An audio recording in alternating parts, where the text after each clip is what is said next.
So what we're doing tonight? It's Flyday night, right? It's Flyday the 13th. Crazy. I recognize that a couple times during the day, and didn't really think much of it. And then tonight, it's been kind of living up to its superstitious nature. So, God, running all over the place. So anyway, here we are. Thank you for being with me. We're going to start tonight. What we had planned on doing is I decided I wanted to take up the analog King Air 350. We did test fly that for like a minute. We did test fly that for like a minute like a month or two ago. Just did a little traffic pattern around Phoenix and really haven't gotten into it much more than that. And I decided, yeah, let's dig into that a little bit more. I downloaded the checklists and stuff like that from Black Square. So this is the Black Square Analog King Air 350. So it's taking over the original Asobo 350, which has the G1000 and everything else, right? And everybody was like, this isn't realistic enough. So Black Square came in and just made the whole thing incredibly useful, nearly study level, if I can say that. Not 100% sure about the flight dynamics because it's still using Asobo's dynamics, but which the reports were they were sketchy when it first came out. I don't know if it's gotten any better, really, to be honest with you. I didn't really have anything to compare it with. But the cockpit and the systems are fantastic, and we're going to have fun with that tonight. So we'll do a little bit of flying. Where are we going to fly? That's the question, right? So already the 14th here, you didn't have any bad luck yesterday. Piper, I'm glad to hear that. So, as promised, we'll do a little bit of a pre-flight planning session to start tonight, and the first thing we do is just kind of look and decide where the heck it is that we're going to go tonight. So, I'm looking at the weather in the United States, and honestly, West Coast looks like pretty awful weather, and I think we should go try our hand in that. We got some rain showers in the Sacramento-Stockton area. There's going to be a lot more moving in. Can you guys get a break already down south? So here's what's going on the prog charts, and this is the way we start things, right? So whether or not we know what our final destination is, or our final route is, we can kind of come into it not knowing and then go, look at the weather and decide where to go, or we know where we're going and we can look at the weather then and decide what would, if the flight's feasible. So tonight it's going to be that former. We're gonna kind of decide based on where some of the challenging weather is. So looking at the prog chart, this is what's going on. We've got kind of a slow-moving cold front moving off of the East Coast. That's the one that had all the tornadoes around Selma, Alabama yesterday. Some really nasty weather in through here. Typical winter pattern, generating a lot of tornadoes along the front. And it's all kind of moving off the coast. High pressure dominating in the middle of the country. Got the typical stationary front over the banana belt of the eastern Dakotas and Montana and the western Dakotas and eastern Montana, and where that pool of colder air is kind of sitting right here, right? But look at here on the west coast once again. Low pressure system sitting over about Fallon right now, dragging along, and then we've got another warm front coming in with another Pineapple Express coming in off the coast of California. So what is that going to look like over the next couple days? And tonight, well, here's what it is 6 hours from now. We've got some risk of thunderstorms and some heavy rain approaching the Bay Area, mix of and snowy precipitation in the Sierras, and then all the way up into where we are on our Wednesday night flights. We have icy and snowy along the Bitterroots and the rest of the northern Rockies here. Rain moving into the Seattle area and the Willamette Valley. So as the day progresses tomorrow, here's 1800 Zulu tomorrow. So that is noonish on the west coast. The bulk of it starts to hit, moves in, and then another storm comes in on Monday or Sunday evening, and then that moves off, and then another disturbance comes in on Wednesday and Thursday, but that's lighter, and that's going to hit more north. And then it looks like high pressure is going to dominate for a couple days out there and kind of kick everything else to the north. So that storm door may be closing on California, and the normal, the northerly storm tracks of the last several years may resume here. But California is in decent shape water-wise right now. Well, some would say overly decent, right, with the flooding. But they're getting a good snowpack. They're getting a lot of water, and the state hydrology management is starting to figure out how far do we want to get these reservoirs up, because if we get more snow, more rain, it could topple top the reservoirs, and they don't want that. They want to reserve because it's still January, right? You start looking at April or so, March and April, then they start holding the water in as much as they can to get them through the summer, but they're not there yet, right? We're still early in the season, and we could get a lot of rain between now and April when the rain season starts to really, really end. So that's what's going on out there, and then of course the snowmelt season too. I should not mention that. So that's what's going on out there in a high-level overview. So where is the weather? Where are the low visibilities and ceilings and all that other stuff? Well, it looks like marginal VFR throughout most of Northern California. It looks like there's some stuff going on in Minnesota, and then in Washington. So that's kind of our best choices. We could also go New England, I suppose. That's kind of our best choices for digging into some weather and seeing what could challenge us. Of course, we're in a King Air. It is flight into known icing capable. That doesn't necessarily mean you want to fly into known icing, but it's capable of flying into that and getting out of it if you need to. But we also have the ability to climb and go fast and get through things. So kind of feeling a California thing going on tonight. Don't know about y'all, but let me know if you have any other sort of other requests. The only downside is there's nobody on VATSIM out there right now. Well, John Wayne in San Diego have ground controllers, but no tower control. Sacramento's got a tower right now. I have a strong feeling LA and San Diego LA and Oakland are going to come online as we go. So, kind of maybe hoping for that a little bit there. Let's continue here and see what happens as we plan. So this is the way this is going to go. Now, the downside to flying the King Air 350s, I don't have the performance charts. You have to basically buy them for $150. They're really not available for free in the technical literal POH sense. So I have to kind of go by what Black Square gives us as basic performance figures. So hey, Sogan, how are you doing? So I'm going to show you that real quick here. And I'm going to show you. Let's see. Here's all the. So here's the performance, right? Don't have a ton of. We don't have the graphs and everything like that to go by. So what we have here is true airspeeds, takeoff and landing distance. Again, that's really, really specific to what I don't know. Obtaining new tunes for your video project, getting some absolute bangers. Nice. Awesome. Range, rate of climb, yep. So takeoff and landing weights, useful load, and all that fun stuff. Here's your V speeds. Again, is that going to vary in real life? Yeah, it is. And I would much prefer to use the actual performance calculations that got to be available out there somewhere, but I don't have them. So, and it seems like everybody kind of looks for them, and nobody really has them, publicly, and that is what it is. So, all right. So what do we do? How do we plan that instead? Well, I got this nice little program here called SimBrief. I'm gonna turn that on. Yeah, for a standard ICAO day, I know, right? Let's see here. All right, so here is sim brief eventually.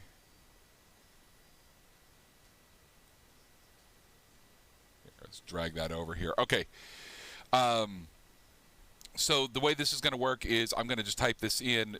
We just need a departure and an arrival, right? So let's go. What should we bet on? Should we bet on that Oakland's going to go live or that LA is going to go live? I really don't know what to expect. Let's actually take off from.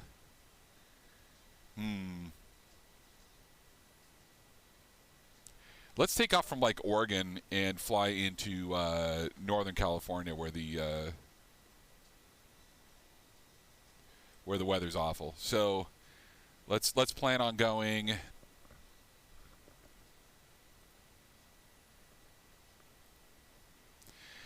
The song that's playing right now. It's a pretty awesome track, but it is really difficult to find the one.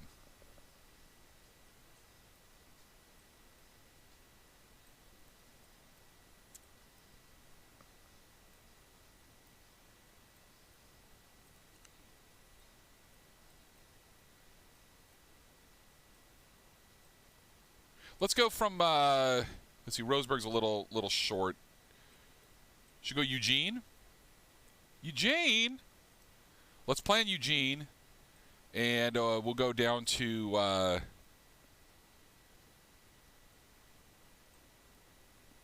should go down to like Sacramento,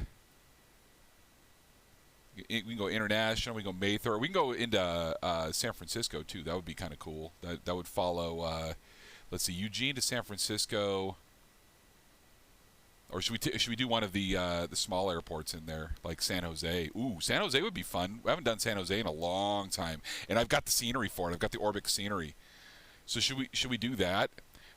But if we're gonna do that, let's not do start at Eugene. Let's go from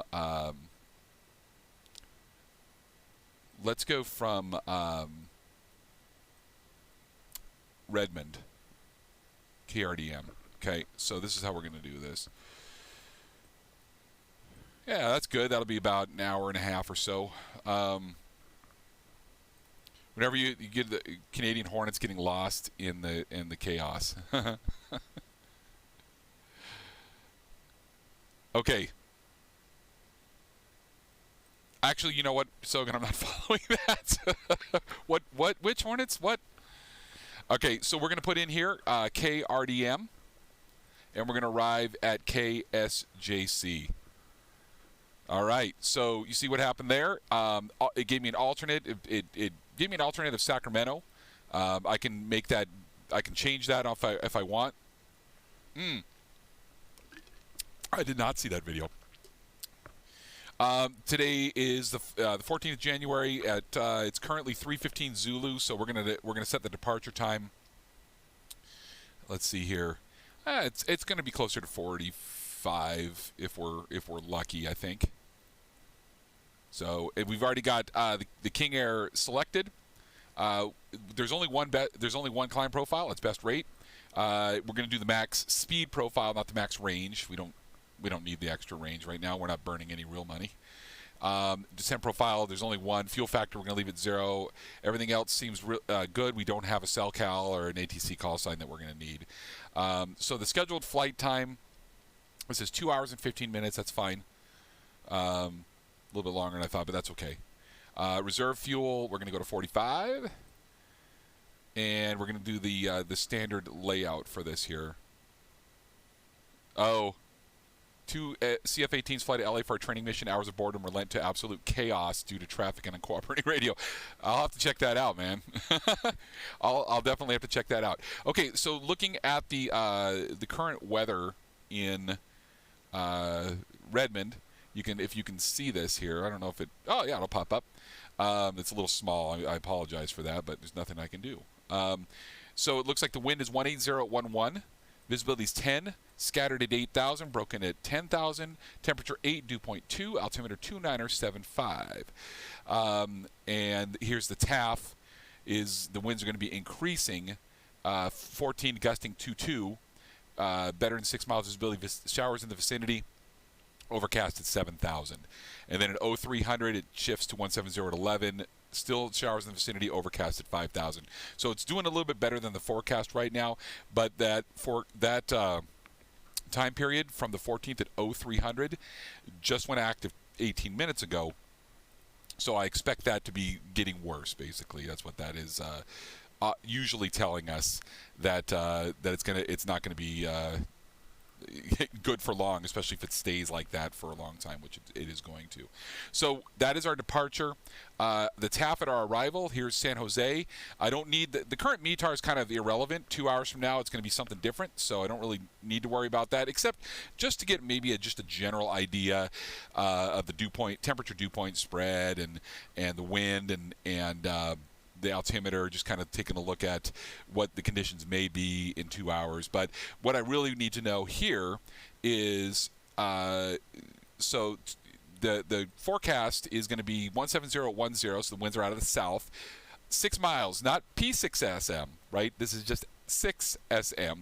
So that means there is a visibility limitation. P6SM means better than 6 statute miles visibility. 6 means, it's stopping there at 6. So we may have some visibility modifiers as we get closer.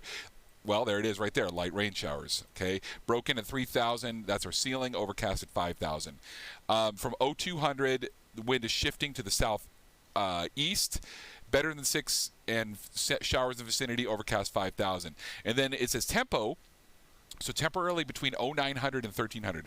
So we won't be there at that point. But just to look out in the future, it's going to be getting lower ceilings again after this little break that they're having right now. It's going to get down there, and then look at this tomorrow, between 1300 and 1700, 1/2 mile visibility in heavy rain, broken at 1500, overcast at 3000. Just what Californians want to hear right now. So that's what's happening there. So that should be good. And our METAR at Sacramento, which we will file as an alternate, even though we don't need to file it as an alternate. This is what the TAF is showing us there. 140 at 18, gusting to 2-3. So that's almost right down the runway, but it's a little bit out of the southeast. So left crosswind coming in there, better than 6, broken at 2400, overcast at 2900. So it may not be the best alternate in the world, actually, with those gusty winds. But they are, like I said, fairly much down the runway. Runway is 17. So you have a little bit of gust factor there, 5-knot gust factor, and probably, a 5, 6, 7 knots of crosswind component there. Okay, and that's going to be getting worse throughout the day tomorrow as well. Temporarily, you got 4 miles visibility in rain showers, or in rain. So that's what's going on there. We've picked out our profile. Now we need to pick out our route. So it generated this route here. Aslan, Homeg, Tocos, ENI, which is Mendocino, to the Point Reyes 3 arrival. So this is what that looks like on the map.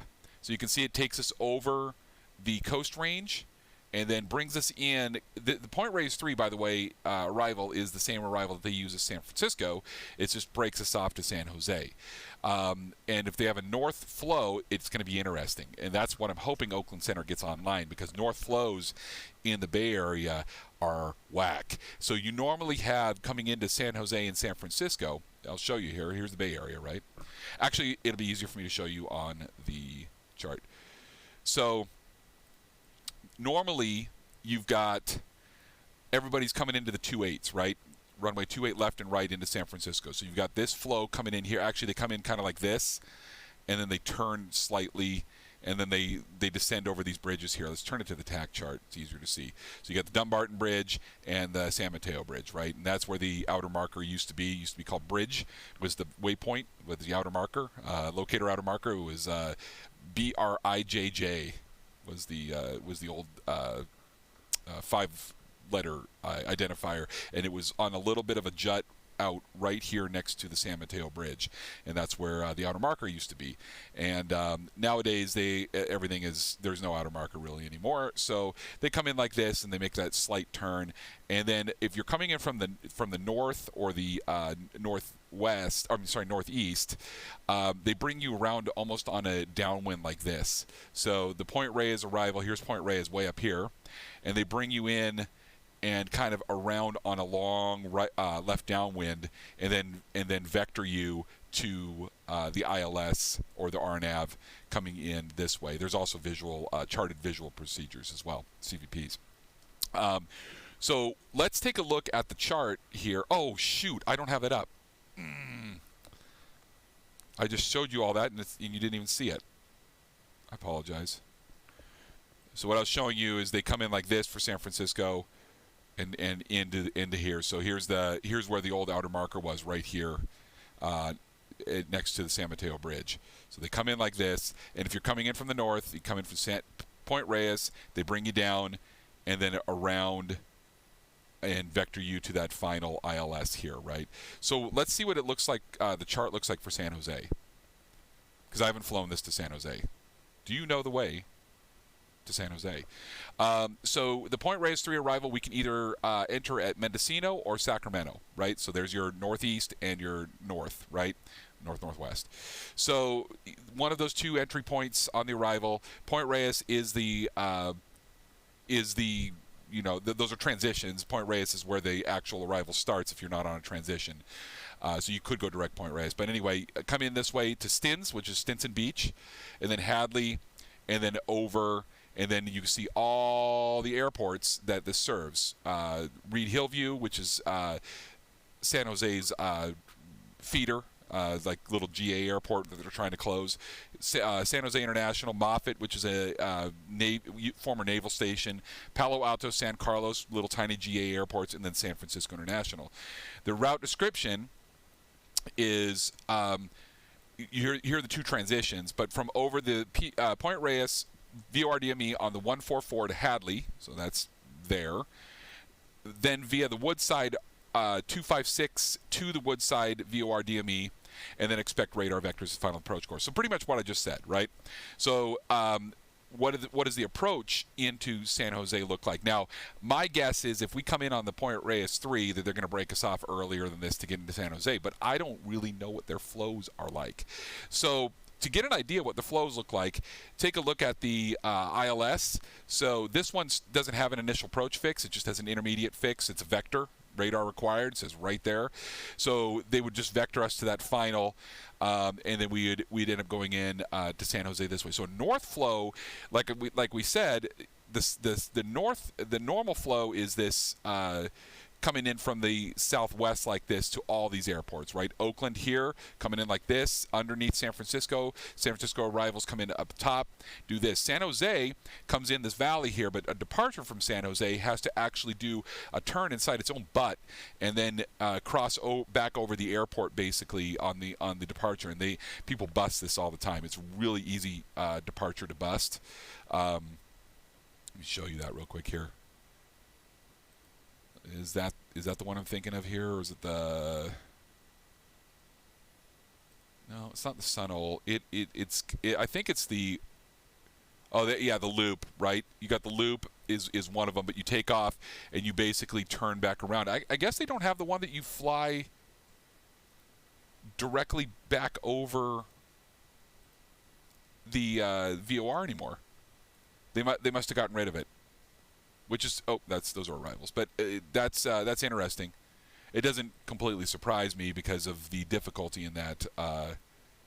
The difficulty in that was ridiculous. But the Loop 5, yeah, you got to get out 1.8 DME and then make a hard turn and then back around that direction there. So you have to stay underneath the other arrivals coming into San Francisco normally.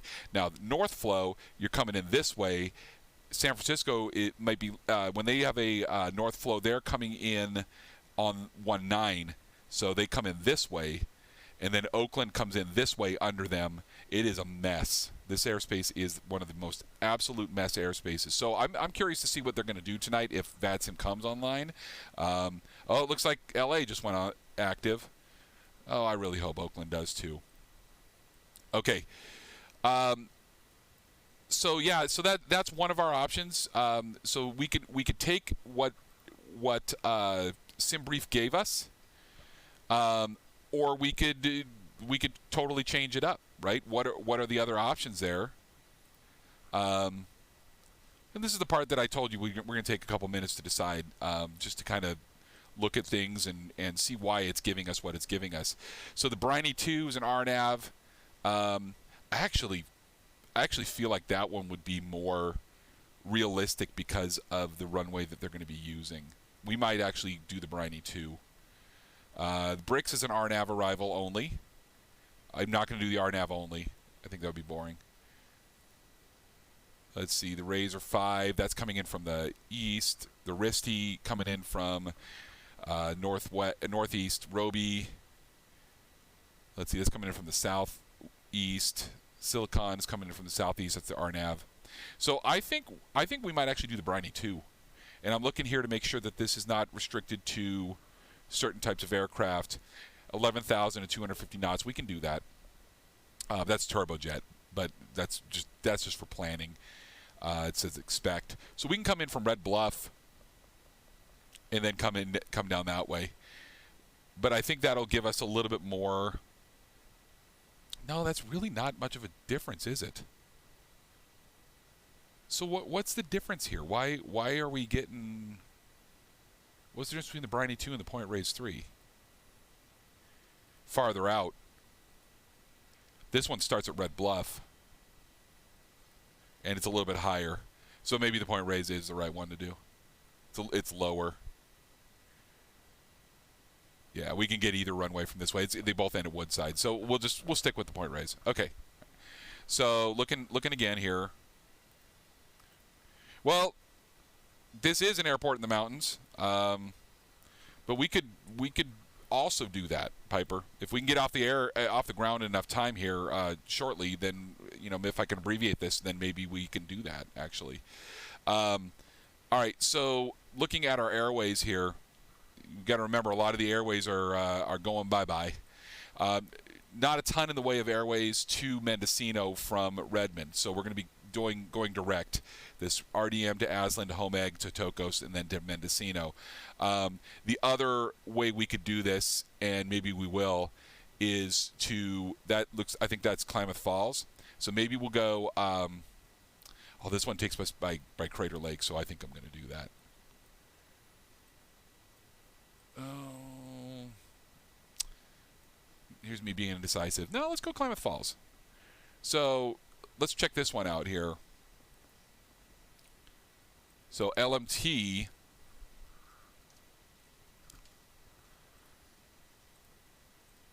Let's see here. So LMT to ENI.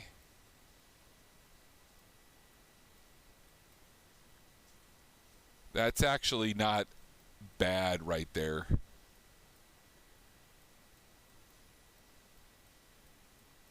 Yeah, it's kind of again 6 of one, half dozen of another. Maybe we can request. We don't have to do the transition. We can just go LMT to Red Bluff to. Yeah, let's look at that one. What's that airway? That is J65. If we're going to be that high, we could be lower too. We got like a south wind, so we might go lower. What's Victor's around there? Victor 25. Oh, that one will be fun. All right, Victor 25. So we'll go LMT, Victor 25, Red Bluff, and then PYE, Point Reyes 3. Boom. There it is. That's pretty direct. And if they give it to us, that'll be great. All right, so that means our altitude is going to have to be limited to under 18,000. So this will be westbound. So let's plan it for 16 1,000. All right, let's give that a shot. So at this point now, we go generate flight. Yep.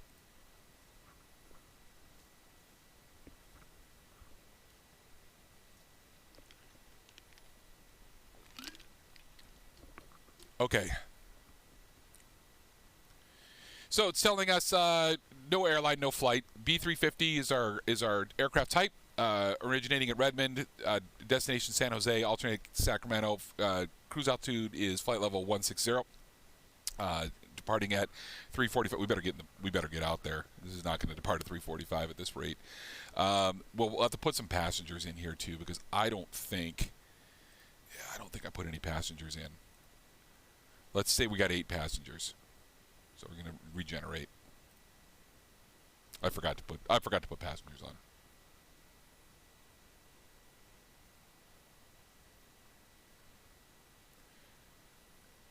All right. So takeoff weight's going to be just under 15,000 pounds. We'll probably just top it off to 15,000. And there's our routing. There's our graphical route. And here's our dispatch. We went over this before, what all that means and everything here. But we have our fuel planning. So this is how much fuel I'm going to need for our block fuel is 3187. Here is all of our times. If I change our weight or flight level, this is what we gain. Either add or take away. It looks like this is actually going to be pretty optimal at this altitude, because going up or down isn't really changing it much right now, and I think that's because of the wind. So here's our nav log, puts it all out there, tells us our flight level, tells us our distances, our Mach number, our true airspeed, our ground speed, the winds forecast, and all that other stuff. So it takes a lot of that guesswork out, right?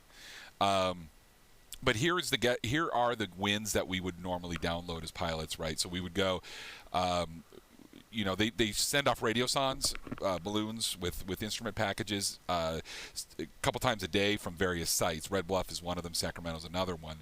And we would basically, it would tell you what those are going to be. Now, these days, they interpolate in between those stations a lot, too. So back when I was learning how to fly, if you had a flight in between these radiosonde launch sites, which were like 500 miles apart, you were guessing what the weather was going to be like in between, and using other charts to kind of figure out what it was going to be, or interpolate, or whatever you're going to do.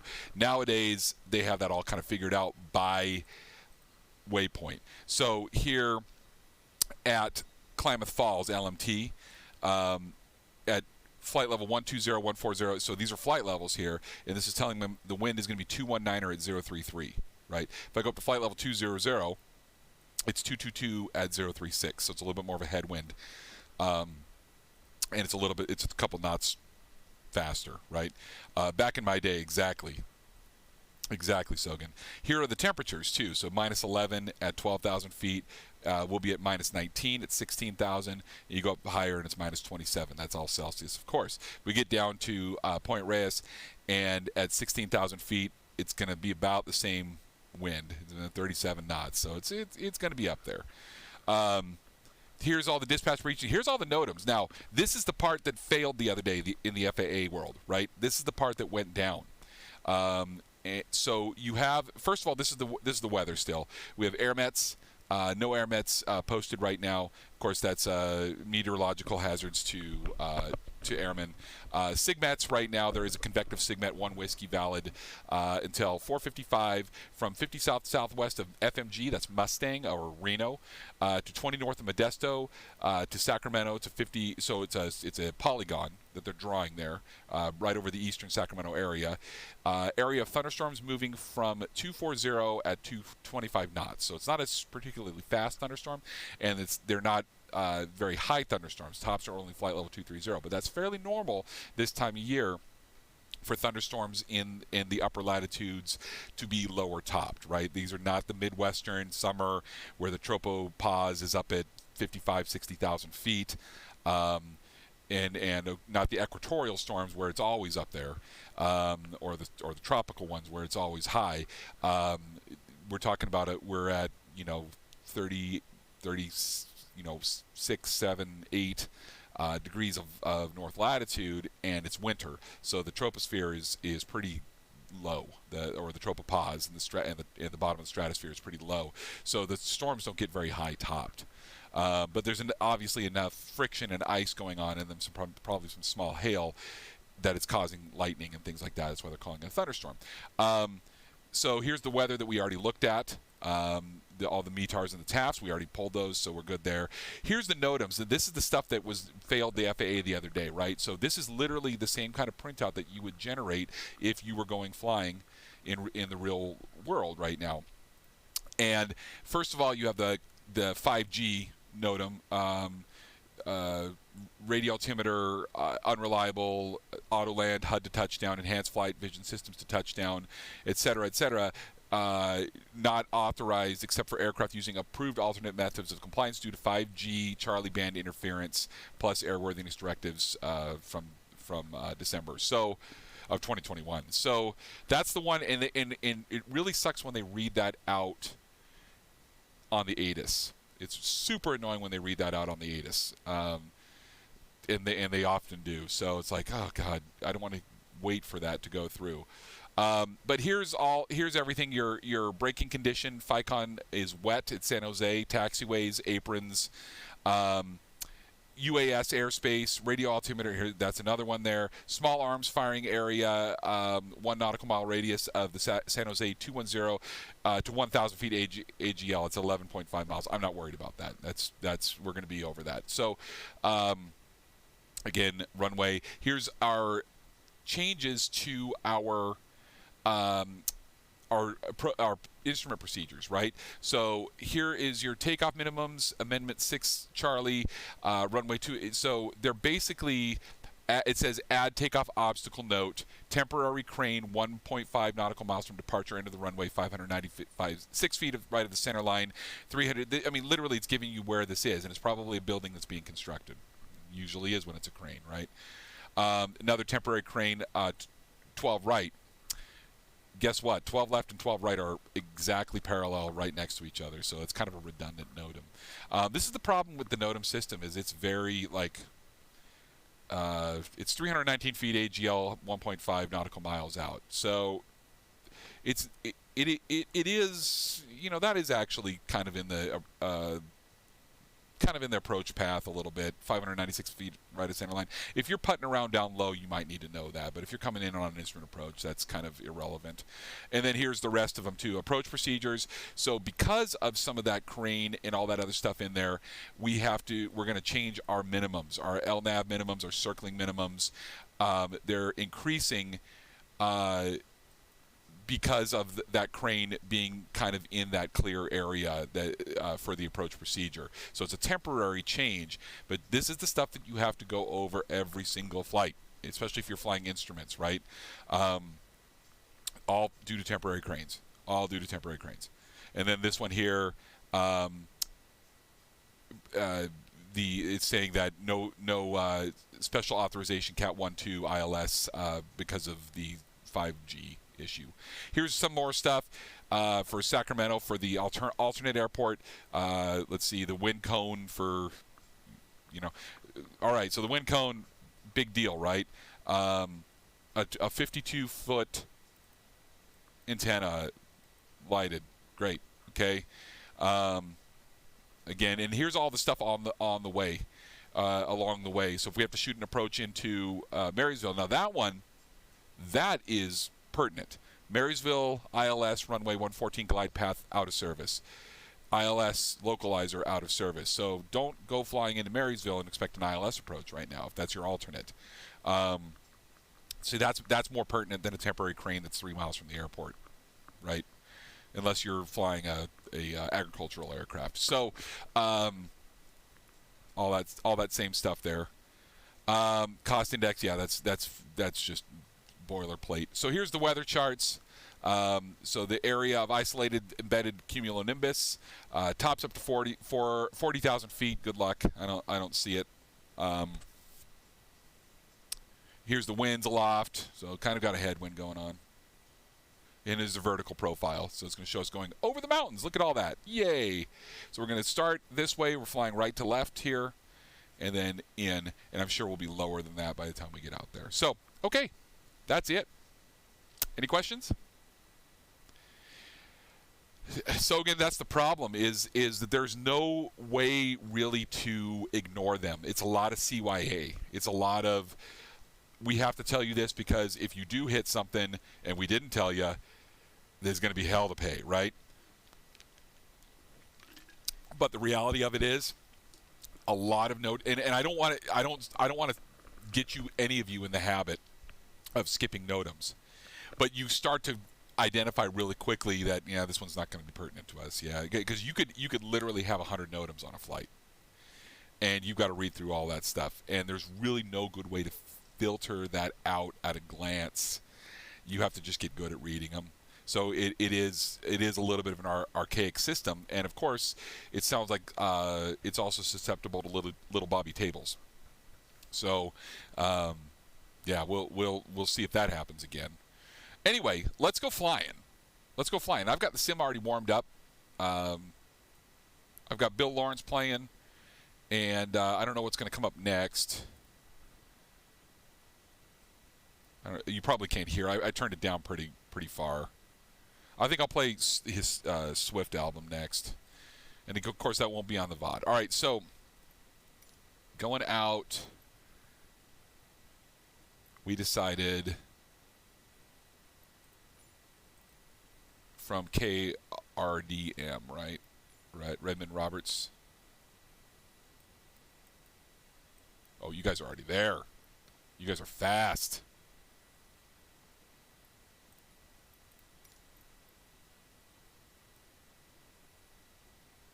I'm going to set about 1:40 time, and I'll turn on the sim here. Hang on. Oh, that was literally the NTSB chairman who said that? I didn't know that quote. That's hilarious.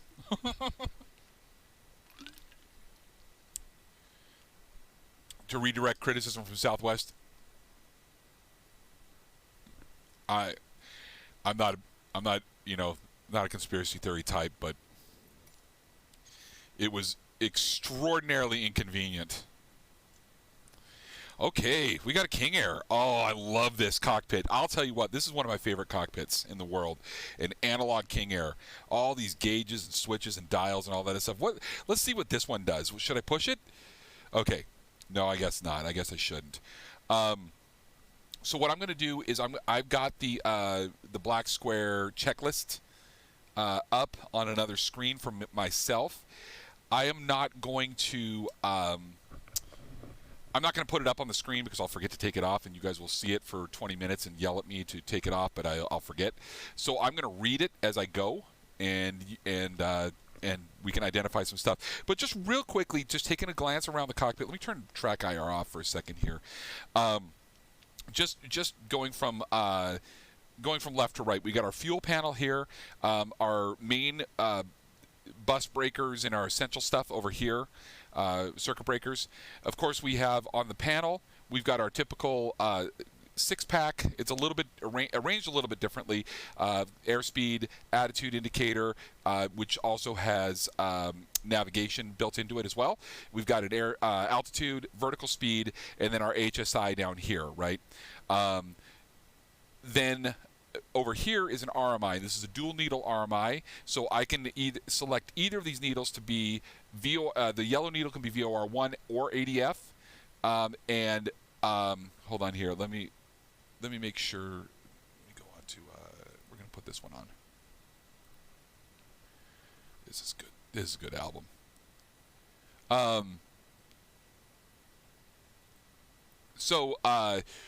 It's going to be hard. It's going to be distracting for me having my own music on this. Now, so the yellow needle can be either VOR1 or ADF, and the green needle can be either VOR2 or ADF, right? Our turn coordinator is over here. It's actually not a coordinator. It's just a turn and bank indicator.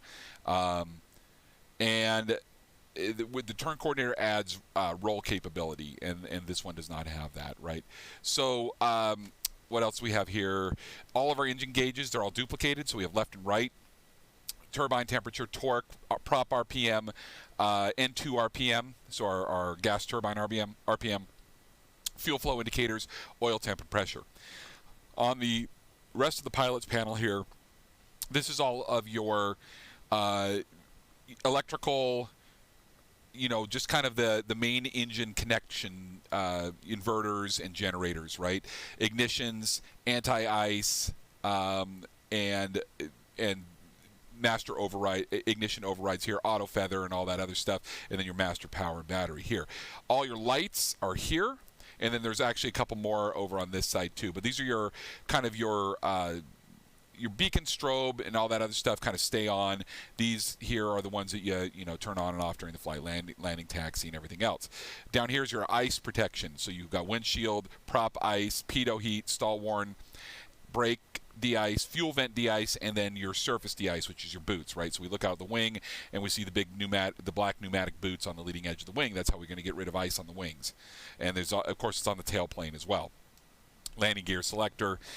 This is our CAS panel here, so a crew alerting system.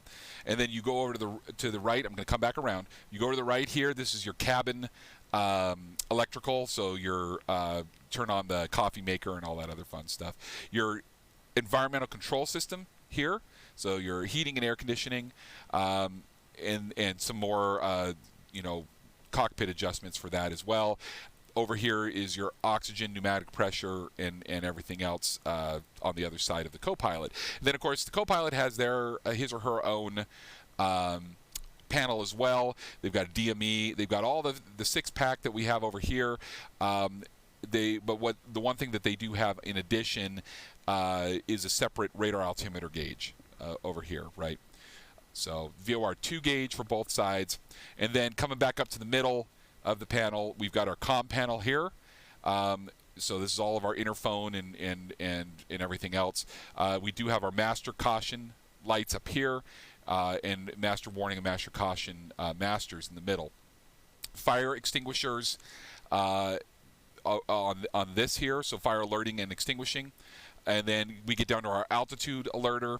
And then, of course, our GPS, we've got a GTN 750 and then a weather radar on board. And we'll use that tonight, see what that was. Here's all of our second radios here. So we've got our transponder, COM2, NAV2, ADF. And then getting down to the pedestal, here's our flaps indicator, our cabin rate of climb and descent, our cabin pressure, our overall pressure here,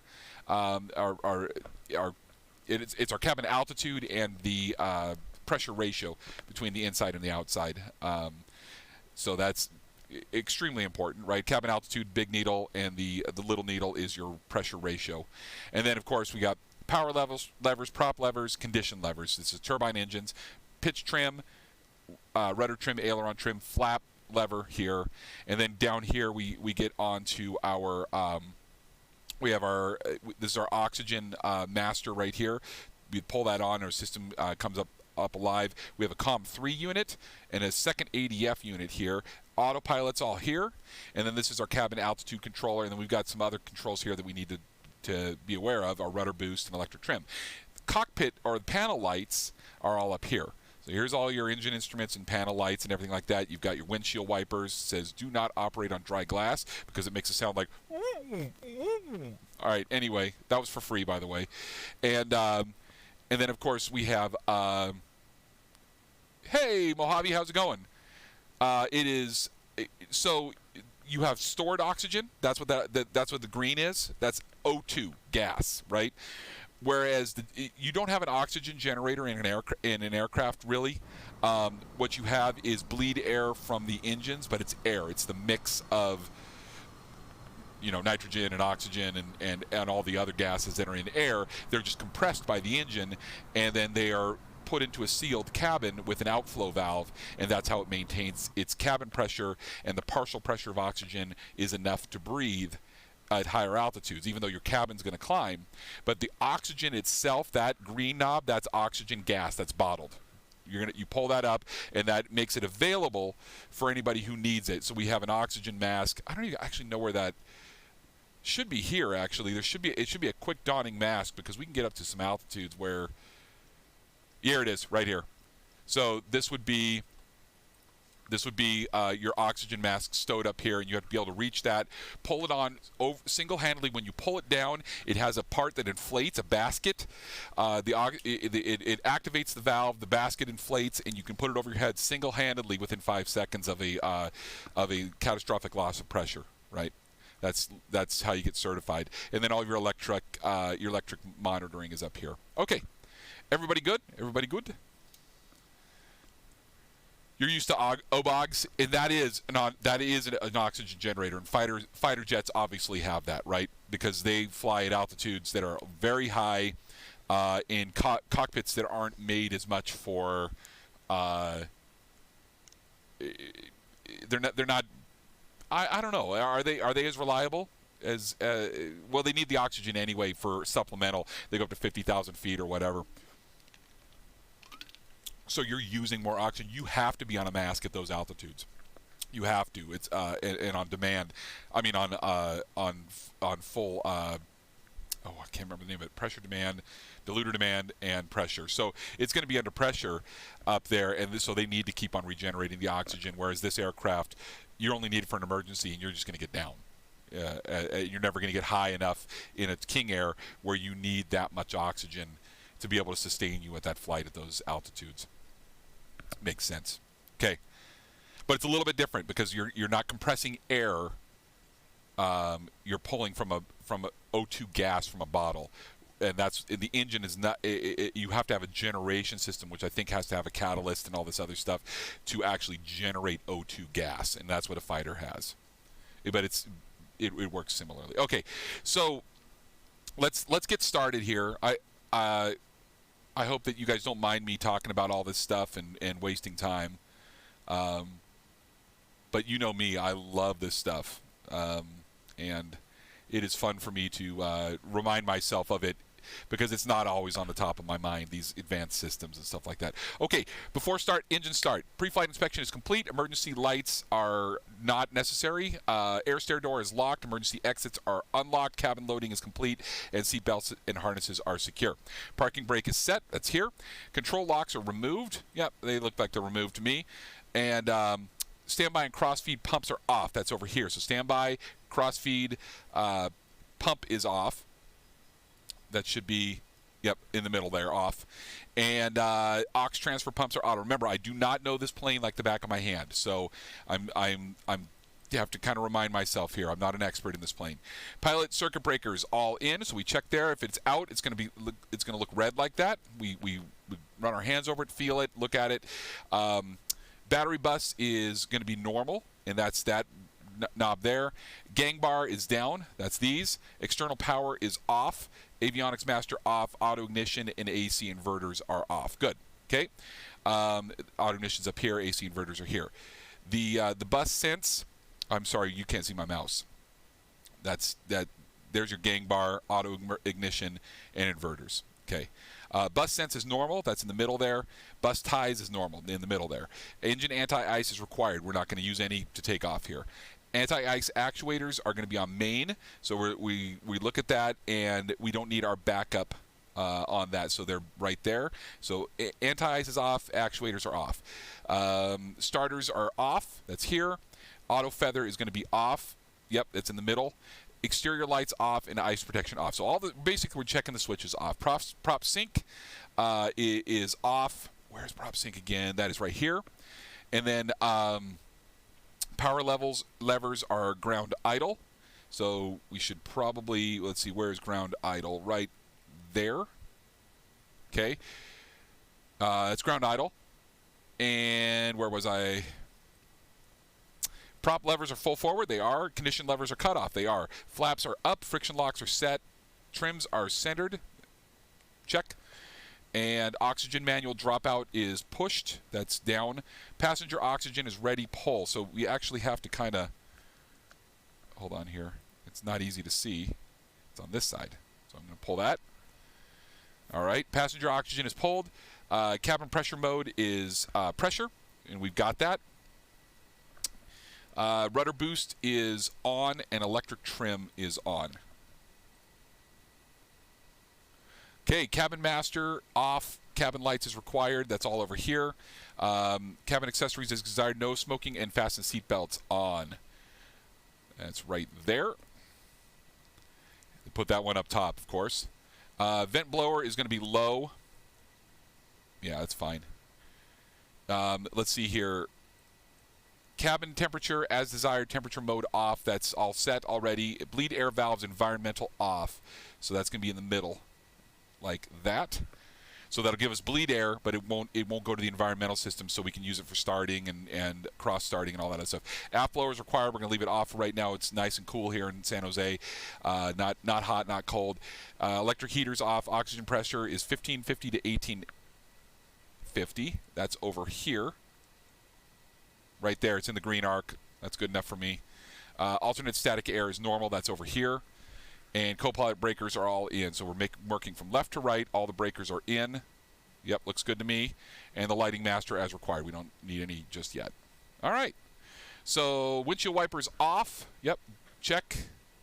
We don't want the sound. Cockpit lighting is as desired. Microphone sources are normal. Battery master comes on.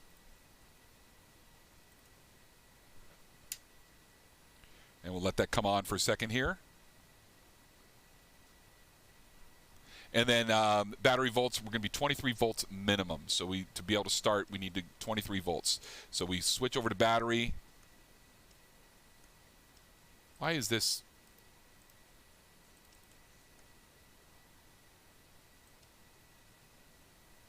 Hold it there. Looks like we've got just enough there. The top is 50. We were at about 25, 26. So we got enough. Enunciators are test. Did we not get the battery? Battery bus is on. I'm not sure.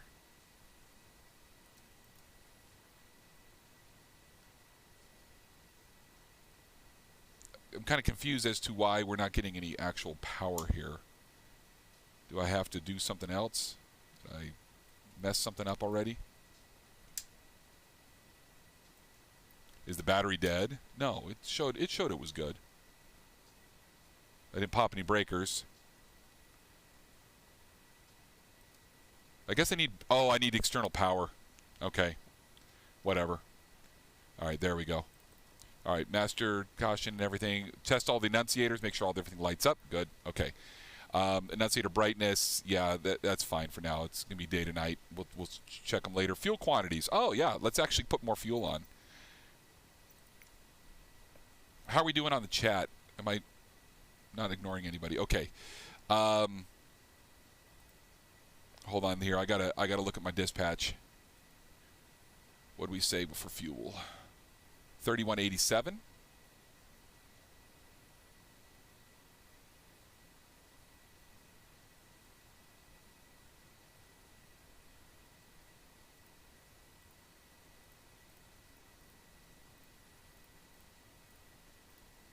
This is a beautiful friggin' song. So that's 475 gallons here. We've got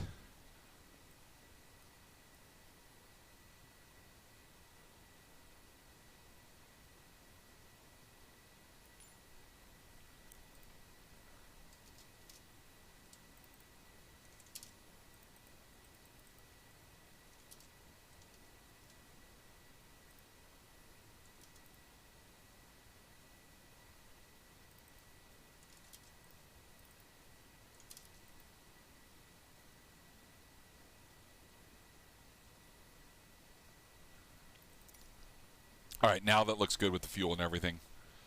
Okay. More gas equals more better. Should bag out, is what you're saying?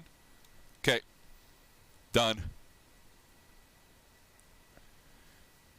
All right, so that's it. Now, engine start. We're going to start it on... I guess we can start it on external power since the battery didn't seem to be lighting anything up. So beacon light comes on. That's that switch there. And then... external power volts 28 to 28.4. So we're going to check that real quick here. Make sure we got enough of the juice. Looks like about 28.5. Oh, center volts is 20 volts minimum. Oh yeah, we got plenty. Clear prop. We're looking left. looking right. And we don't need generator ties right now. External power is on.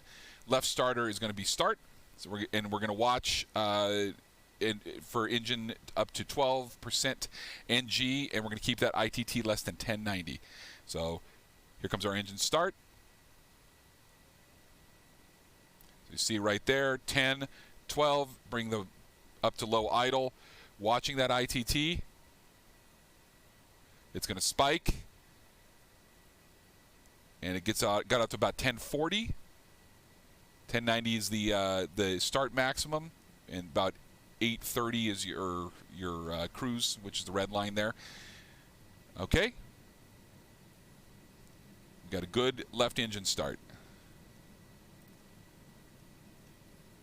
All right, and then turn the starter off. And we're looking at our fuel and oil, or oil pressure and temperature enunciators. They are off, and fuel pressure enunciator is off. So we're good there. Those two enunciators there. And then we're gonna put left generator. We're gonna reset.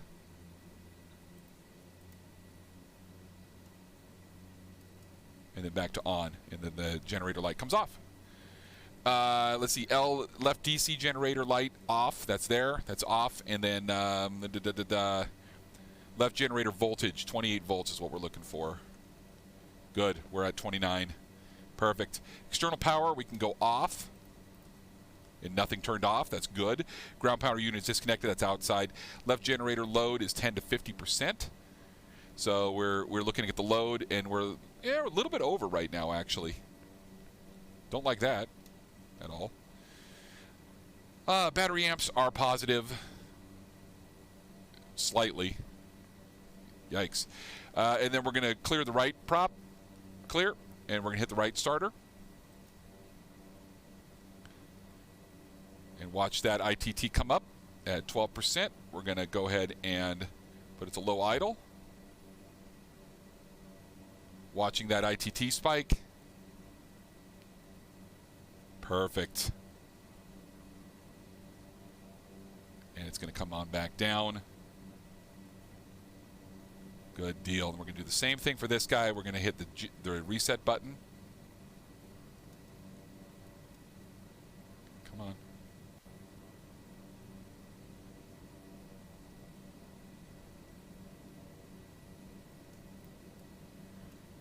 I can never get that right generator to reset for whatever reason. Turn the starter off at least. There it goes. Now it comes off. All right. All right. So looking at our everything's in the green. Everything started good, and then generator load 10 to 50 and volts 28. So we go to right generator. Looking good. Looking good at the load. Everything's looking good now. Battery amps are positive. Generator ties are norm, and left generator we did that. Hold reset. And then we're going to test the enunciators again. Everything looks good. Emergency lights are off already.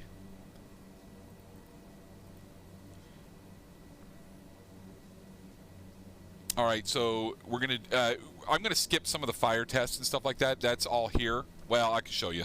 So here's your fire warning test, right? Your master warning, and then that's your left or your right fire. Your left extinguisher, and then over here is your right extinguisher, and sorry, left extinguisher, right fire, left fire. There you go. So that's tested. Hit the master warning,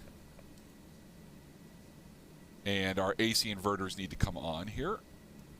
So that takes off those, and now we can turn on our bleed air valves and everything. So we can go open on the bleed air. That takes off those enunciators. Pneumatic pressure is going to be in the green. There we go, over there.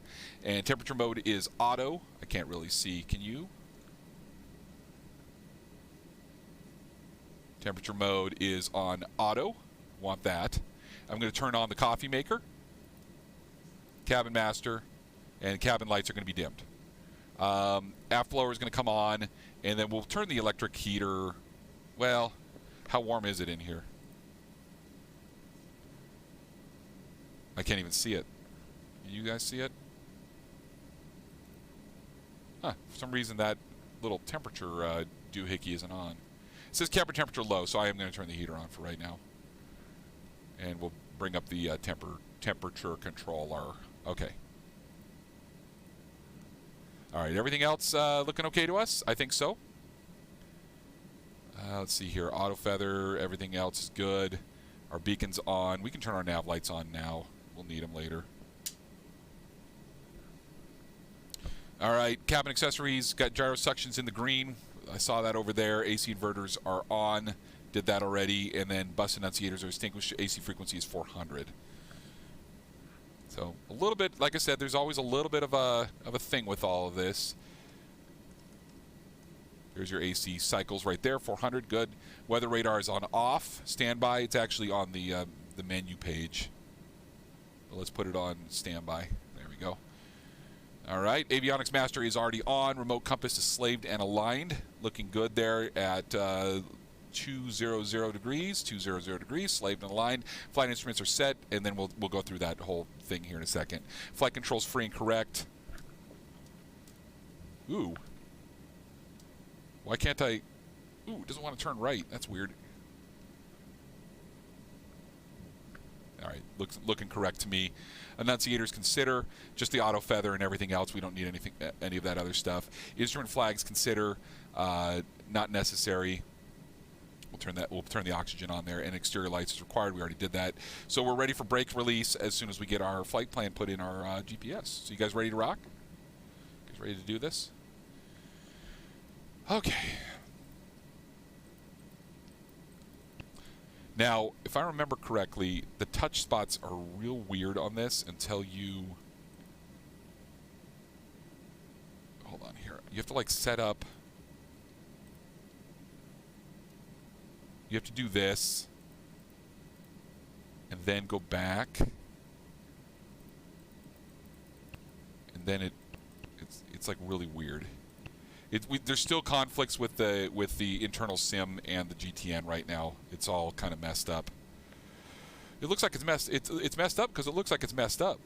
All right, there's Redmond. We're gonna go ahead. Yeah, it's licensed to me. Good, great, grand. We're gonna go ahead and put in our route. So let's go ahead and do that. Our route is again direct LMT. Oh, I cannot. The touch spots aren't working. This is gonna piss me off. For whatever reason,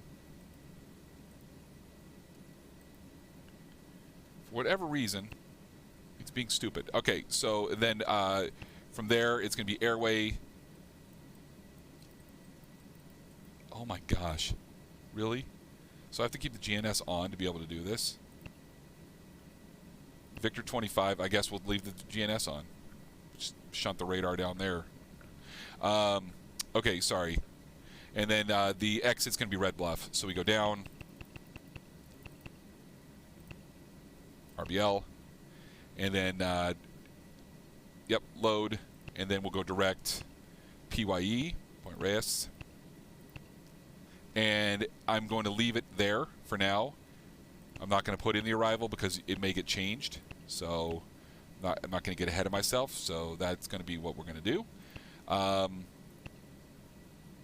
Yeah, Redmond doesn't have any departure procedures, and we're VFR anyway. So we're going to depart VFR. All right. Looking good to me. Our route of flight, everything out that direction. And the wind looks like it's favoring probably runway 23. So we're gonna depart 23 here. I am zoomed way the heck in, and I don't like it. I don't like it. A little bit higher. That looks good to me. Okay, ready to go flying. External power is available but not used. Everything else is set, ready to go. Back to the checklist. All right, so we can brake release. Oh, that's him. That's what we're forgetting. Give me a second. The NXI mod, it's weird right now because remember, working titles in the beta, and the AAU1 beta, and so it's real weird how they're interacting with each other. There's your route, Piper. All right. And we will not be able to pick up Klamath Falls until we're airborne, so I'm not going to even worry about that at this point. We'll just go GPS out of here. That's him. Yeah. Charlie, give yourself a second here, Charlie. Decompress. So you should have installed it yesterday for the G1000. I would install anything that's coming out right now of theirs. This is a B350 Super King Air. I'm going to file this flight plan real quick here. It's going to just take just a second. Oops. More than a second.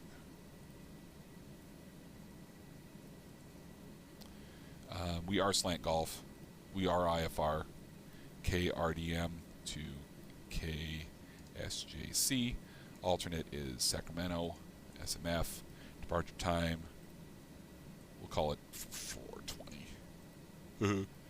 And then time on route is 1 hour, 45 minutes. Fuel available is a lot more than that. What was our cruise speed?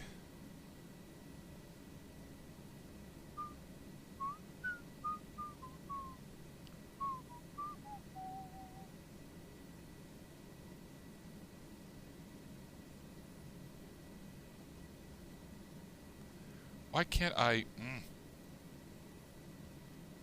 Annoying, as my kids would say. It's annoying, Dad. Okay, our...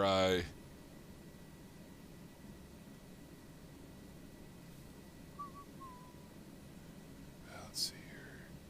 True airspeed, there we go. About 300. We'll call it 300. And 16,000. Boom, filed. Done. All right, nobody's on up here, so we're going to self-announce on 122.8. And we'll put head tracking back on so we can look around. All right, let's rock and roll. Again, sorry but not sorry for all the time this takes, but I think that's part of the fun is sometimes on these Friday nights is kind of doing the thing, you know?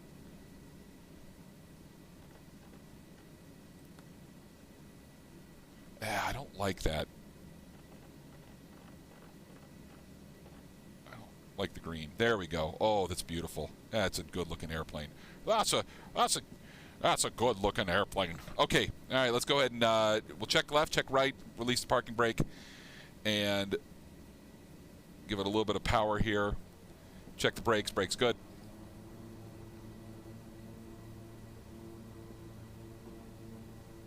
We go left. Clear left.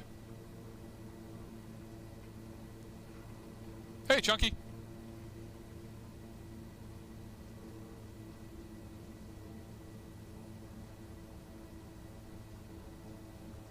Oh, this is such a cool panel.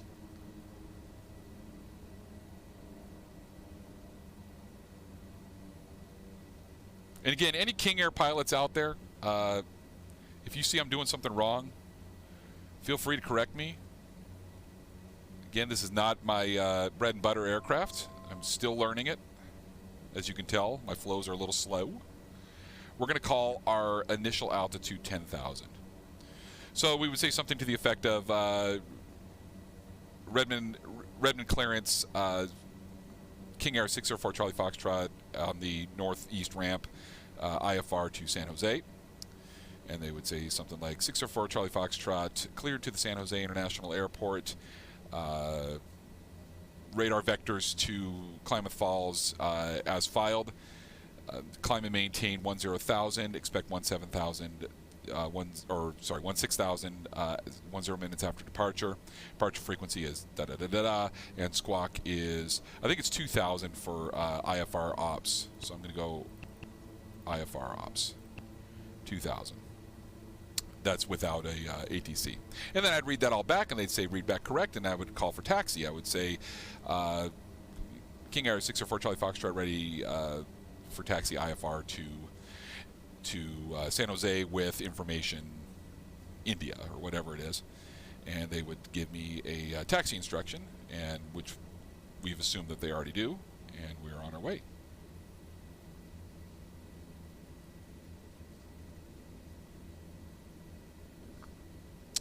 Hey, Chunky. Man, I'm good. How are you? That's the question.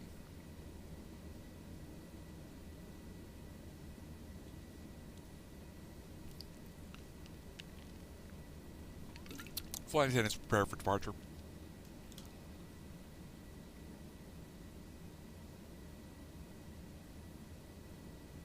Wait. Ground comms. Going uphill a little bit here. Need a little. Look at that. It's slowing down. I'm like, why are we going so slow? Look at the hill. That's hilarious. You gotta watch this thing taxiing because it likes to go. It likes to get.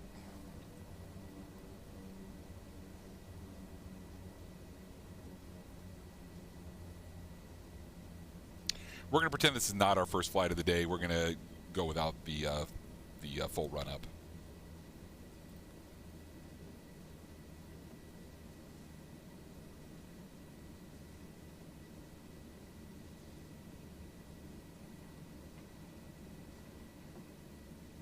Okay, runway 23, hold short line.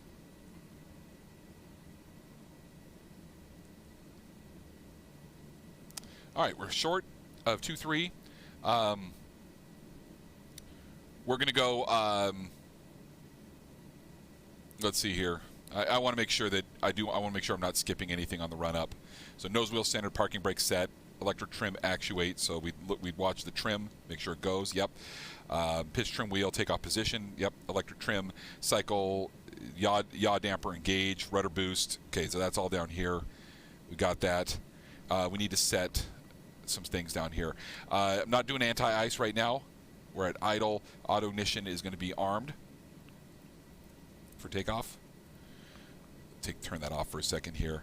And then ignition enunciators should illuminate, and they do. L ignition on, right ignition on. Oh, that's the auto ignition test. Okay, so we're gonna skip the governor test and all that other stuff right now. Let's see here.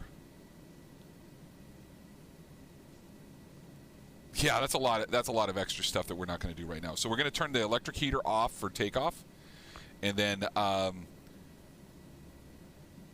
check the battery charging, and then exterior lights for takeoff. So we turn on our strobes, our landing lights. Those are good. And we're going to turn on our pitot heat and our star warning heat. Good. And leave that there, and we're going to go auto feather arm, and let's get out there. Redmond traffic, King Air 604 Charlie Foxtrot departing runway 23. Be a left crosswind departure, IFR to the south at Redmond. All right, let's rock and roll.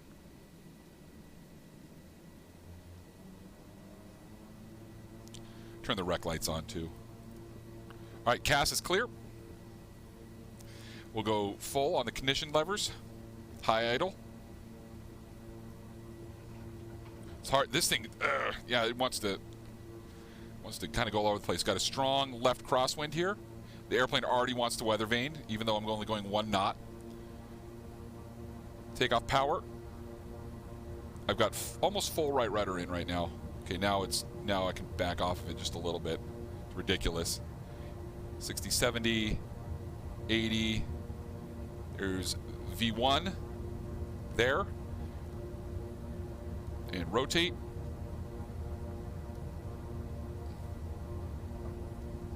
Gosh, it just did not want to rotate. Wow.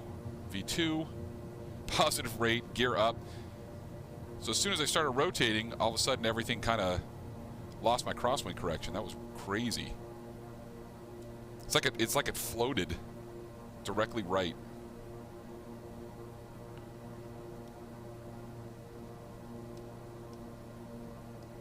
All right, we can get more climb than this.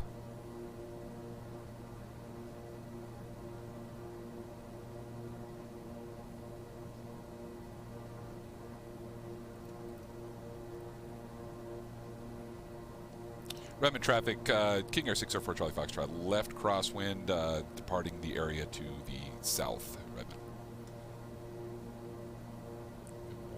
More climb.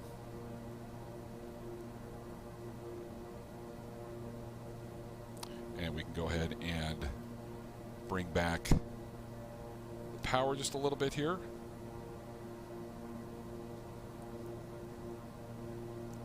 And bring back the props for climb.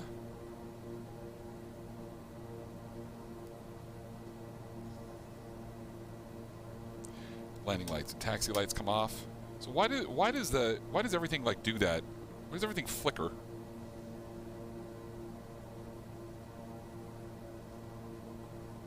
We can turn that electric heater back on now. And let's go direct to LMT. And turn on course.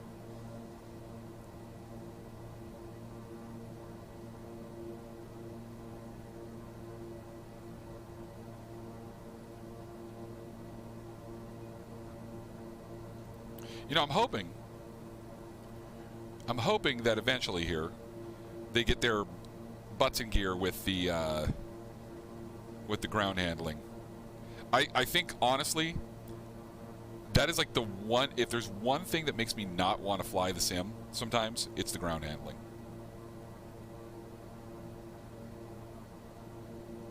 It is great in so many other aspects, but that is the biggest immersion killer to me.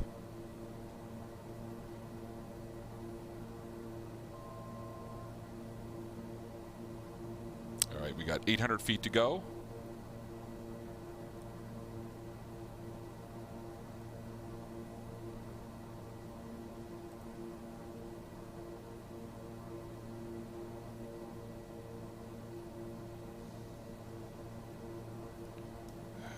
Stop there.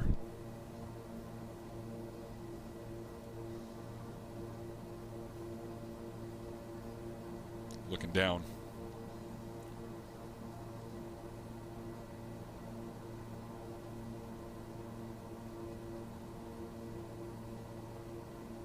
Oh, I didn't turn that on.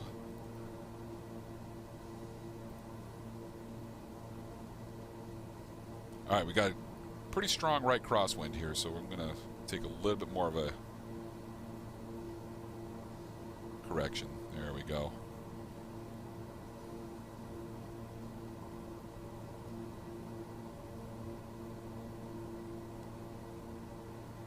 All right, 604 Charlie Foxtrot, climb and maintain 17,000.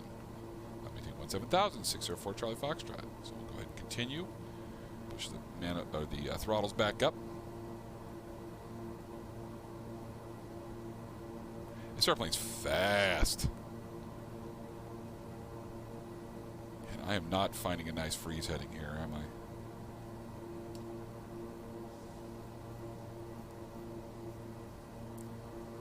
I keep on saying 17,000. It's 16,000. I know. That's what happens when you're your own ATC.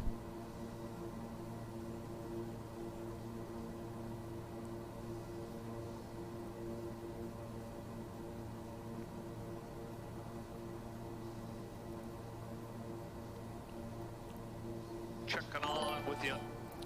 Hey, Coquito. Welcome.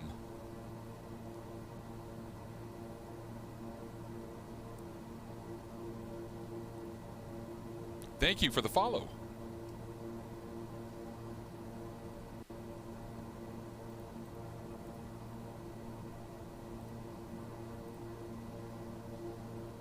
Okay. Now we're cooking with gas. Now we got things a lot better.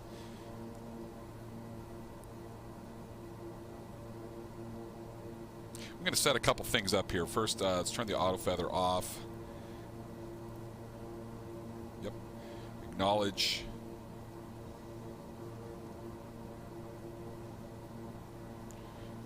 We're watching our ITT in the climb, making sure we don't exceed. Prop RPM looks okay. A little bit of cruise climb going on here. Let's set, let's do a,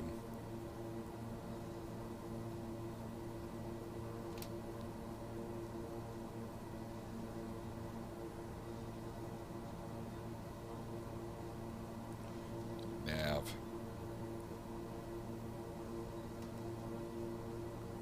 There we go. All right, we're airborne. And let's go through the checklist to make sure we've got everything covered.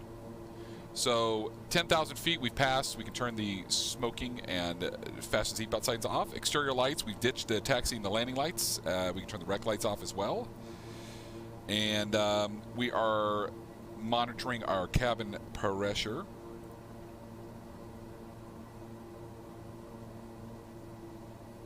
I put this way too high. We don't need to go up there. It's ridiculous. I could have left that where we were.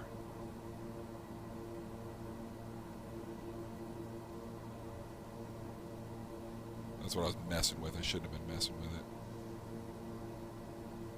There we go. That's better. Okay.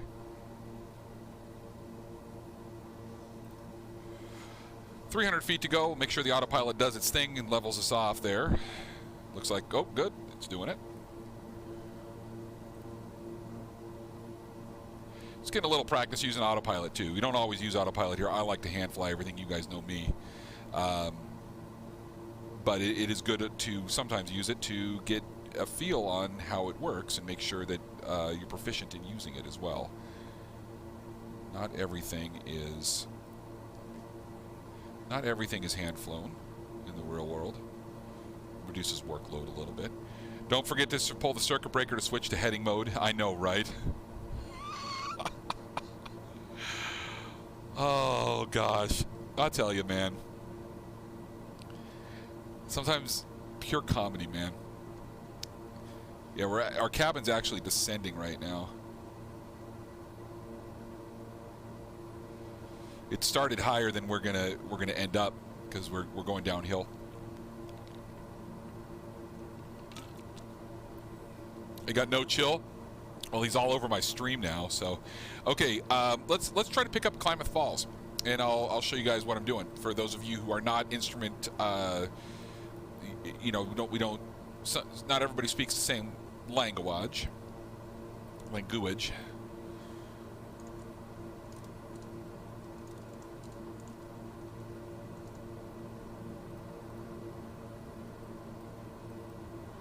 All right, so I'm going to pull this up here. Don't let me forget to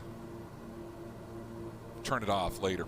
But we just departed. So here's the United States, right? The west coast of the United States. Here's Oregon. We just departed Redmond, Oregon.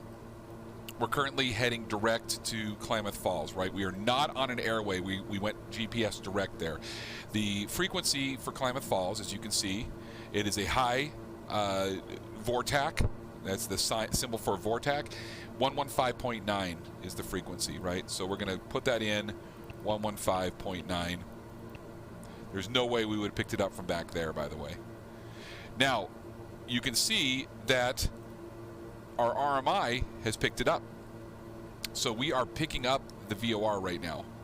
And it is about 98.4 miles away, according to our DME. Now, what's the difference between, and let me make sure I'm at the right power settings here.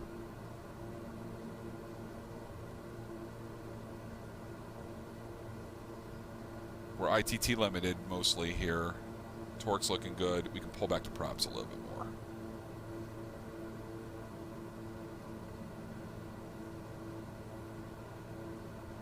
Did that prop efficiency take an effect at these higher speeds?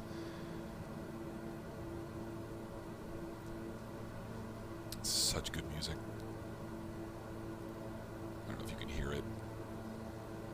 Oh, you still got the chart. I know. It's still up. I'm still talking about it, so thank you.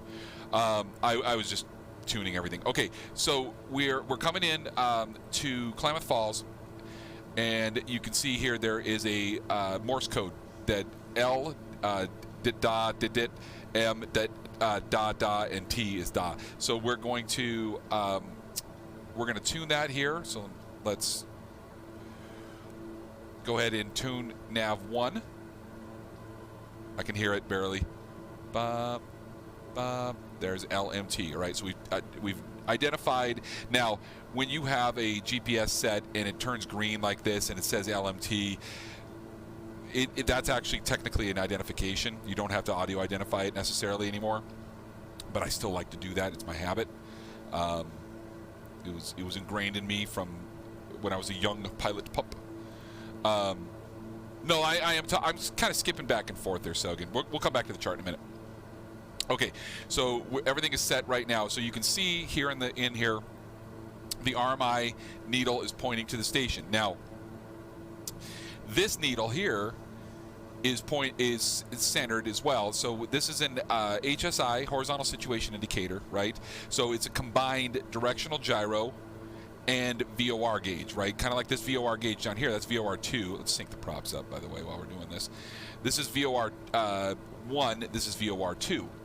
However, right now, this is actually set to VNAV mode or GPS. So I would have to switch. I can use this switch here, or I can use this CDI button here and switch to VLOC.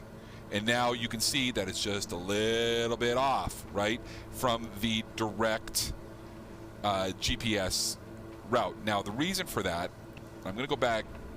Now, we'll fly the VLOC. We'll fly the VLOC. The reason for that was you notice that the course did not change. The magnetic course. Photime, thank you for the follow. Appreciate that. And Jerry does too. The course, the CDI and the selector did not change there. So if I go back, let's put the airplane in heading hold real quick here so I can demonstrate this. Otherwise, it's going to be jumping back and forth and being stupid. So let's put it in heading hold. Okay, so what you'll see here is if I switch it back to GPS, we are left of course. If I switch it to VOR, we're right of course. Why? It's because the magnetic heading to the station are two different things. In GPS mode, it is what it is. It's going to center right on the desired track, which is 176, right? But that needle doesn't move when I put it to VLOC mode, but it shows us right of course. And the reason is because that VOR, it was aligned to magnetic north a long time ago, and magnetic north has changed. So we are actually not on the 176 radial, even though our desired track is not the 356 radial, but inbound to the station. We're not 176 inbound to the station as the station knows it. As the GPS knows it, we are. So what I'd have to do here is I would have to move that course a couple degrees, and we're actually on the 174. And now I'm going to activate nav mode, and it's gonna fly us in on the 174 radial. Does that make sense? Does that make sense? So we're talking about the difference in magnetic heading, and the GPS is going to be correct because there's a lot of error checking in the GPS and monitoring, and it's going to be right. And the VOR is going to move over time, and they don't reset them very often. It's just something they don't do. All right, let's check the cabin pressure, make sure everything is going well here. Oh yeah, looking good, looking good. All right, cooking along. Oh, this is great music for this, man. Mark Lettieri.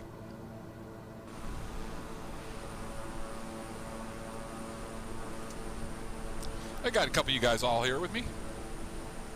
Recorded track. Big K's in a Dark Star. He's going to beat me. There's Haha out in front of me. It's beautiful out here in southern Oregon. Of course, the Cascades are all socked in. Not much in the way of seeing Mount Bachelor over there or the Sisters or anything like that. But we're gonna be really close to Crater Lake really soon. So hopefully we'll see that.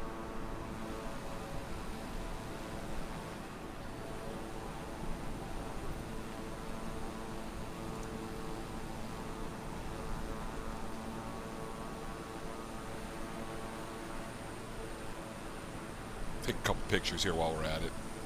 And then we'll finish talking about the IFR portion here.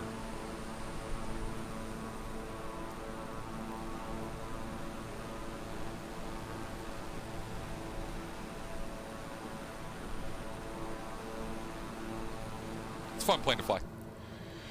Stick Figure asks, question for you when you have time. When one takes off near sea level and lands at 6,100 feet, when should one set the cabin altitude to 6,100 feet?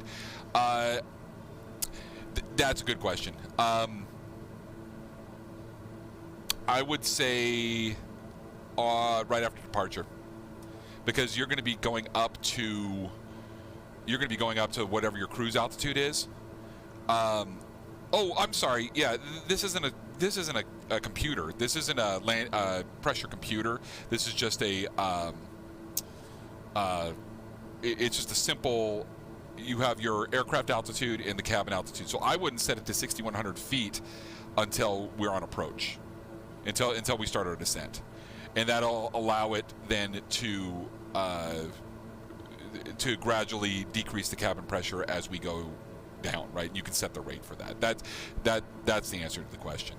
Like in a 737, you have your aircraft altitude, and then you have your landing field elevation. So it basically computes it for you, and it does it all automatically. Whereas with this one, you basically just tell it where you are, and then when you start your descent, you tell it where you're going to go to. I think that's the answer you're looking for. Okay, getting back to the IFR portion of this.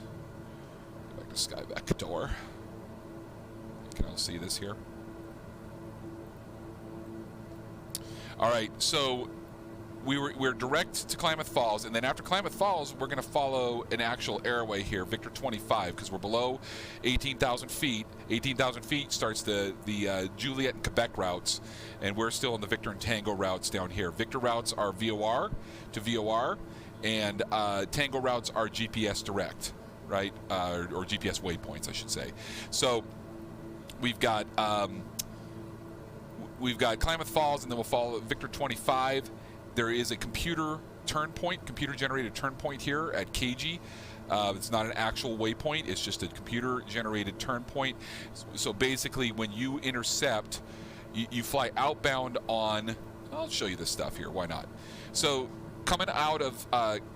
pause track IR so it doesn't screw everything up. When you're coming out of the Klamath Falls VOR, southbound, you have these numbers here.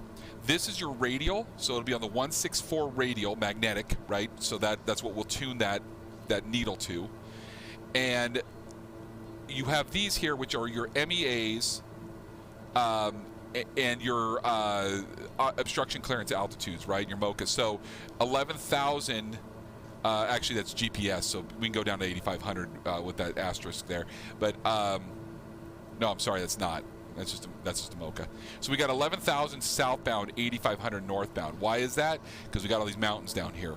So we need to be at a minimum of 11,000 feet. Well, we're up at 16, so we're good.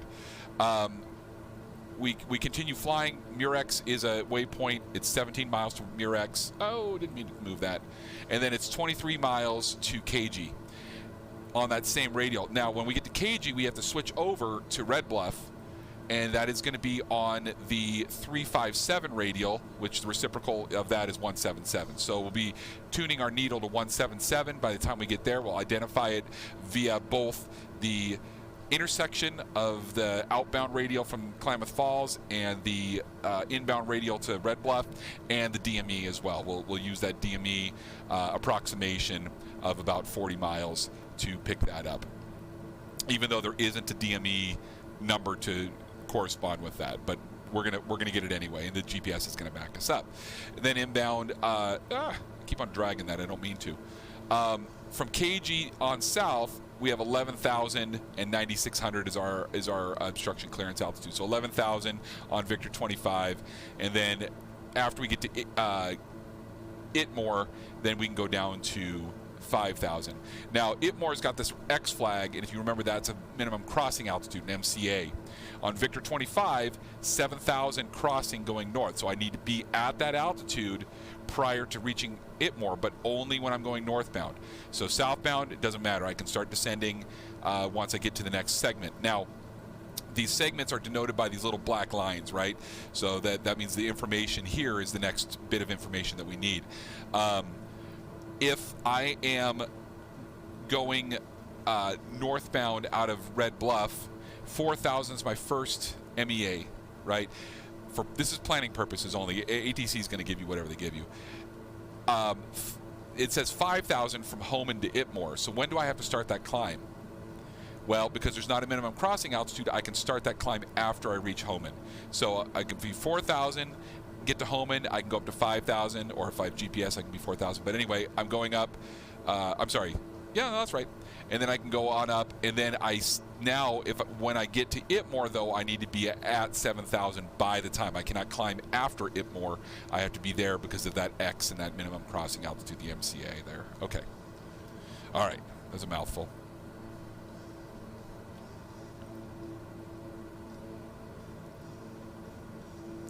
Let's do our cruise checklist.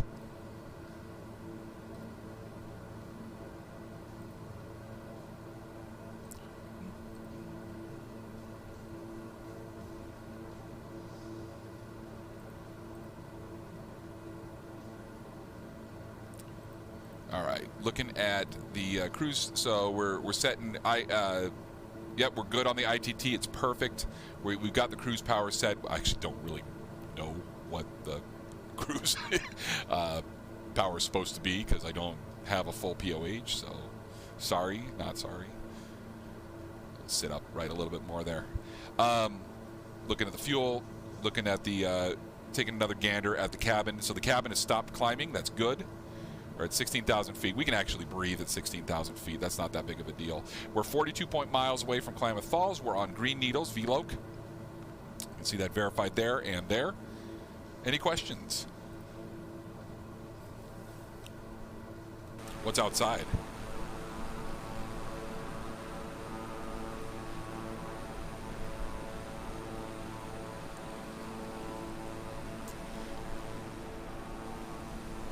Over there in that jumbled mess is Crater Lake. Not really able to see it because of this low deck, but there's the old Mount Mazama, and you can see the rim right there in Crater Lake in that little bunch of clouds. You see little cinder cones out here too. Oh yes, this is a pressurized aircraft. Yeah, we can go up to like 30,000 feet or higher. This sucker gets up there. I'm choosing to stay down low because of the wind.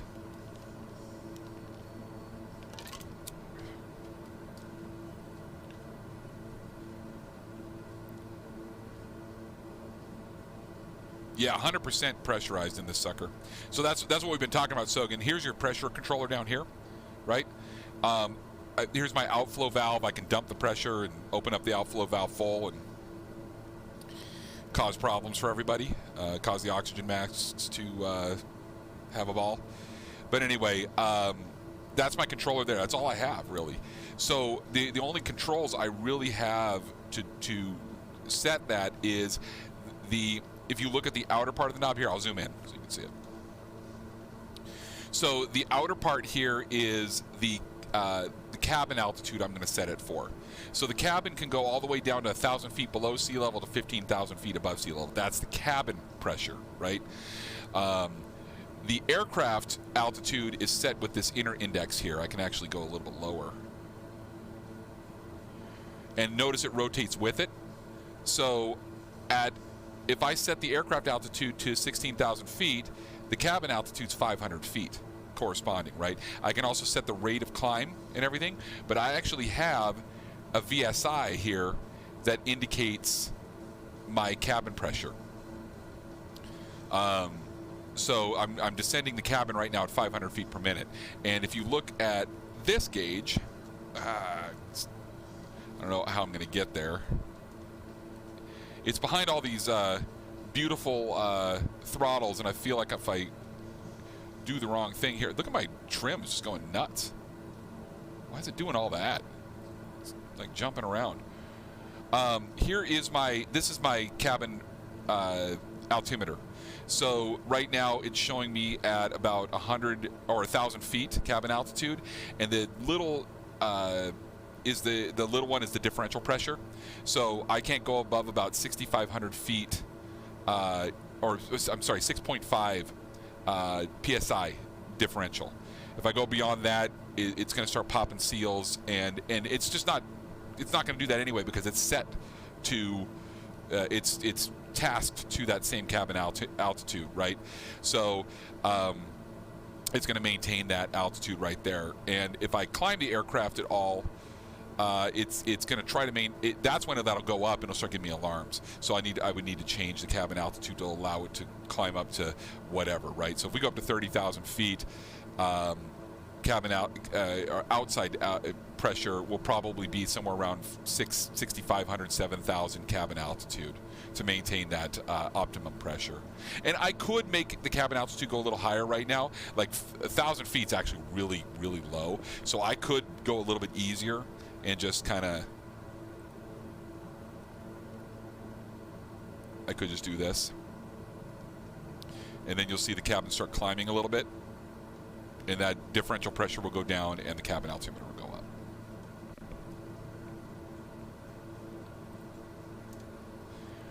Right, yeah, exactly. Like breathing at 16,000 feet, right? That is what the pressurization is for, and it's taking that pressurization from, and I'm not sure which stage it is on the King Air 350, but it's taking it off of the of one of the compressor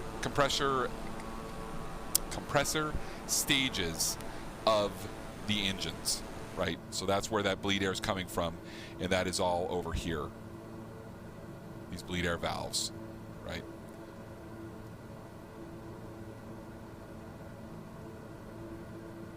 It's fun stuff, man. Put some.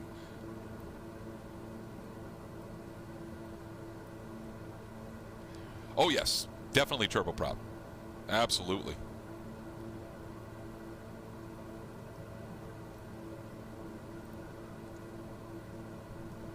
Yep. You can see that the intakes on this one are nicely behind the props, of course, and you've got the exhausts here. So again, it's a reverse flow where the air comes in the bottom, turns around, goes from back. So the compressor section is actually back here, facing backwards, and drawing the air in this way. So it comes in the inlet, makes a 180, comes in this way, and then gets into the turbine section where it's ignited and squeezed down and ignited, and then it exhausts out the front of the engine like that. Yep, that's a typical PT6, or there's a lot of different types of turboprop engines out there, but that's fairly typical of that. All right, so we're at 16,000 feet now. I don't know what the current altimeter is at Klamath Falls. ATC would give that to me though, since I'm below 18,000. 29 or 82. So we need to change that. 1, 2, and our vertical speed will descend a little bit. All right, so coming up to Klamath Falls right now, let's pick up. Let's get set on that outbound leg. So what I'm going to do for that, since we have a crossing, we're going to be crossing the VOR, right? I'm going to set that over here on COM 2 or Nav 2. Sorry. Hold on a second.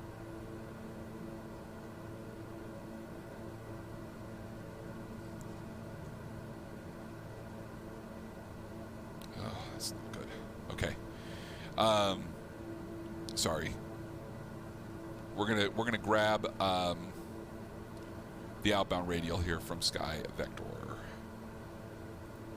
which was, once again, that initial outbound is 164. So I'm going to go ahead and set 115.9 over here. 6789er. Swap that to active, and then we should get that on our VOR.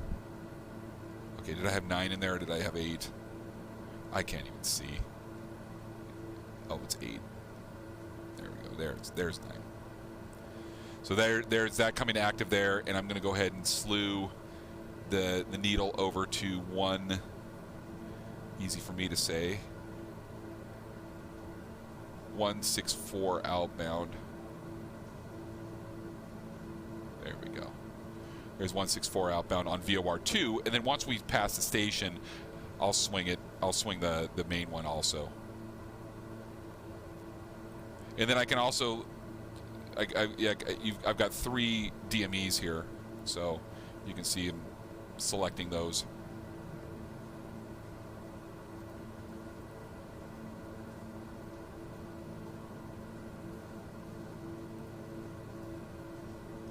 Okay, 6.5 miles. Don't have a big turn here. We're pretty much. It's just going to be. We're going to swing about 10, 15 degrees left, so I don't need to lead this turn by any significant amount here. Now, if I was on GPS mode, it would do it automatically for me, lead the turn, and there's allowances for that when you're flying IFR, unless it's a flyover waypoint, which this is not.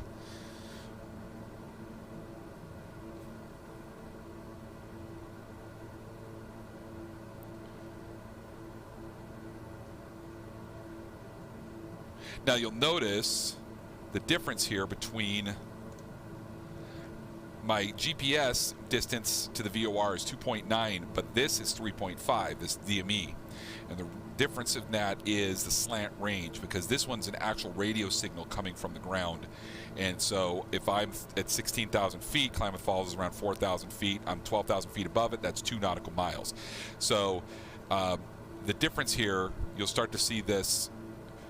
This is going to wind down faster and faster. This one's slowing down. And you can see this one's, we're almost tangent to it right now. We're almost directly overhead. It's going to get to about 2.0, maybe 1.9 or 8. And then there's a station passage, boom. And we'll go outbound on the 165. Or 164. Okay, so we'll need a little bit of a turn there. And it's going to do that.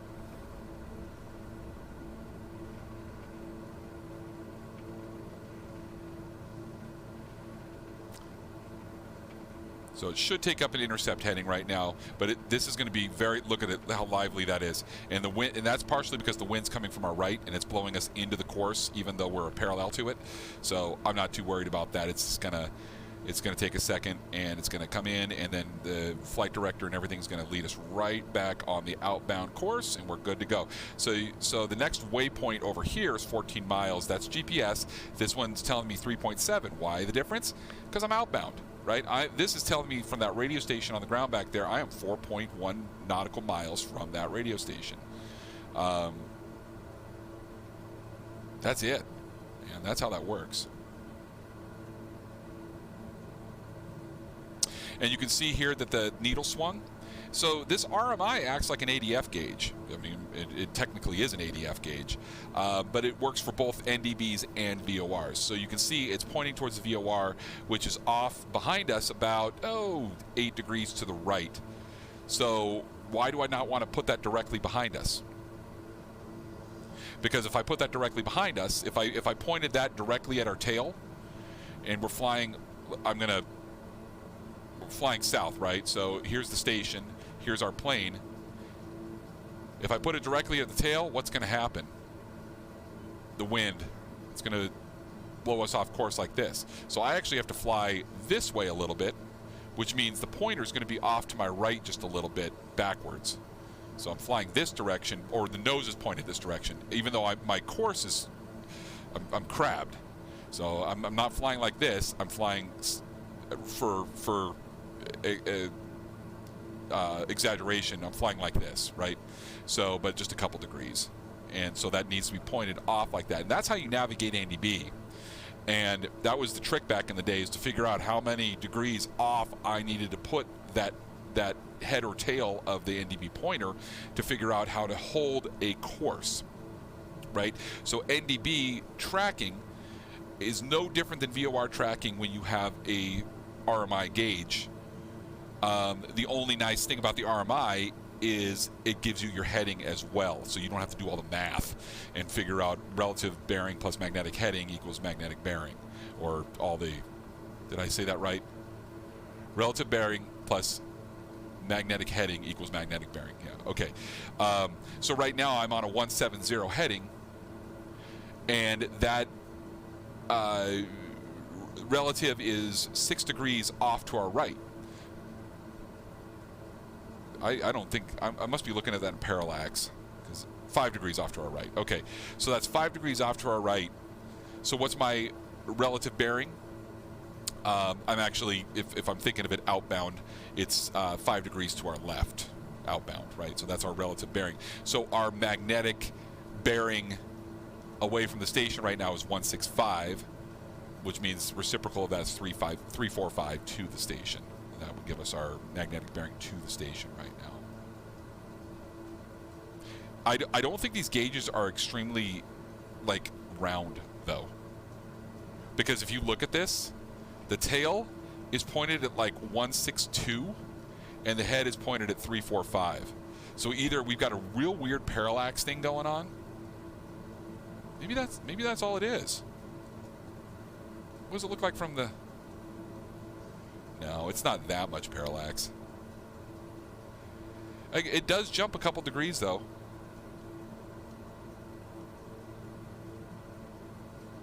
But it's so weird that it would be parallax from this perspective.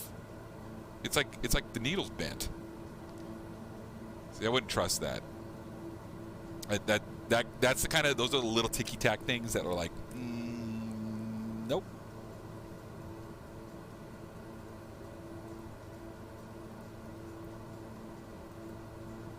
All right, next.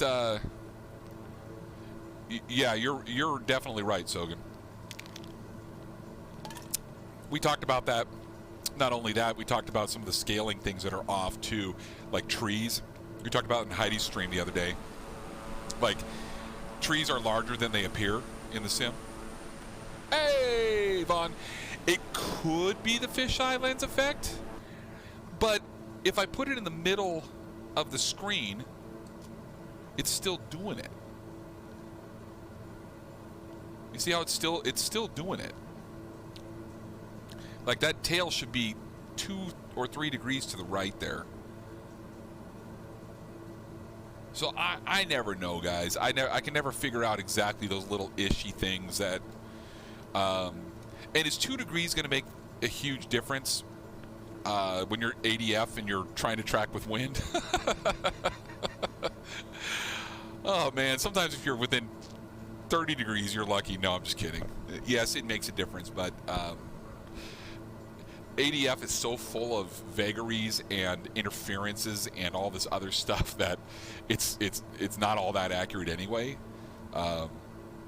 It gets you in the ballpark, but am I going to sweat a degree or two? Probably not. Don't let the FAA hear me say that. Well, who's shooting NDB anymore anyway, right? It's gone. It's kaput. Vaughn, how are you tonight, man? I appreciate you guys being here. If this is your first time with me, welcome. And where did I get the analog King Air from? Ask the Butters Show. Oh, hamburgers. I got this from Just Flight, and it's called the Black Square Analog King Air. If you just Google that, it'll get you to where you need to go. I think you can get it from a couple different stores, actually. Is it in the marketplace? I can't remember. Can you guys answer that? Is it in the MSFS marketplace or is it not? Okay, so yeah, Butters, this is a fantastic airplane. I mean, it is an absolute blast to fly, and it just takes the realism of the King Air, you know, the stock King Air in the sim, and it just bumps it up a ton. Like, this is the way to do it. This is the way to do it. Give me a second here.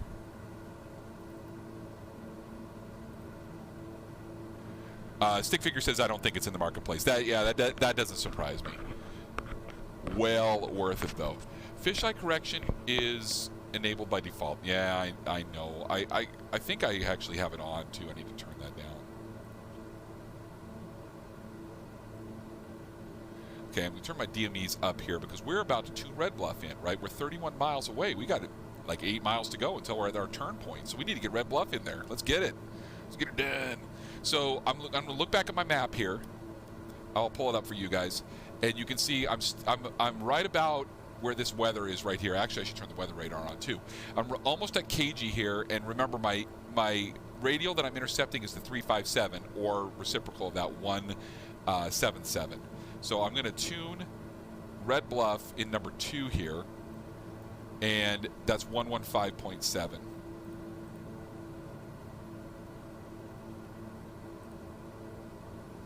We're going to identify it. R. Red Bluff, RBL. And you can see here that we're almost intercepted that course. And when we do, I'm going to switch over nav 1. I'm going to switch over nav 1. We're getting some weather here, so I need to turn on the radar. I don't know if it works. Oh, apparently it does.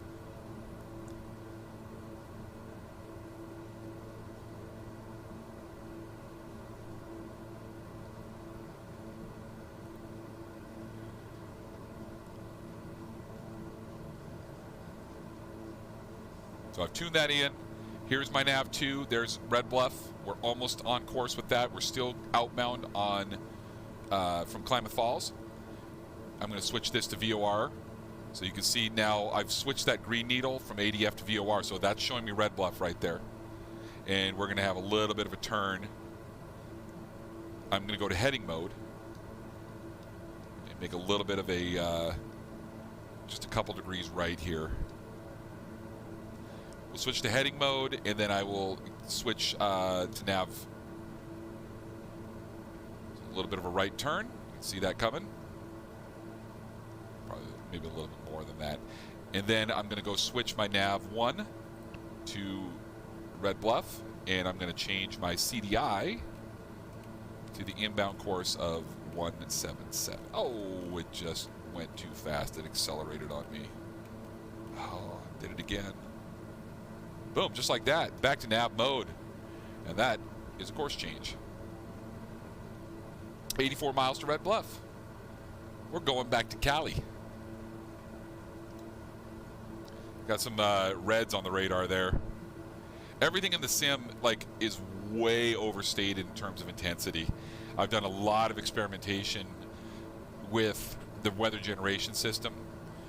Getting away from METAR airports and stuff like that, just in its own generator.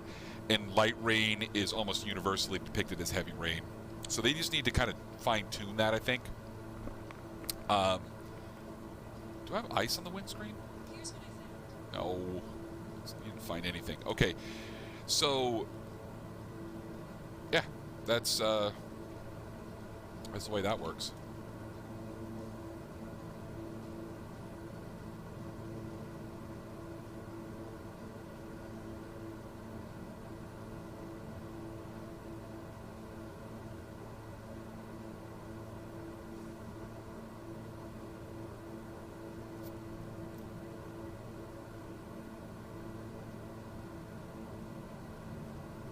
Oh, I love doing this stuff, guys. So, again, we'll start briefing the approach and the arrival and all that other stuff here once we get a little bit out of Red Bluff. But you can see here we're cooking along. I mean, we got a headwind, so our ground speed's about 240 right now. We could probably push this up a little bit. I've got enough room on the turbine temperature to make us go quicker.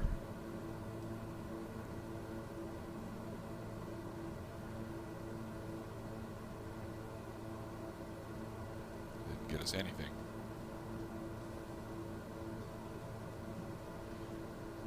So do I like the Twin Otter? Yeah, I mean, I haven't flown it a ton, but I do like the Twin Otter. Okay, hold on right there. You can see that sticking out of there, that cloud that's not moving? That's cumulogranite. That's actually Mount Shasta. Big old stratovolcano outside of Weed. So that means Lassen is got to be right in front of us. Maybe off to our left. But it's hidden in the clouds. Not much in the way of... oh, there's Shasta. You can kind of see it. Might get a neat shot at it real quick here. Take a picture. Take a picture. A little far away, not getting a great amount of detail on it, but a big old volcano. I do have a little windshield ice. Look at that. Well, would you look at that? Let's turn on the windshield ice. Oh, and it's gone. All right.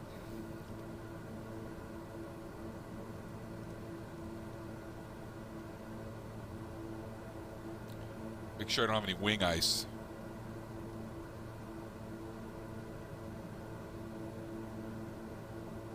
I don't have any wing ice. Looking okay.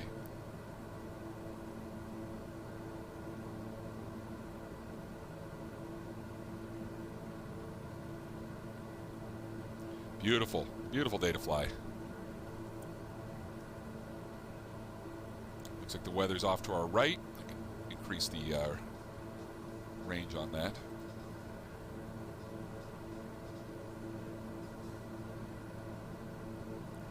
All right, rock and roll.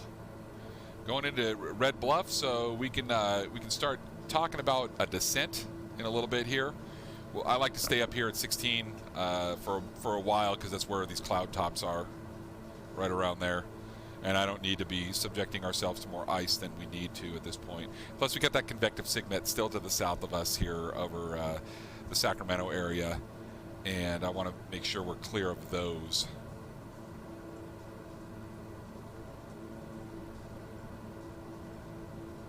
But 240 knots is 4 miles per minute. So we are currently 66 miles from Red Bluff.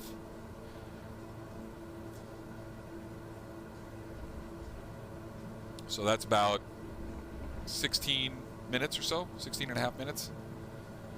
And if we select this on our DME, it says right there, 16 minutes. And I can also select that. I can do an elapsed time or speed. Tell me 245.5 knots ground speed. Can I get any passenger cargo mod add-on for these lighter aircraft? So some of the third-party aircraft spotters have passengers built into them. So short answer, yes. Long answer, yes. The like all the Just Flight and Carnado aircraft have passengers and stuff like that, and you can set it in the sim too. Like if I go into the weight and balance screen, I can put passengers in here, right? I can take these weights out and all that other stuff. Is that what you're asking, or do you know that already? Now, in terms of showing them, like I said, some of the third-party add-ons definitely have passengers shown. They actually kind of freak me out, so I actually rather not have them.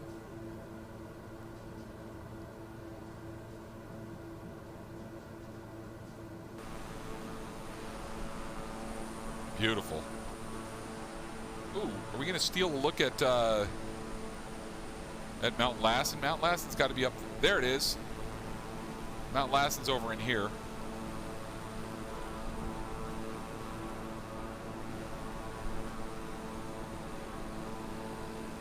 If you're ever in the area in the summer, you can drive really close to the summit of Mount Lassen. The highway that goes right over it. It is a national park.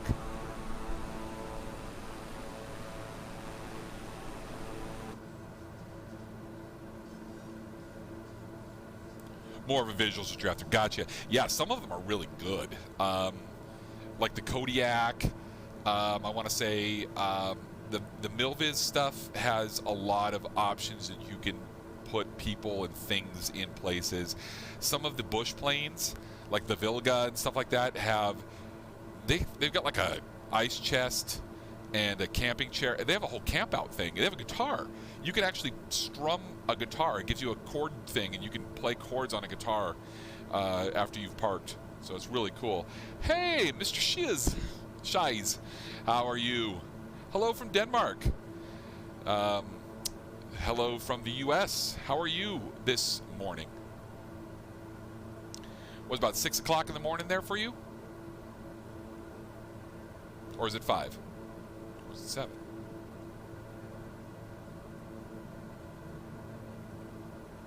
$6:12. There we go. Awesome. Well, good morning to you.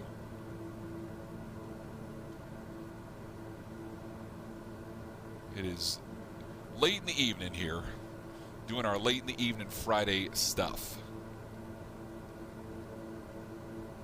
And the cabin is nice 73 degrees in here. It's a little warm, actually. Heard you talking about the Vilga. Yes, the Vilga is fantastic. If you guys haven't had a chance to fly that yet, that is a fun little bush plane. And we had a little opportunity to ring that one out. And you have it? Great. Yeah, it's a blast. So if you guys, for those of you who are new to me, like I said, I do all sorts of different types of flying. I like to mix it up. We'll do bush flying one day. We'll fly turboprops one day. We'll fly a lot of general aviation aircraft. Love flying like the Arrow and stuff like that. And then we'll sometimes fly 737s. We'll fly airliners, right? Just kind of mix it up on Friday nights. On Wednesday nights, I actually do a series where we actually follow a U.S. highway from start to finish. And we talk about everything along the highway along the way. So the towns, the mountains, the sites, the military bases, the history, all that fun stuff. And it's like a guided visual tour that you can't get in a car because the car, you see a lot of trees usually, unless you're in the plain states. We can get a little bit above that and see what's beyond that and give a little bit of perspective to the things that are out there. So currently we're on US 95, which is actually not far from here. It's like 150 miles that way. But we're on US 95 in Idaho right now, heading south towards Nevada. And that's on Wednesday nights. That's not this flight. That's our Wednesday night thing. So, have I heard of the Draco? Of course. Mike Patey. Yeah, that's right. That was a modified Vilga. Of course, it no longer exists, but yeah.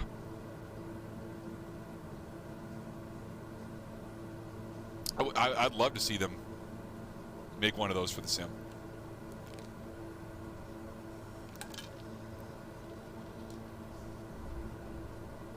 Ooh, look at that bump.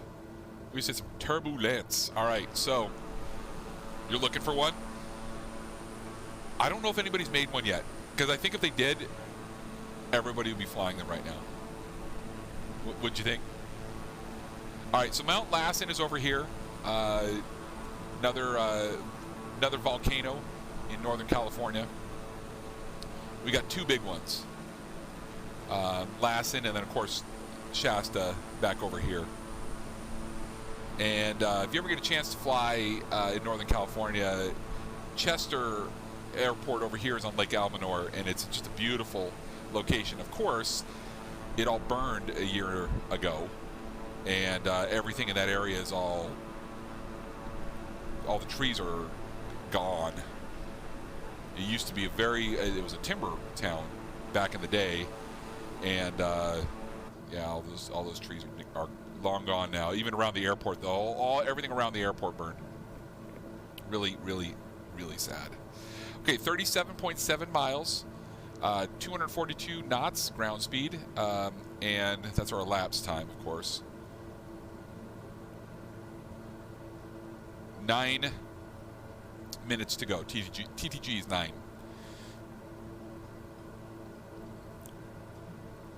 Now, of course, that readout of speed and time, this is DME, distance measuring equipment, right? So it's a little bit of old school. It's an antenna on the ground, and it basically uses Doppler concepts, talking with your receiver to to measure how far away you are, and it can also estimate your ground speed, right? But if I was flying 90 degrees relative to the station, if I was arcing tangent to the station, my speed readout would be 0. So that is speed relative to the station. So it really is only accurate to my actual ground speed if I'm flying directly towards or away from the station.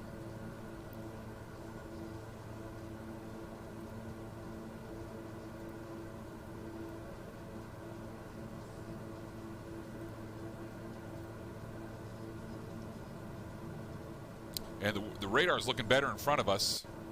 We got a little stratus deck down there. That's nice to see. Clouds still look too...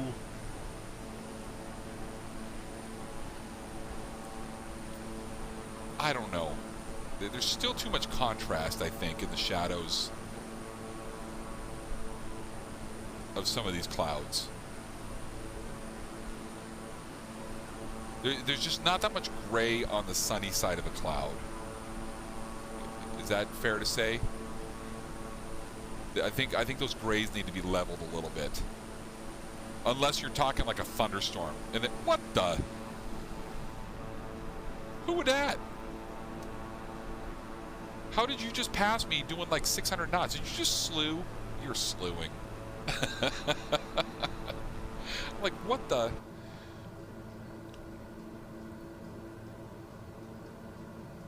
Well, it looks like San Francisco's coming online. Exposure, maybe that's the word I'm looking for, but again, is it exposure or is it simulating exposure? Because it's, you know, it's a different concept in rendered graphics versus optics, right? Am I, or is that, does that play over? But yeah, I feel like they need to normalize some of the grays, like the light and dark. Uh-oh. What? Don't freeze on me here. Don't freeze on me.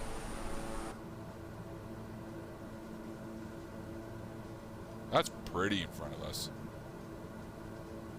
Your plane can't keep up with mine? Oh, come on, man. Are you heavier than me? Got a little more angle of attack, a little more induced drag? Or what are you in? You're in a 350.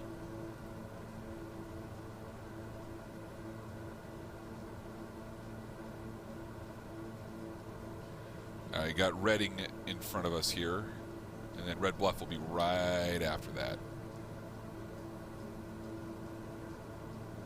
Sure, okay.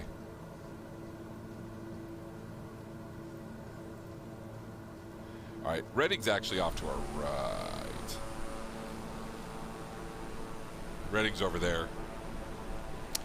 You notice that the METAR at Reading is not doing anything to the weather. Consistent.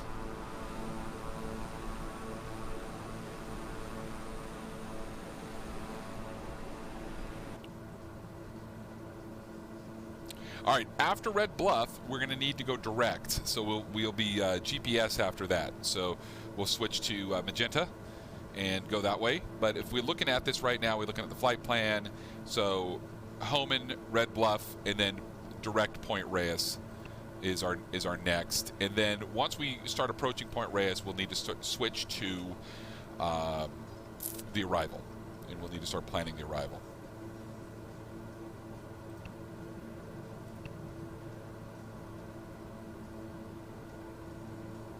So Lake Shasta is behind us. That's a big old reservoir. They need that to fill up. That's a major source of water for the Northern Valley. The largest reservoir in Northern California. And of course, we're going to be coming up to, well, you might see Oroville off to our, we're going to be too far from Oroville. You won't be able to see it. Not with these clouds especially. So you got heavier weather off to our southeast over there. That's Sacramento's off this direction. I've basically done this flight. I've done this flight from Chester to Chico to Sacramento. It's awesome. Beautiful. You say that the sun is relatively low on the horizon with layer above, so it's roughly what you would expect to see. I think so in front of us, Sogan. But behind us, I think this is just too dark. Like that right there. These clouds, I just don't know. I feel like these would, first of all, these are all like being depicted as cumulus and maybe even towering cumulus, and I don't think they would be. I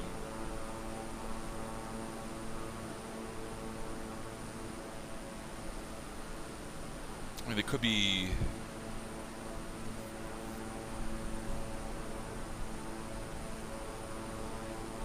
Could be altocumulus too, maybe Castellanus, but I don't think so.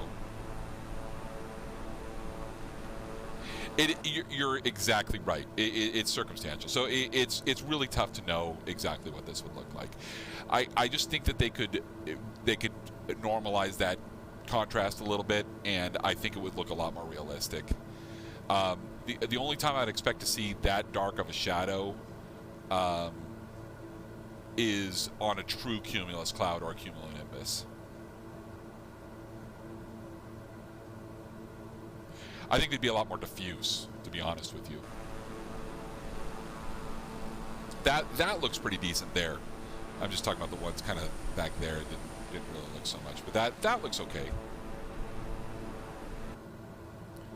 All right, 8.2 miles from Red Bluff, and then after that, like I said, we have to go GPS direct, and then we'll start talking about the arrival, and that's when things are going to get interesting.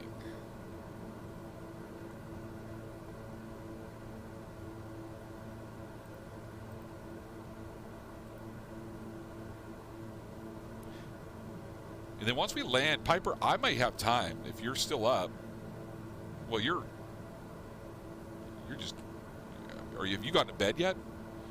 Or are you getting up?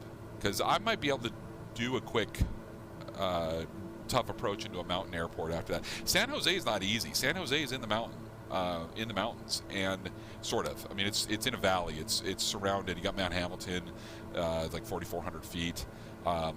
Like 20 miles, and it's, and then all that airspace around it. San Jose is tough. Right, Sogan. You are correct. Yeah.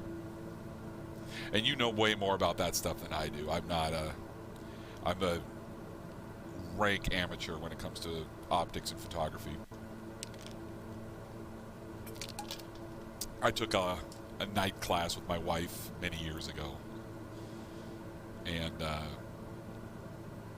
I know a little bit about f-stop and exposure and ISO and all that other stuff, but it's very, very, very, very limited.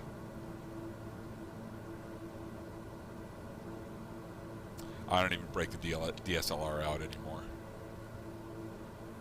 because it's old and uses old media.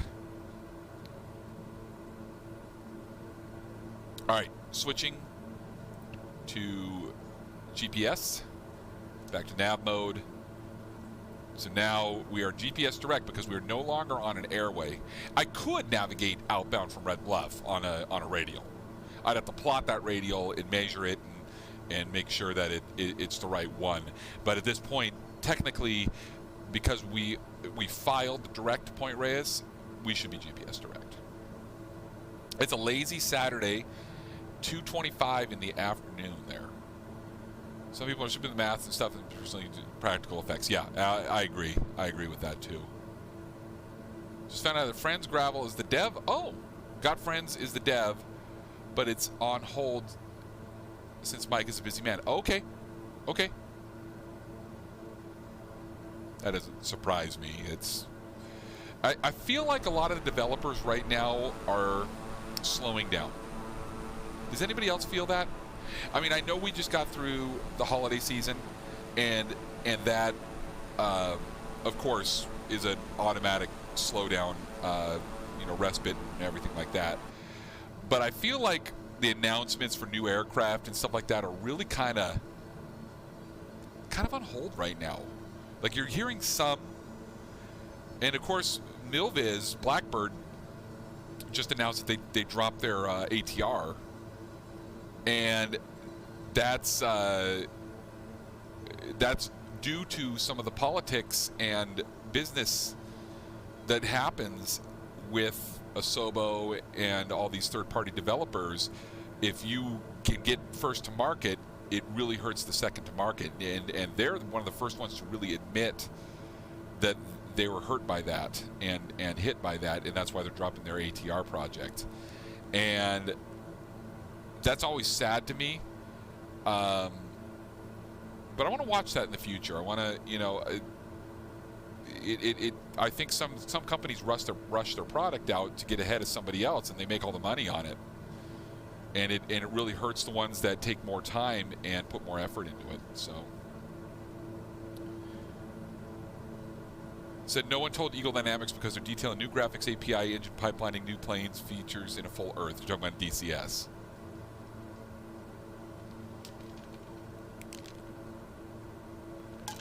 All right, we are over the middle of the northern end of the valley right now. You can see on the west of us, you're starting to get into the Coast Range. You can see some of the Coast Range over here. We've got behind us is Shasta's way back there.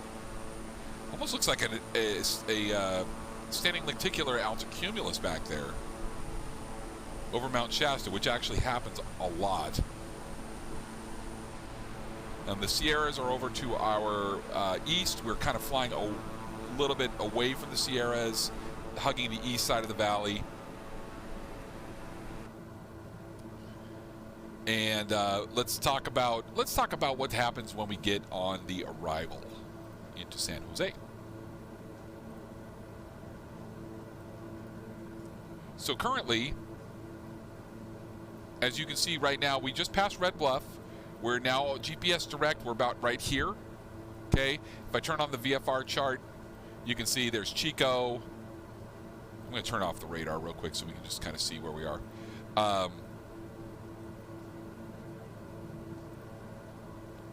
So there's Red Bluff. There's Chico over here.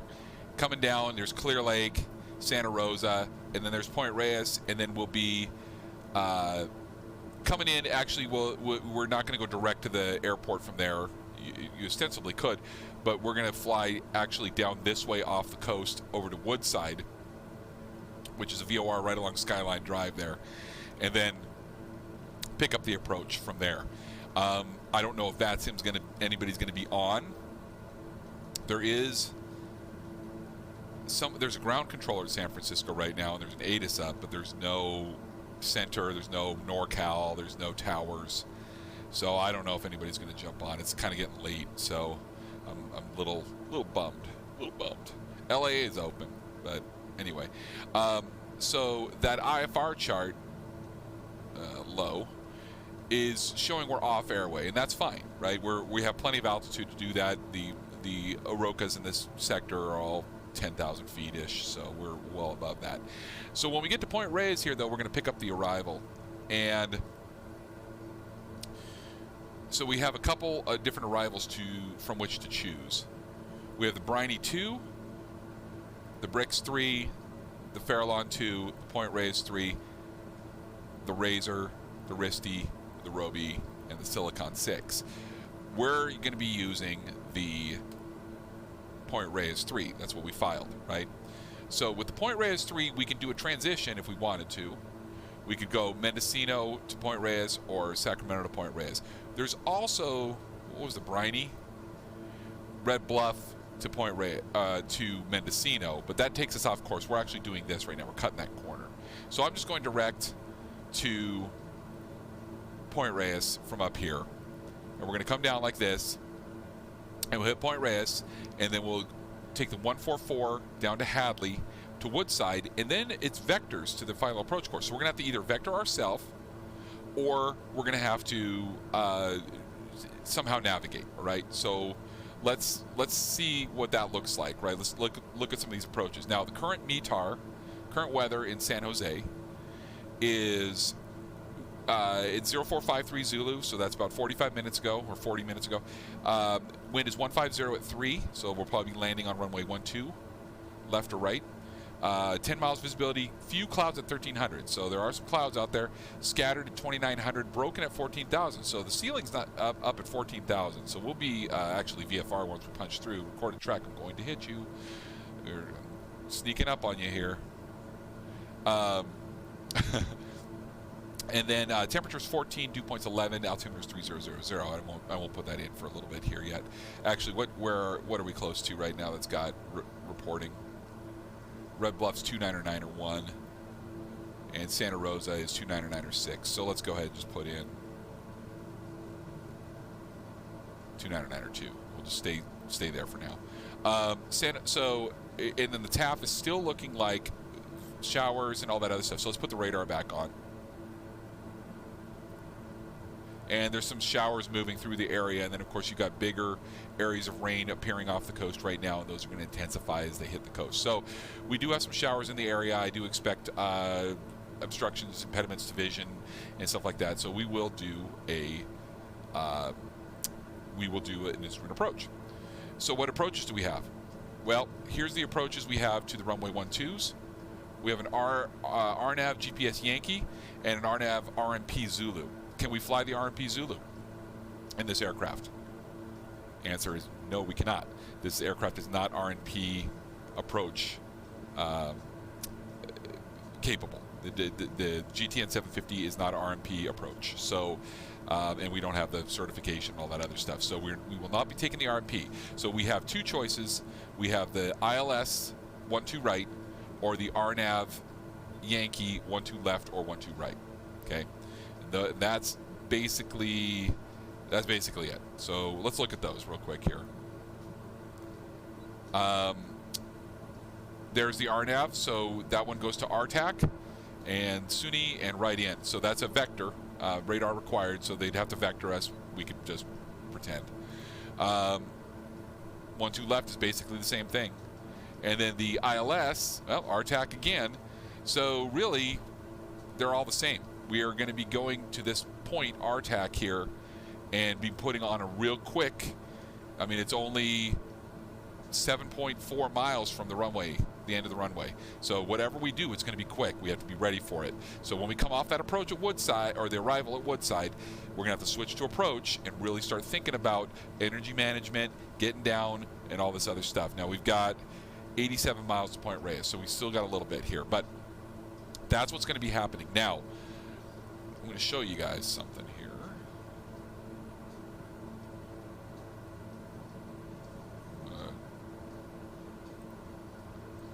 I don't know, what do you guys want to see me fly? Do you want to see me fly a GPS approach or the ILS?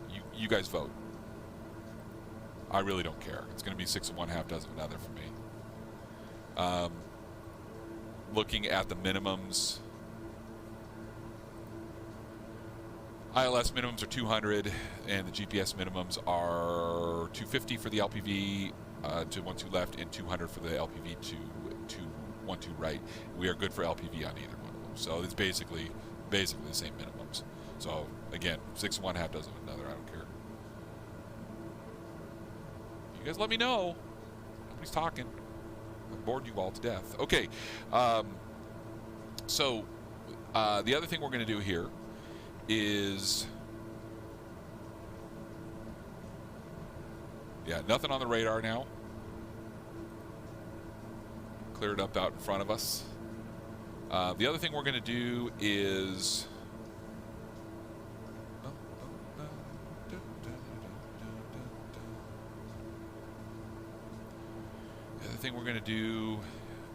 is pull up this. Wait a second here. Okay.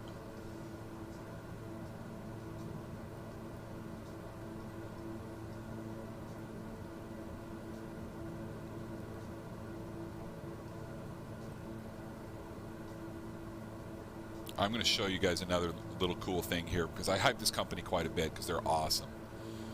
Awesome.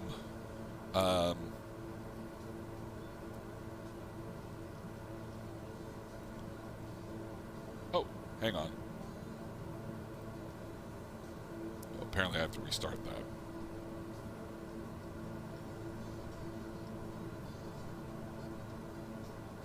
Those of you watching the VOD later, you're not going to know what I'm bopping to right now, but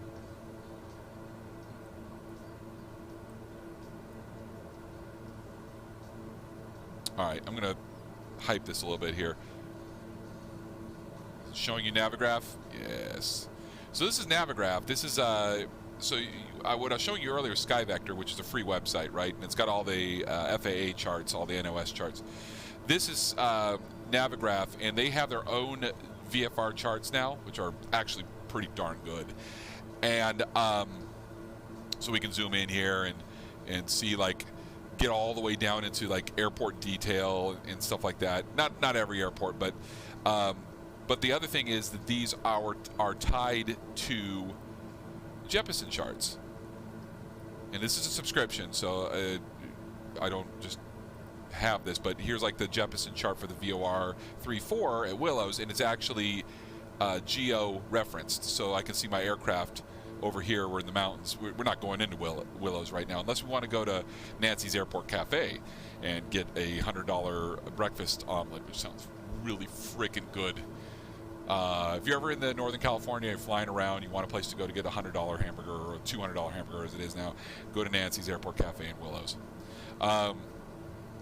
Been there many a time. So, but this is the VFR chart, and then I can switch this to the IFR low chart. And this looks a lot like the chart we were just looking at, except this is the Jeppesen version, the Jeppesen electronic version.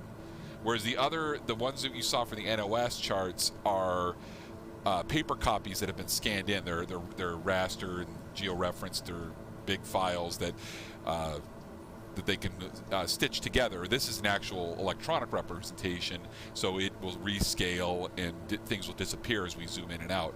But anyway, this is where we are. We're going to Point Reyes. Now, I don't have any flight plan in here because I just turned this on.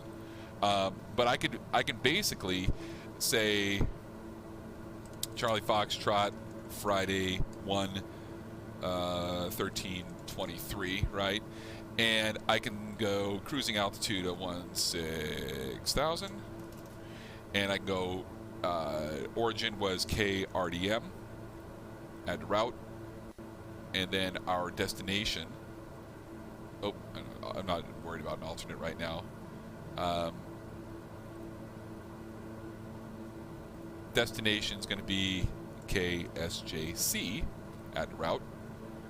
And there's the direct line, right? So we're a little bit off of that because we went a different way. So we can add things to the route. It'll do an auto route if we let it. Who knows what this is? That's actually not. That's actually pretty close to what we did. That's actually really close to what we did. But and then as I get into San Jose, I can select an arrival. And we're going to do, and it shows me all the different arrival routes. So that's a good overview of that. This is amazing, by the way. Amazing technology. If I'd had this when I was a kid, I would have never left my house. So we're going to Point Reyes. So there it is. We're direct Red Bluff to Point Reyes, and this is the way it's going to bring us in. And then we can go ahead and select that approach. Did anybody say what both approaches seem easy? Huh. All right, we'll do the ILS then. That will be harder. So we'll select, and we can filter this by runway as well. We can go 1-2 left is got the ILS, or 1-2 right's got the ILS. So we'll do this, add that to the route, and that will give us a little. That dash line is going to be our vector, and that is the way we're going to come in and do the approach. And then I can look at the charts for that. And overlay them and all that other stuff. So I can do a chart overlay, and there's the Jeppesen chart, and I can make it darker or lighter as I need to, and we can brief the approach as we get closer. And then the same thing I can do with the arrival. So let's brief the arrival. Let's do that first. This is the Point Reyes 3 arrival into San Jose. Chart 10-2 Foxtrot, 30 June 17. And so we got the ATIS, which we've already grabbed from SkyVector. Airport elevation, it's very low. I don't even remember what it is. 62 feet? Yeah, 62 feet. We will, yeah, transition levels, fly level 1A. We don't need to worry about that. Radar is required. There is a typo right there. Sacramento. That is not how you spell Sacramento. There's an A in there, like the beam, baby. So, radar required. Sacramento transition to be used only when assigned by ATC. All right, whatever. Also serves Palo Alto. Okay.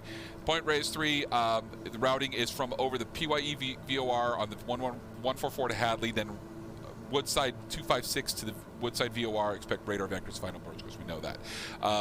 In this, we don't really have any altitude restrictions on this. I'm going to actually block out. Yeah, we don't really have any altitude restrictions on this one, so whatever. I guess we'll start. We could probably start a descent here really soon. We're at 16,000 feet. Coming into Point Reyes, I want to be at. I'm also going to give you the link to the charts here.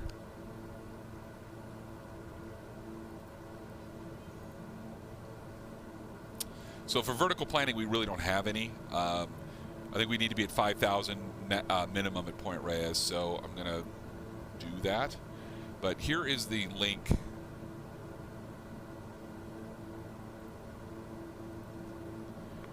There's your approach, or your arrival, sorry, arrival chart link. And here is going to be the approach chart link. All right. Once we get to Point Reyes, we're going to start briefing the approach. But currently we are 50 nautical miles out. So I need to descend 11,000 feet. And so I'm going to start my descent in about 15 miles, or roughly 4 minutes. And I could put that in my VNAV here too. I could go do a VNAV plan, if it'll let me. And VNAV's enabled. And we need to put it in our flight plan. So let's go ahead and let's do a couple things. First of all, we need to load the procedure. So we're going to load the arrival, and we're going to do the Point Reyes 3. No transition. Yeah, runway's all. That's correct. Oh, is it not going to let me do it without a transition? Well, that's ridiculous. Well, I'm going to put that in there like that, and then I'm just going to go activate leg, and then I'm going to go just direct. There. All right, so we faked it. We made it to that leg. Okay, now I can. Now I need to put in an altitude. So I'm going to go 5,000 feet. That's our target at Point Reyes, and we'll save that. And now I should be able to get a VNAV. So if I wanted a 3-degree glide path, which is fine, 1,300 feet per minute, that gives me 2 minutes to top a descent. And I've been talking for about 2 minutes since I said 4 minutes, right? So that's about exactly what we want. So now, didn't mean to do that. We should have over here. Oh, I'm sorry, I've got the screen still up. Well, that's fine. All right, so I programmed that, and you can see here, top of descent is right there, and this line out in front of us is about 1 minute, so it's coming.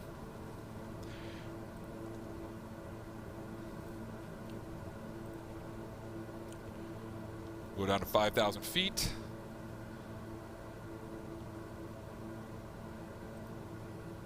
Might be a little early to get to 5,000, but I'm going to do it anyway. We don't have ATC. Oh, now somebody's in Sacramento ground. How come nobody's controlling the air? I want somebody in the air. Can we get somebody in the air, please?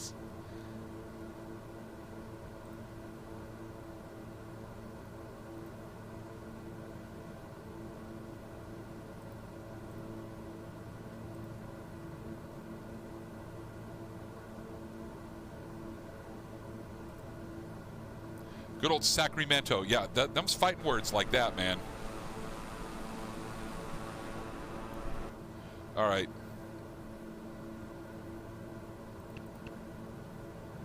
I actually think I'll put my vector arrow out farther than that. I'm going to turn everybody off up here. It's what I do anyway.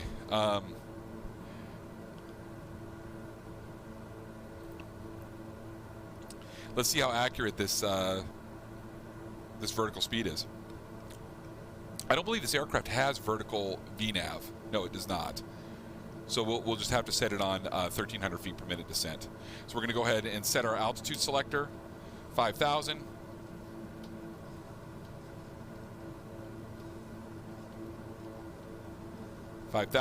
And vertical speed selected minus 1,300. And we'll pull back on the throttles just a little bit. So we don't overspeed.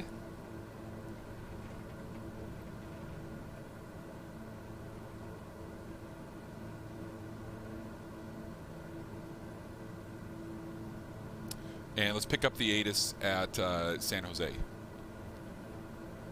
Said that is 126.95. Now, of course, I can always go in here.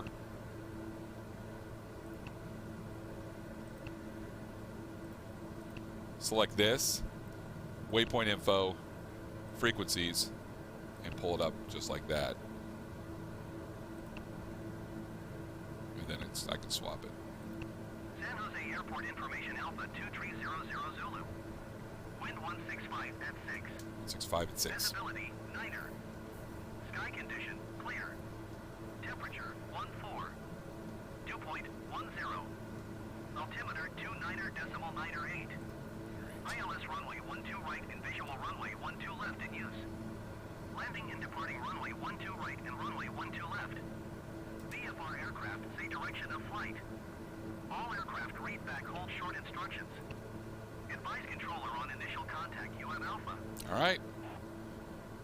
San Jose Airport information Alpha 230. I don't have Oh, it depends. So Piper, what you're seeing there, there is actually no altitude restriction. You see the one coming from Mendocino, but I'm not on that transition technically. I'm direct Point Reyes. So I don't have, it would be whatever ATC would assign, because it'd technically be a direct or a vector. So it could be 6,000, but I'm making it 5.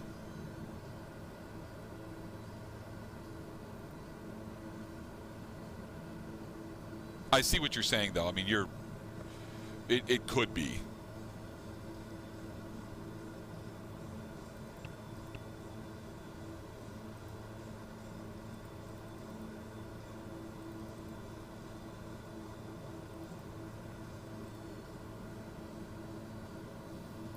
And it looks like we're over Santa Rosa. So this is the this neighborhood right here burned during that fire about 5 years ago. It was December, and it started in the mountains over here and wind whipped really fast. It started like, I think somewhere in here. It burned all these hills here. You can see all these houses were all charred, ashes, and then it came down into the flatland across farmland, jumped the highway, and ended up burning this entire neighborhood here down. I mean, this is a big city. Santa Rosa is over 100,000 people. I mean, it was a big deal. You can see right here, this is the old Naval Air Station, actually. There was a Santa Rosa Naval Air Station was right here. You can see the old cross runway, and now it's being turned into a housing development. But that was a long time ago.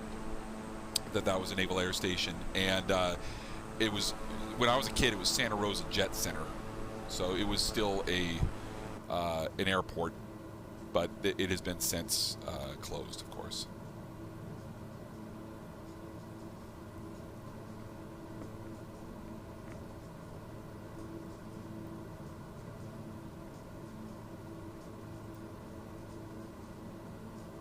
Is the music too loud?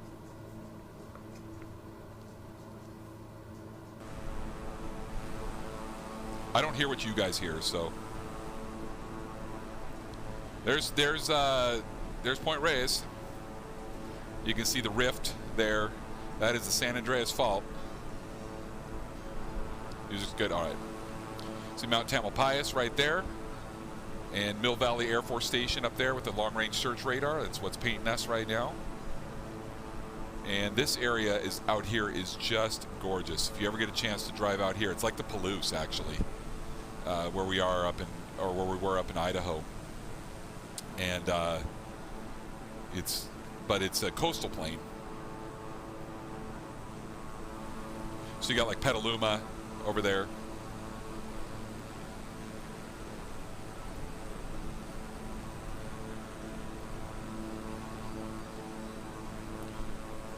And if you want to go to like Jenner and Bodega Bay, we used to have there's Bodega Bay right there. In Jenner, the Russian River comes out right here. And actually, sorry, that's Russian River right there. And that Fort Ross and Jenner are right there. And we used to rent a house there and play Goonies. Actually, the end of Goonies was shot right at a beach right here, where the pirate ship was. Oh, sorry, spoiler alert.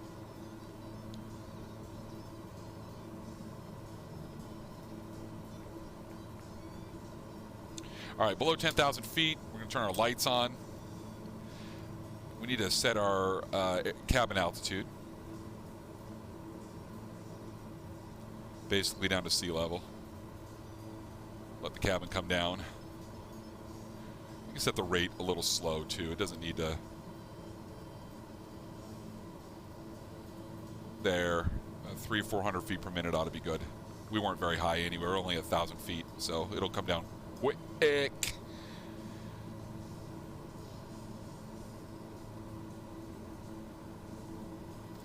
All right, probably put the head tracker back on. I will hand fly the approach. So once we're inbound to Woodside, I'll hand fly everything.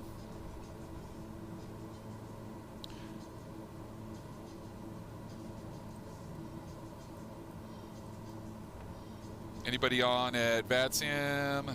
No. Bummer.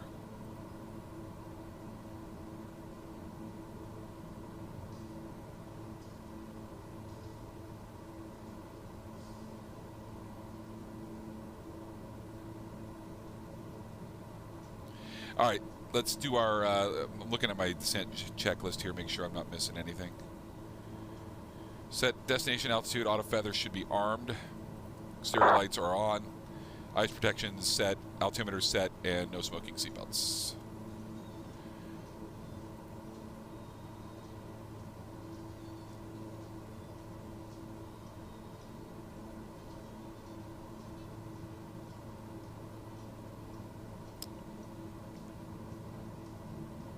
And Bay Area traffic. King Air 604 Charlie Foxtrot is approaching Point Reyes and will be southbound on the Point Reyes 3 arrival to San Jose, landing on 12 right.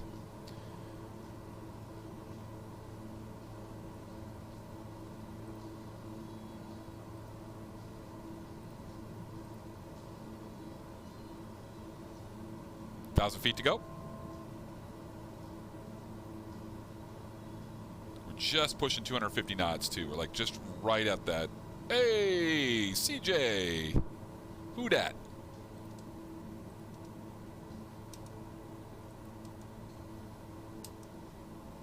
There must be somebody in VATSIM because you're not showing up on my. You're not showing up on my players. Who is that? All right, as we get to 5,000 feet here, it's gonna level off and we'll slow it down.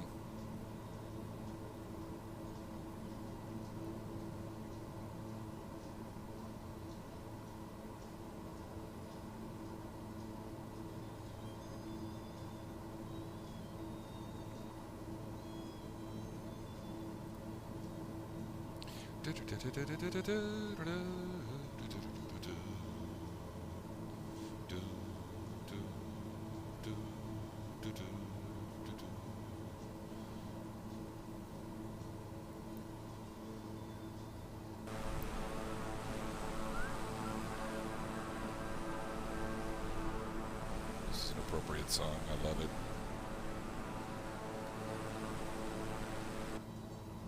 All right, we're on the approach. Or on the arrival, I mean. This is one of the sickest flugelhorn solos.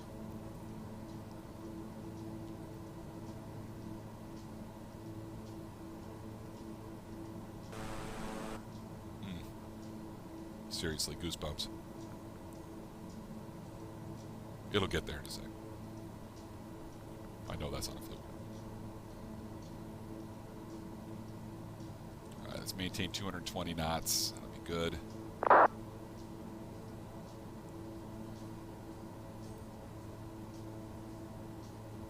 Little triangle.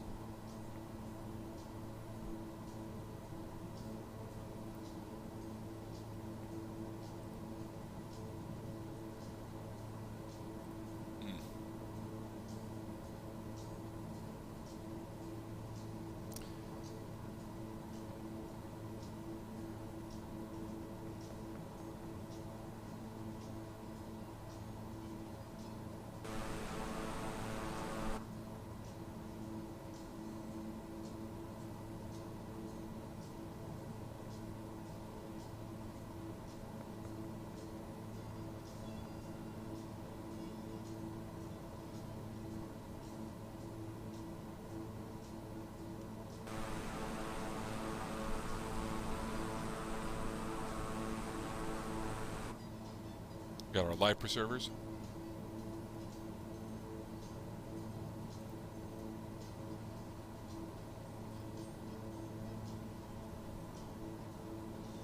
I'm going to go ahead and load the procedure.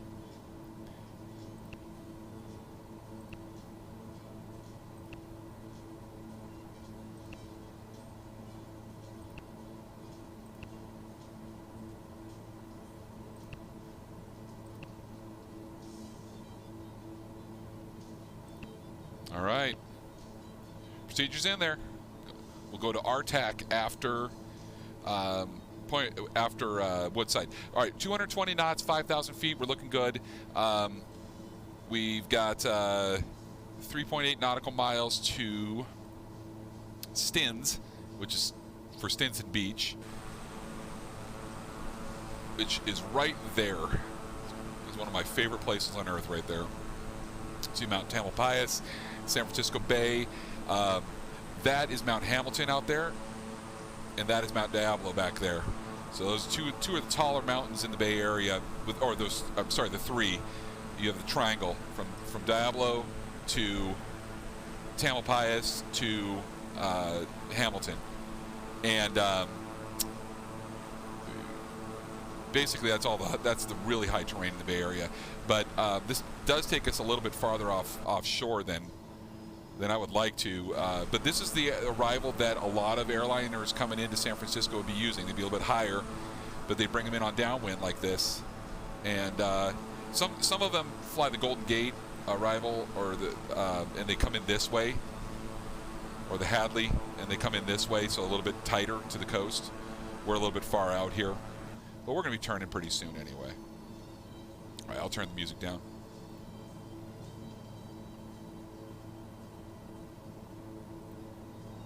All right. Yeah, there's Mount Ham way out there. Mount Ham, Mount Tam. That's actually a really pretty picture. I'm going to take a little screeny of that one there.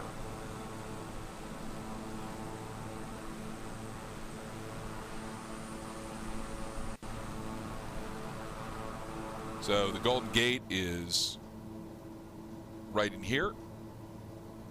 City of San Francisco right there. Presidio, San Francisco there. Marin Headlands over here with all the old World War II bunkers and stuff. Let's brief the approach. This will be the ILS Runway 12 right into San Jose. You guys want the Jeppesen or the NOS? I gave you the link for the NOS chart. I'm gonna show and brief the since we're way out here right now. I'm gonna brief the JEP chart. This is the this will be ILS runway 12 right side. Don't make a landing on the left. That'll be bad. Chart 11-1, San Jose, California, 2 of April 21. We've got the ATIS already. We've got information alpha, and we've got the altimeter set. All the other frequencies are irrelevant right now. The localizer is going to be 110.9. That's in the backup right now, and we're going to need Woodside before that, so we will we'll tune 113.9 here,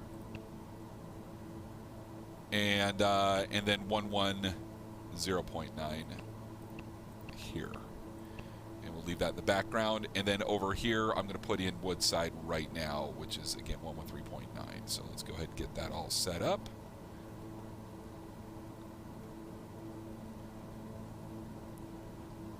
One, two, three. By the way, I'm making a button box. I'm making a button box for the GPS tuning. That I've got I've got 2 dual rotary encoders with the push button, and the plan is to. The plan is to make a box out of that so I can quickly tune this stuff. I don't know how that's going to work. Okay, I've done that. I know you can't see it. You got the chart up in front of you. Final approach course is going to be 126. SUNY is our glide slope intercept here. You can see the final approach fix if it's a localizer approach or just a glide slope intercept. Decision height or altitude. Altitude's 251. That's our barometric, or 205 for radar altimeter. So we could set our radar altimeter bug here.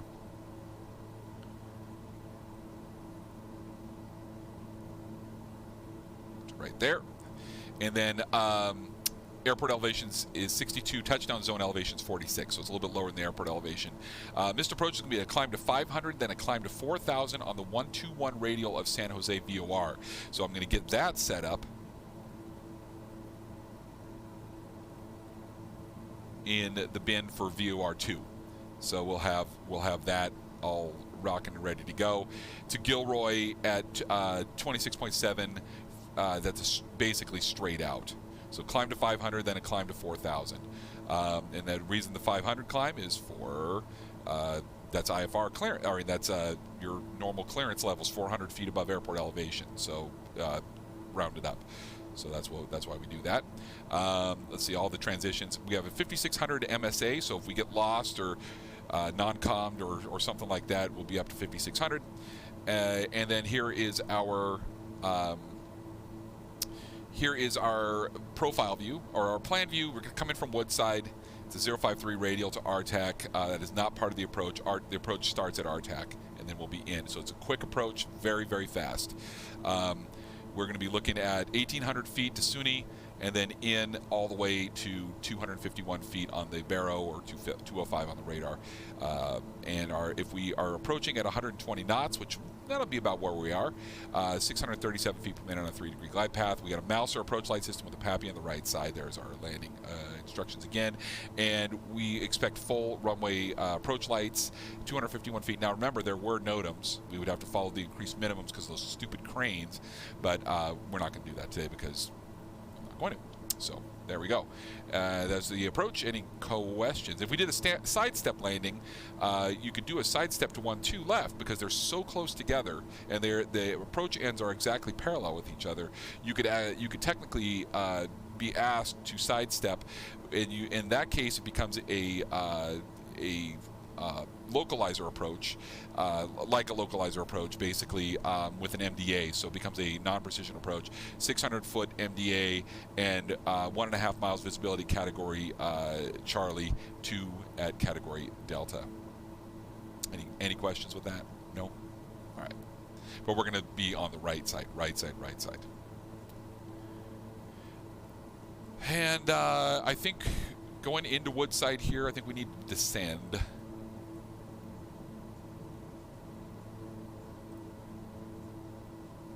NOTAMs are just garbage, so nobody reads them.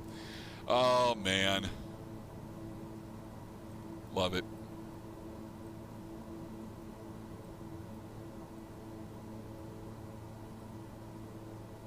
I don't know what the minimum vectoring altitude would be to Woodside. That's the only thing I'm kind of unsure about right now. I think the VOR is about 2,500 feet itself. So I don't want to cross that below 4,000. I'm going to give myself 4,000. So here we come on the turn to Woodside, 113.9.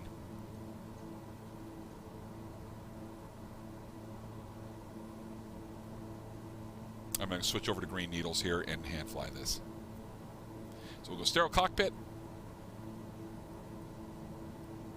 And I will talk to you guys when I get a chance.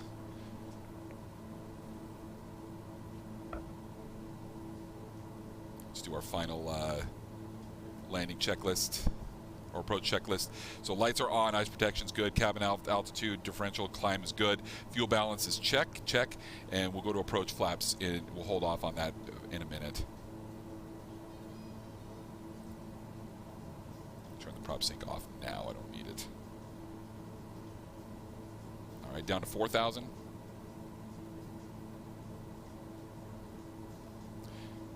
And I'm going to tune in that Woodside. There's Woodside. Oops. Dun, dun, dun, dun, dun. Dun, dun, dun, dun, dun.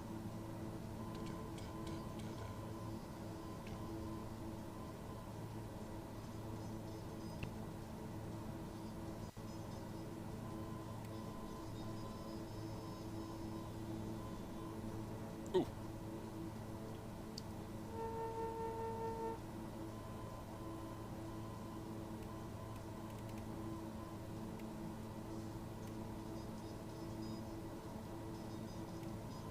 There we go.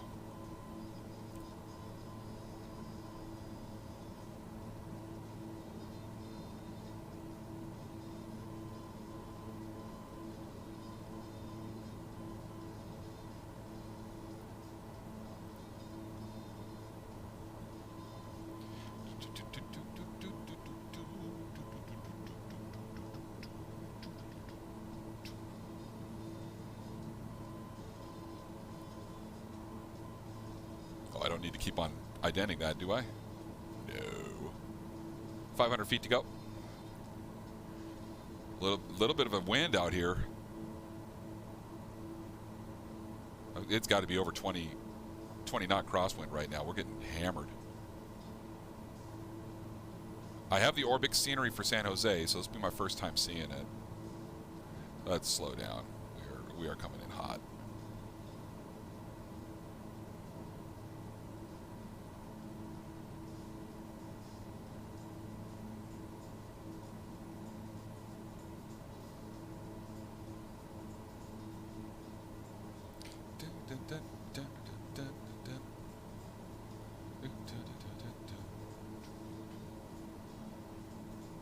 Did I brief secondary minimums? You got to do the sound.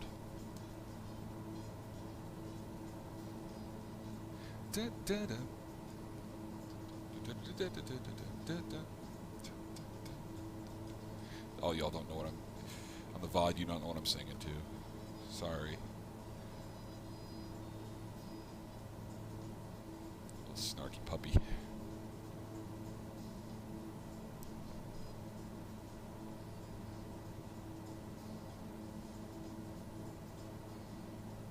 You can actually see the VOR right down there on that mountain.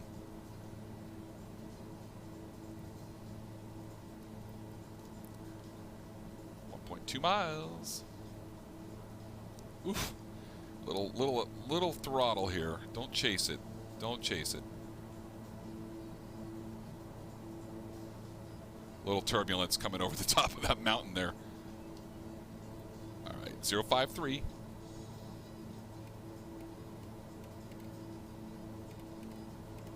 I'm down to 1,800 now.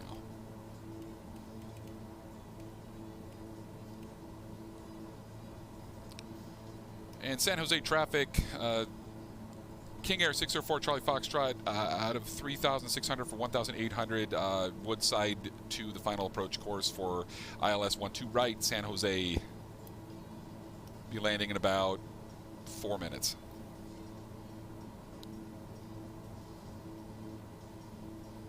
Let's slow way down now.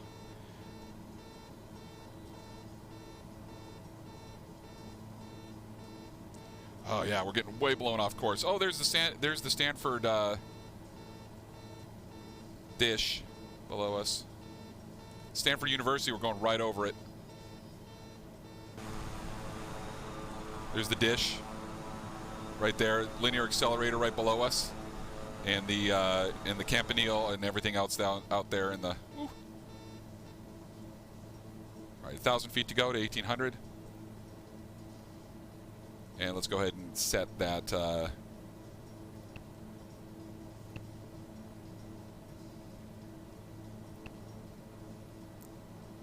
Let's go ahead and set that ILS in here.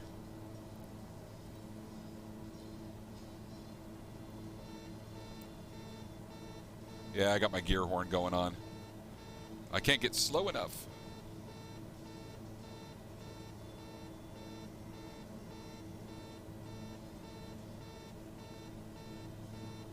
All right, I'm navigating on that VOR2 out there. I'm going to switch this to 1 and put in my final approach course of 126. 400 feet to go.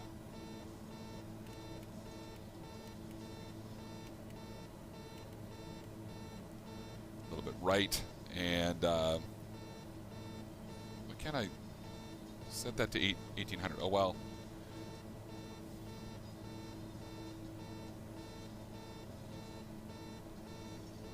All right, everything's set. Set approach flaps. Keep coming down. And we're green needles. We're not going to hit the check right fail button.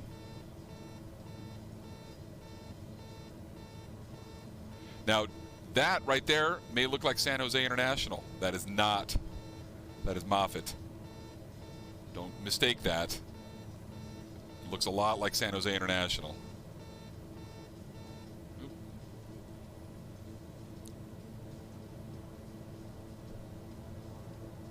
Oops. A little distracted by Moffett Field there. All right, there we go. All right. Not quite ready to put the gear out yet, but we're getting there. It's going to be a pretty hard right turn on the final. Airport's in sight. San Jose traffic, 604 Charlie Foxtrot's on about a 7-mile final ILS 12 right, full stop, San Jose.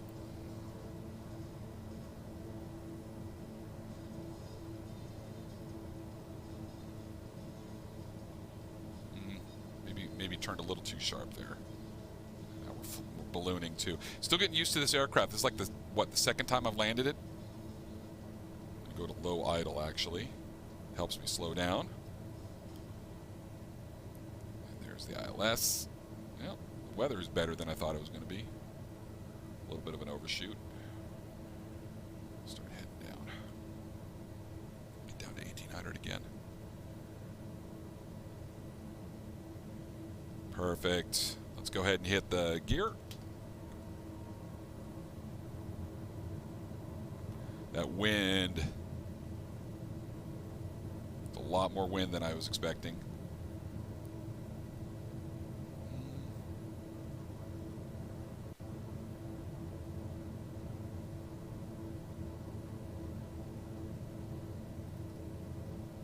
Okay, gears down. 3 green, no red. Gears down and locked.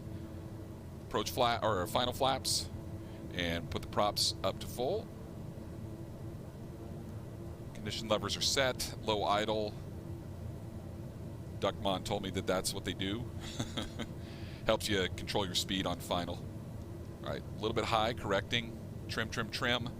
Get to our 120 knots approach speed. Just actually at 125. Okay. Just a little bit left of course, correcting.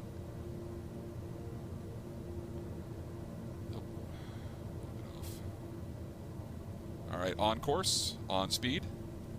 A little bit low, correcting. So San Jose International, 604 Charlie Foxtrot, 3-mile final, 12 right, full stop, San Jose.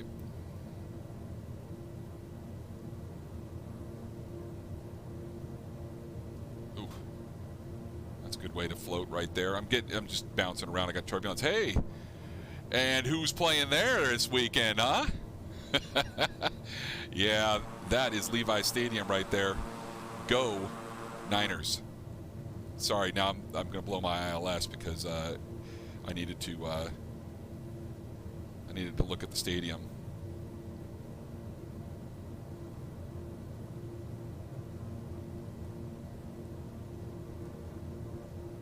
Take down those chicken hawks. Makes beta less effective. So that is not what that's not what Duckmon was saying. High idle really only needs to be if you're running like air conditioning and stuff like that. It drives the engine accessories, and it really doesn't. When you're at higher throttle settings, it does not. It affects low throttle settings, not high. So when you put it into beta, I don't think it's going to affect it that much, but it could, and that's a good point. All right, short final. I know I'm below the Pappy, but I'm visual right now, and I'm gonna totally following my visual cues.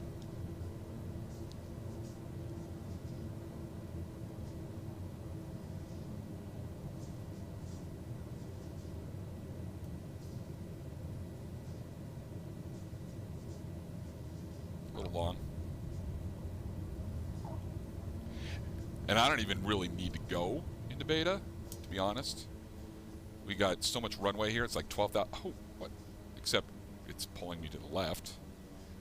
That was weird. We got so much runway. All right.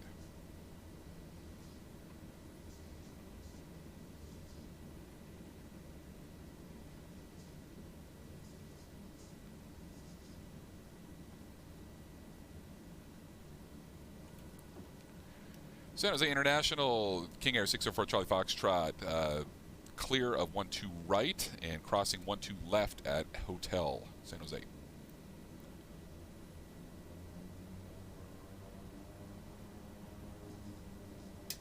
right, landing lights off, taxi light on, trims reset to takeoff, low idle, and props full forward, flaps are up. Transponders back to ground.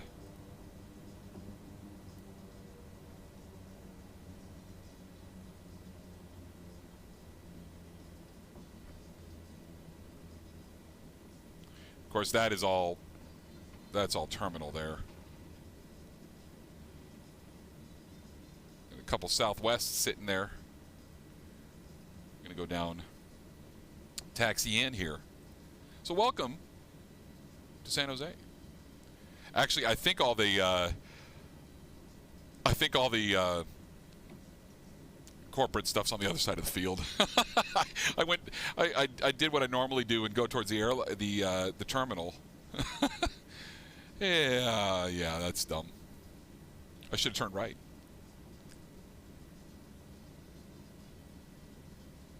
There's some FBOs at the south end here. We'll just go all the way down. Beautiful Orbic scenery.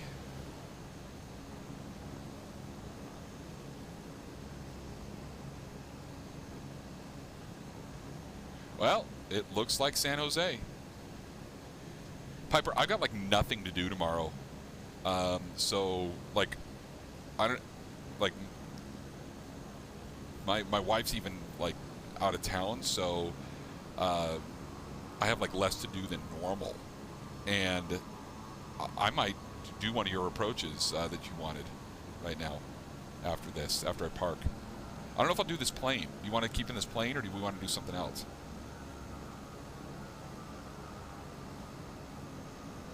There's the soccer stadium. I go a little faster than this.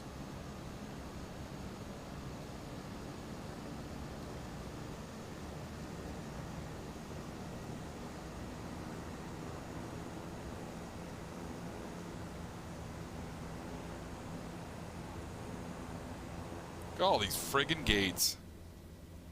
Silicon Valley. Crazy. Yeah, no, that's all good. I know some of you guys it's really late, but I know some of you it's like in the middle of the morning or the afternoon, so.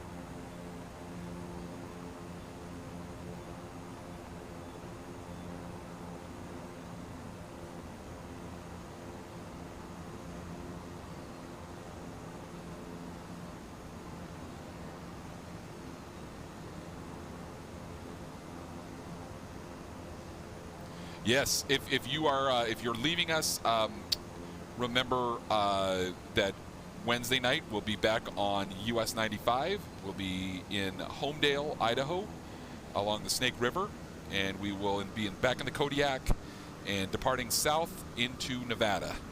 And there will be some sights to see. I promise a little bit of military stuff there, Sogan, too. 1620 Saturday, Anzac.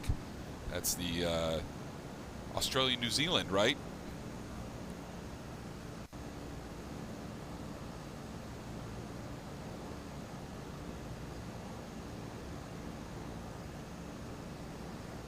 Correct, says Aussie Anzac. So I'm guessing you're Australian.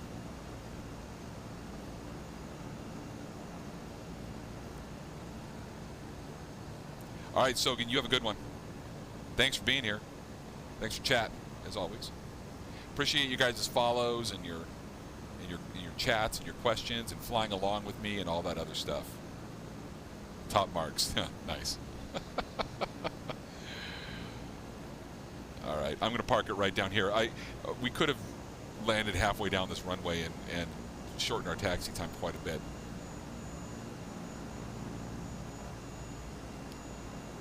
Let's go that way.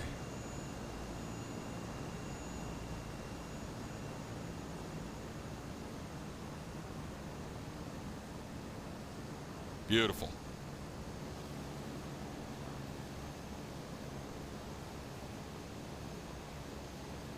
Well, welcome to San Jose.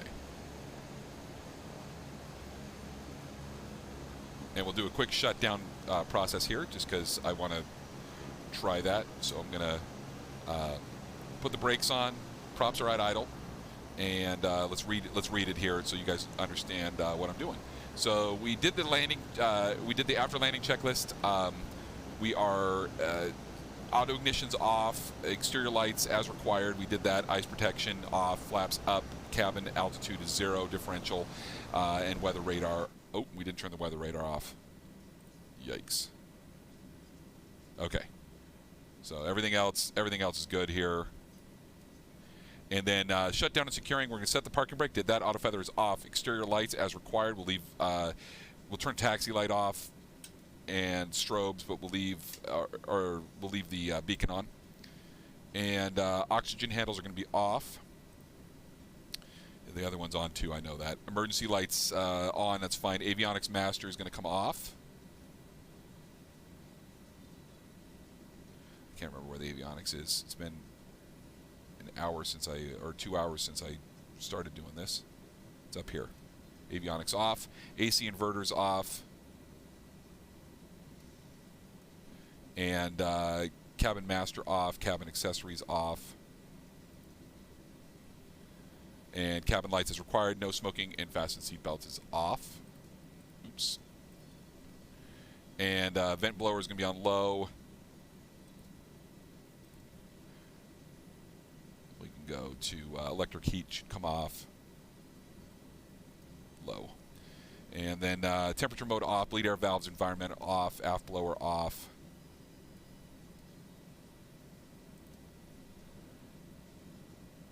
And then let's see. The ITT is stabilized now, so we're no longer dropping. We're about 590. That's good. And we're going to bring the condition levers to cutoff, and then the power, and then the prop levers to feather. Electrical switches are coming off. We'll not turn the gang bar off until we're at 15 NG or less. And we just passed that.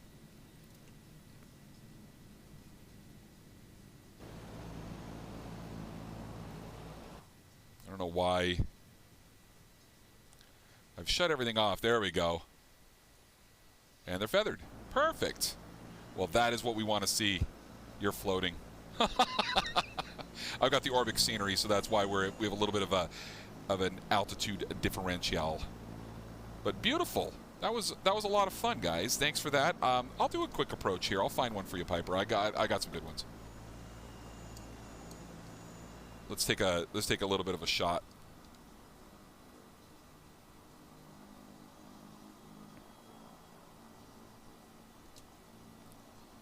Nice work.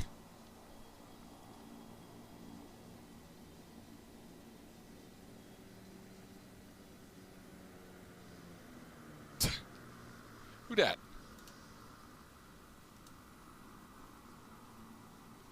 All right, that was awesome. Well done, you guys. That was a lot of fun. Okay, let's pick an approach. Watch this. Basically, if you want a good approach, you go to Reno or Aspen or Telluride or Helena or Wenatchee or Butte or Bozeman or one of my personal favorites, Missoula.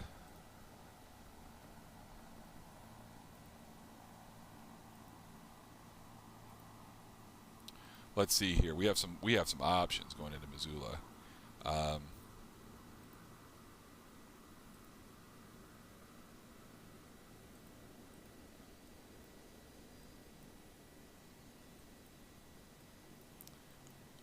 Actually, you know, let's do Helena. Helena's even more ridiculous than Missoula.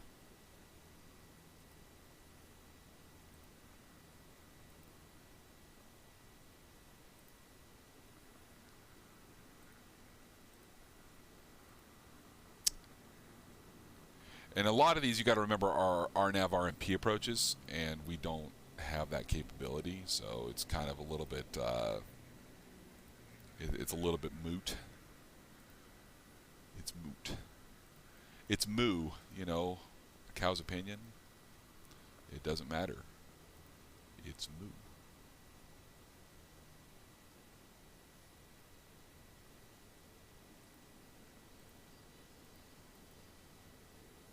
Yeah, I wish we could do these RMPs with the GTN, but we just cannot. All right, let's do this. Let's go to main menu.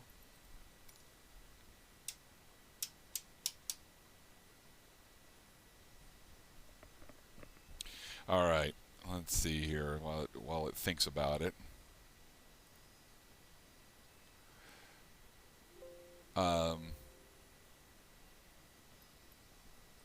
World map.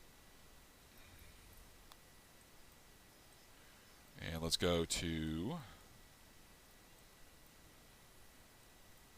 We'll come out of...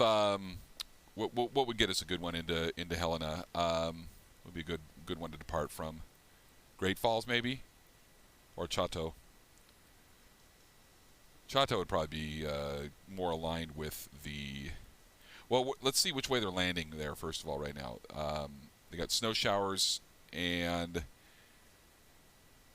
Ooh, it's going to be icy. Wind is calm, so we can go in either way. It really doesn't matter. So we can take the ILS, that's fine. Or we can do the ILS back course. Oh, you want to do a back course approach? Localizer DME back course? Yeah, let's do it. Okay, so what we'll do is we'll come out of Great Falls. Great Falls, Montana. Let's go, yeah, KGTF.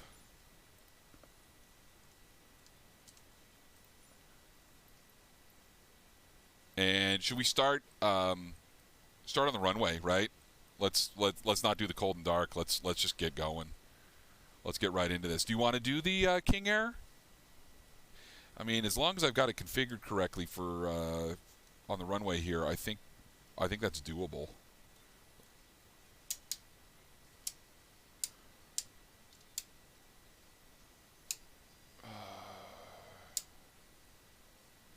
That should work. Weight and balance. Oh, we've still got enough fuel. That's a little heavy, but that's okay. And do we want to do this? It was late in the evening. Let's go late in the evening. All right, here we go. You guys wanted this.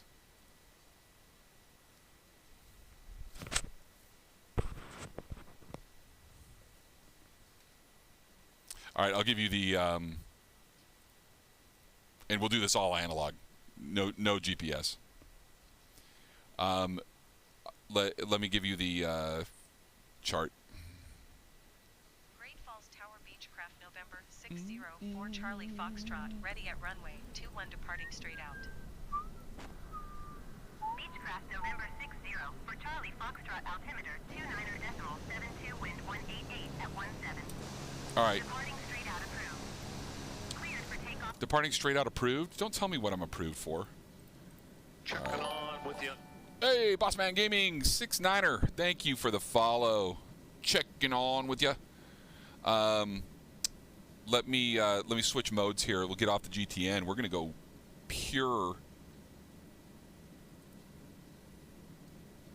analog with this puppy. Yeah, I don't need any. I'm just double checking, make sure I don't need any GPS with this one. No, I do not. So we need to navigate to the Helena 1-3 arc, and then arc westbound, eventually southwestbound on the 1-3. So let's set that up right now while we're sitting here on the runway. Helena is 117.7. How many times am I going to screw up? Whoa! Whoa! Who's in here with me? Somebody's in here with me in a slightly different aircraft. I'll move forward. Hang on.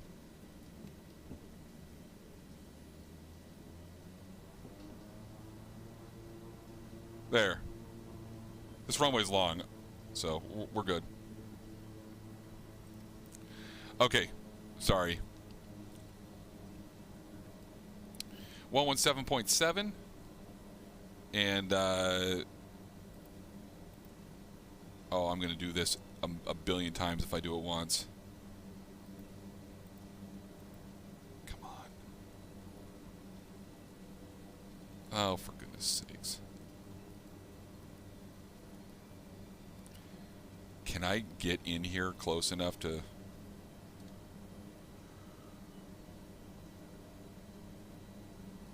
There we go. Goodness. This is going to take me forever to do if I'm not careful here.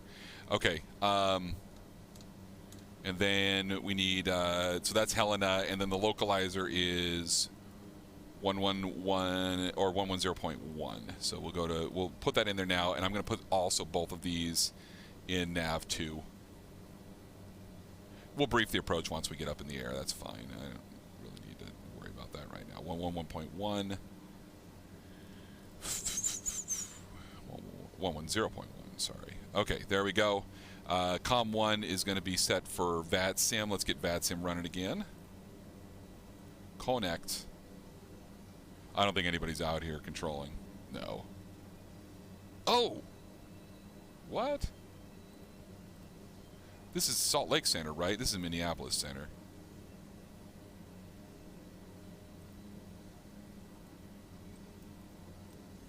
Hold on. Yeah, this is squarely in Salt Lake. Almost in Seattle. But anyway, okay. All right, altimeter is going to be set. We'll just set it to 2972. Let's make sure everything is set up here. So our stall warning, pitot heat, auto feather is armed, ignition's armed, and we're good there. Inverters are good. Avionics master is good. Hit the master caution. Okay,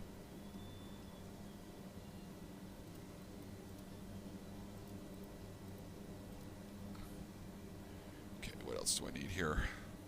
Sorry, we started on the runway, and I hate doing that because it's like the stupidest thing. Make sure that our generators are reset. Okay, and then we'll put make sure our rec lights are on, landing lights, strobe lights, everything else. Environmentals are off. We put the cabin master on, that's fine. And the aft blower is fine. It should be on auto.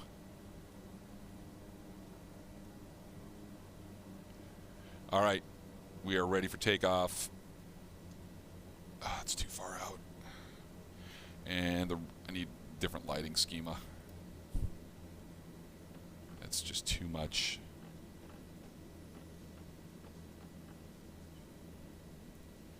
There we go. Now I'll be able to see the lights as we get dark. Okay, prop pitch, auto feather, good to go. Let's light these fires. Hey, greetings from South Africa, Bossman Gaming says. Hey, welcome. I need more light.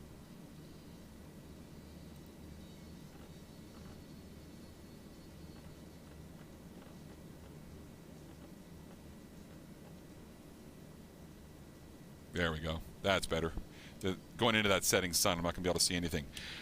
All right, ready for takeoff. Strobes on. Condition levers full. Limrock the first. What's going on with the raid? How's it going? We are here at Great Falls International, Great Falls, Montana, about to go just up and down, do a back course approach into Helena. So welcome. 80 knots. 90, 100, rotate. Brakes and gear up, positive rate. Pitch for blue line, over blue line, doing good here. Take out that right rudder a little bit. Oh man, this is one of those where we've got an AWAS on 122.8, so I'm not going to be able to communicate with VATSIM because that'll drive me up the friggin' wall. So forget it. All right. Got an inner marker here coming in on. There's a Cat 2 approach going the opposite direction at Great Falls. Ooh, Head Hit Wall says, welcome you guys to the channel. Thank you so much, Limrock the First. I apologize that I'm kind of task saturated right now, so I'm not like in my I'm not in my most social moment. Checking on with you. Checking on with me. All right, future pilot for you. Thanks for the follow. Appreciate that. You guys are all. What were you guys doing tonight? What's your story? All right, I'm gonna go ahead and tune in Helena. We're gonna fly direct to Helena. Let's go ahead and ident it. Nav 1, H, L, N. Perfect. Helena identified. And we're going to do this all hand-flown and analog. You have a TBM, you flew TBM 900 from Charlotte to Atlanta. Were you doing the FNO for VATSIM? It's like all weekend too, right? Martin Luther King.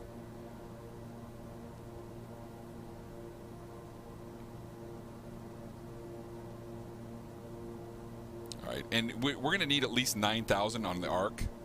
So I'm going to just, we're going to climb to Niner and just stop there because there's no terrain between us and Helena, really.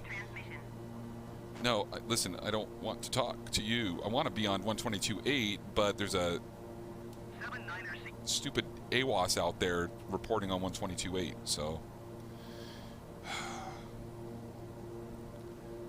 You also flew, oh, you did a, doing a capital run. Oh, nice, a capital run, okay. You Baton Rouge to Bismarck, sweet. And you flew a DA-20 Peachtree DeKalb to Atlanta, had lots of icing. Really? Did you hear my last transmission? No, I didn't hear your transmission, and I don't care. Because I don't use, ever use in-sim ATC. Ever. Ever.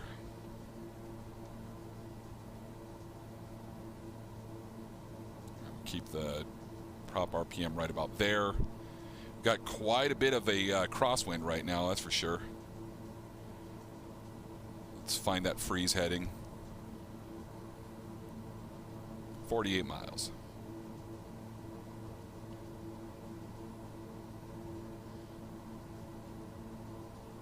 Yeah, we can push it up a little faster than that.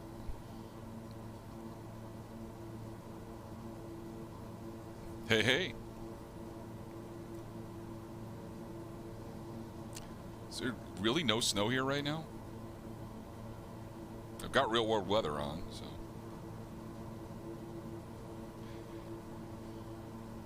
And we started on the runway. I didn't do a cold and dark because we just finished a flight from Redmond, Oregon to San Jose, and somebody wanted to see me do a challenging approach in the mountains. So I'm picking the. Hey, Psychotic Jujus, what's going on? Which aircraft do I typically fly? I fly a lot of different aircraft. So I do, on Wednesday nights, I'm leading a series called The Roads Less Traveled. And that involves flying a U.S. highway from end to end. And right now we're on Highway 95 in Idaho, going southbound. And we're flying the Kodiak. So that's our current aircraft. Let's turn the environmentals on here. Hold on. All right. But I fly a little bit of everything. You'll catch me flying a lot of general aviation. I think I prefer general aviation more than anything in this. Occasionally you catch me flying a turboprop like this, and then I've got the 737 PMDG. I'll fly that sometimes. Whatever.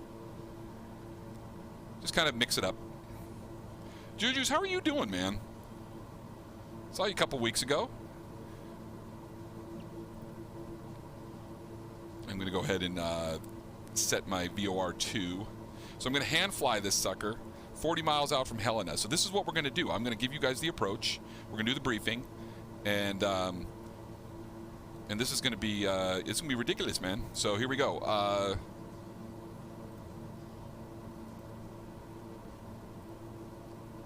There's the approach if you want to follow along at home. And we are going to... all right, this is the localizer DME back course, Charlie, into Helena Regional, Helena, Montana, Helena Handbasket. I'm reading the NOS chart here instead of the JEP chart. I did have JEP charts up earlier, but it's all right. This is chart 21112, 21112. Valid 29th of December to 26th of January 2023. The localizer frequency is 110.1. We have that in the backup in both NAV1 and NAV2. The final approach course is 087, and airport elevation is about 3,900 feet for all intents and purposes. Chart notes, circling not authorized to 10 and 28. That's interesting because this chart has 9 and 27. So, 10 and 28 is the little tiny. They have a little tiny runway inboard of the main runway. I forgot about that. So, local altimeter not received. Procedures NA. We'll get the local altimeter. Don't worry about the helicopter stuff. You need simultaneous reception of the DME from the localizer and the VORTAC. And circling to 52335 not authorized at night. I'm planning on a circle to land 27 actually, to be honest with you. So, so we are approaching from over here in the northeast, and we are flying direct to Helena VOR right now. And you can see here that there's an arc, a 13 DME arc, and we're going to take that. We're going to basically, once we approach the 13 DME arc from this direction, we're not on the charted portion of the procedure, but we're going to intercept that 13 DME arc and arc all the way around. And when we hit Usobi here, then we will be on the procedure. We'll fly 9,000 all the way to localizer intercept, and then we'll fly inbound from there on the 087. This is a back course approach, so we have to make sure that we put in the correct heading on the HSI, otherwise we'll be reverse sensing. So that's, if we didn't have that, we would have to watch out for reverse sensing if we didn't have a HSI. Ooh, a little bit there is a little bit of terrain here. I might have to go... no, we'll be okay. I don't know what the MVA in this sector is. ATC would have me wherever they want me. The MEA in this sector is, well, we're kind of... Yeah, we're 9,200 is actually our MEA. So, or I mean, I'm sorry, minimum safe altitude. So whatever. This will be a non-precision approach. So we will get into LICV at the, Apuji after localizer intercept. That's down to 7,800. Musu is our final approach fix, 7,200. It is a 6-degree glide path from Musu to the minimum descent altitude of 50. For this aircraft, it's going to be 5140 and 1.5 miles visibility. Okay, and the missed approach is a climbing left turn to 9300 on the 336 radial back to Woken, and to hold. All right, any questions?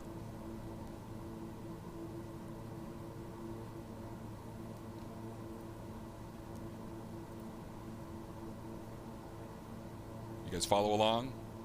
Well, this is closer than we would be. They would have us probably up at 10 or 11 here. Thankfully, we're VFR right now, so we can remain visual separation from terrain. But yeah, this would be cutting it way close for IFR. That's why you file. That's why you talk to ATC.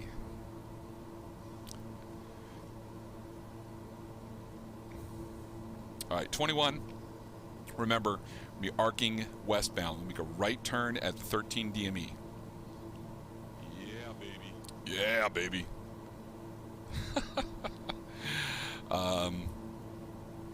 And we are on nav. Okay. Posture check, says Go says.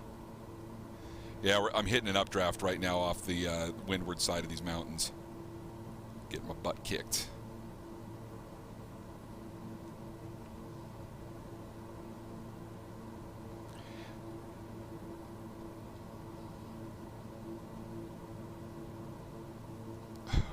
Come on.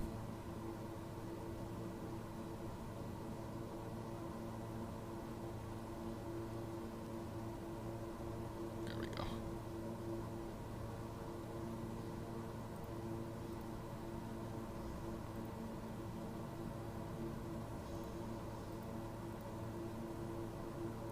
It's weird. I'm not getting any ground speed readout from the DME.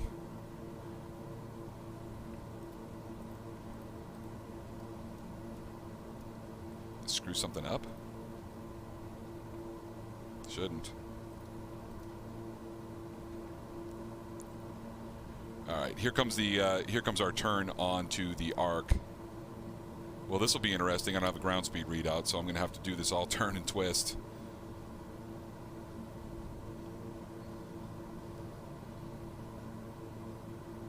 It's like the DME.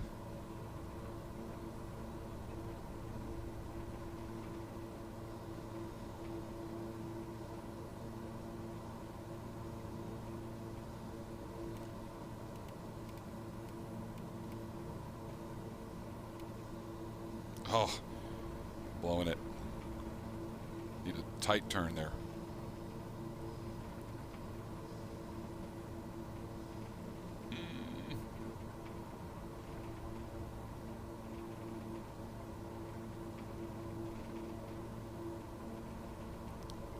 Messing with the DME too much.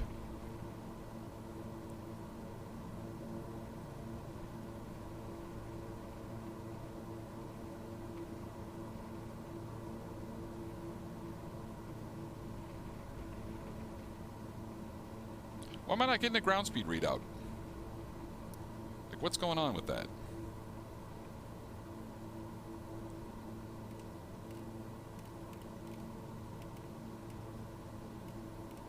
There we go.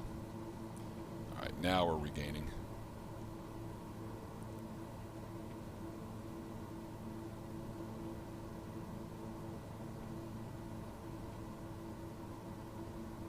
There we go. All right. That was weird. All right. Turn 10, twist 10.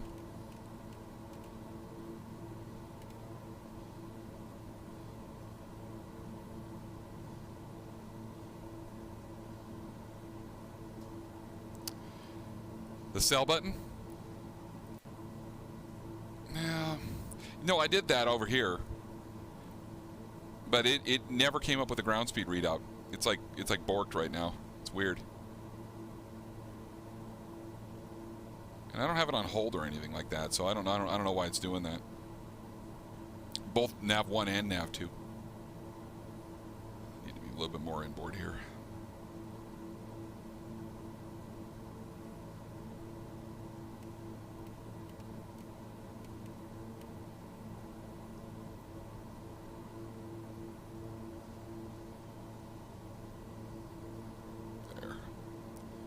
There we go. Yeah, I've got that. I've got that stuck on my brain right now, and I'm not flying very well because of it.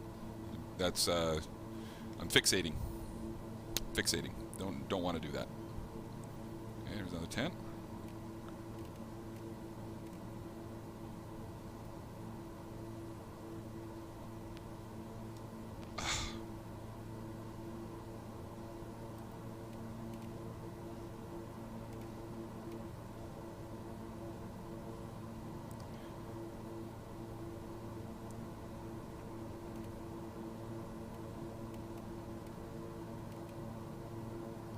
Coming up to the initial approach fix.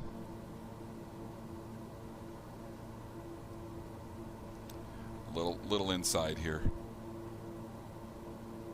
Still within standards. Okay.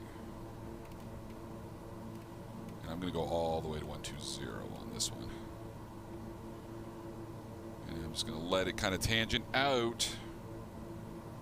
Just under 9,100. Let's get back down to 9,000. Altimeter check.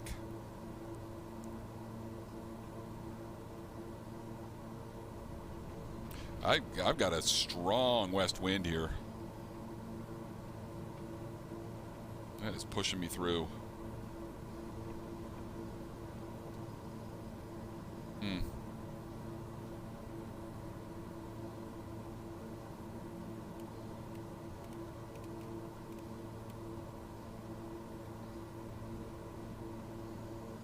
All right, let's slow down.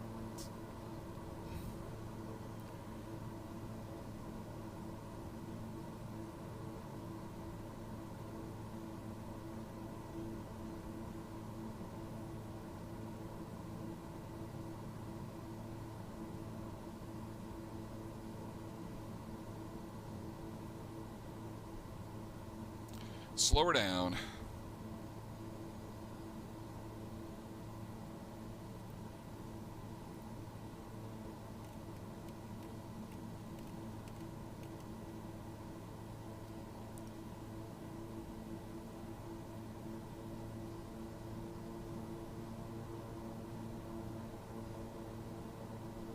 All right, lights on. Everything is set for landing here. And we are coming into the lead radial. I'm going to switch over nav 1 to the localizer 87 inbound. So it needs set to 267.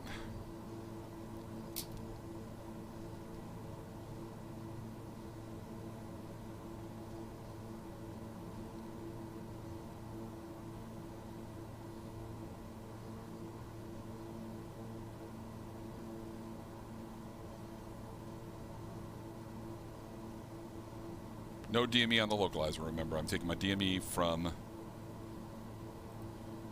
Helena. And we'll just follow that there.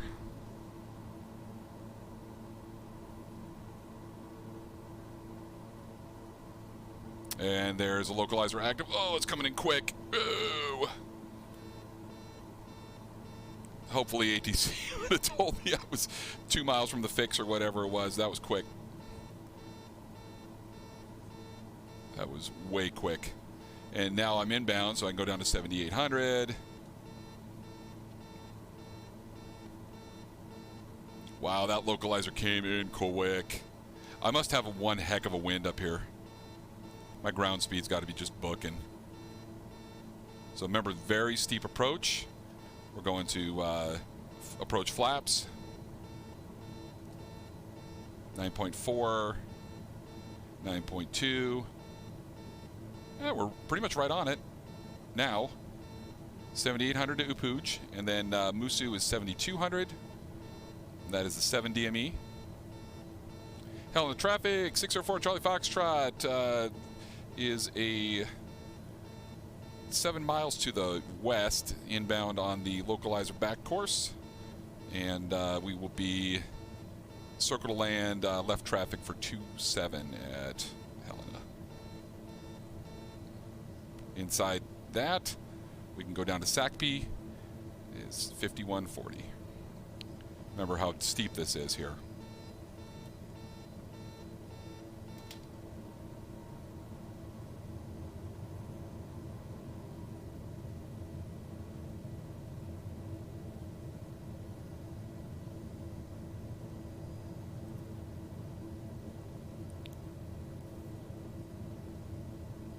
Props forward.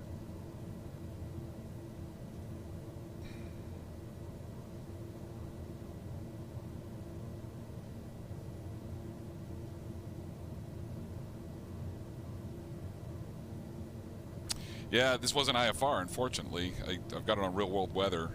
I tend to do that, so it's given us some tough winds, that's for sure. Not my best approach.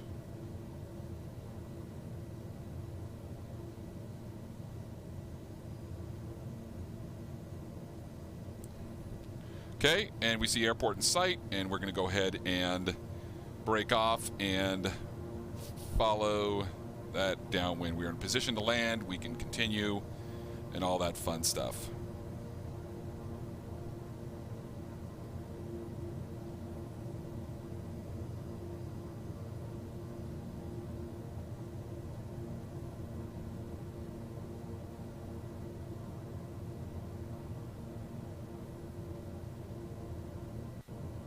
And now we're just maneuvering to land.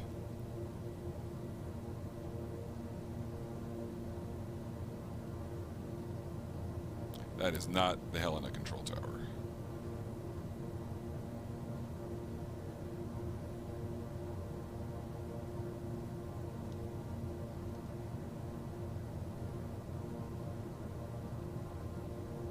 Anyway, 3 conditions required to continue the approach from NDA is runway environment in sight, continual position to land, and required flight visibility. We have all 3 of those. And now we just enter a nice little traffic pattern on the downwind.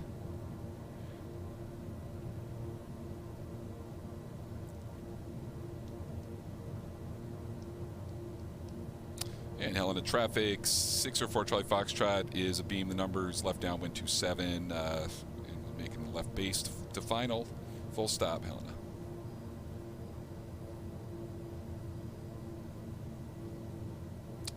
This is not a Cherokee, so I'm not going to do like a quarter-mile final or anything here. Bring it out about got to stay within the protected circling area.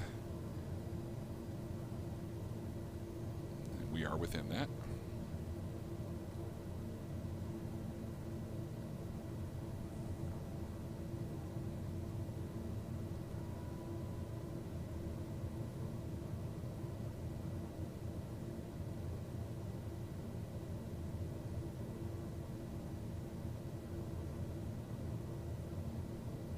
High maybe. All right, final check. Gear is down. 3 green, no reds. Gear's down and locked. We are at final flaps and just a little bit high and a little bit hot, but we're doing okay. I'm gonna overshoot, aren't we? Oh, Charlie, this is like one of the worst approaches you've done in a year. Okay.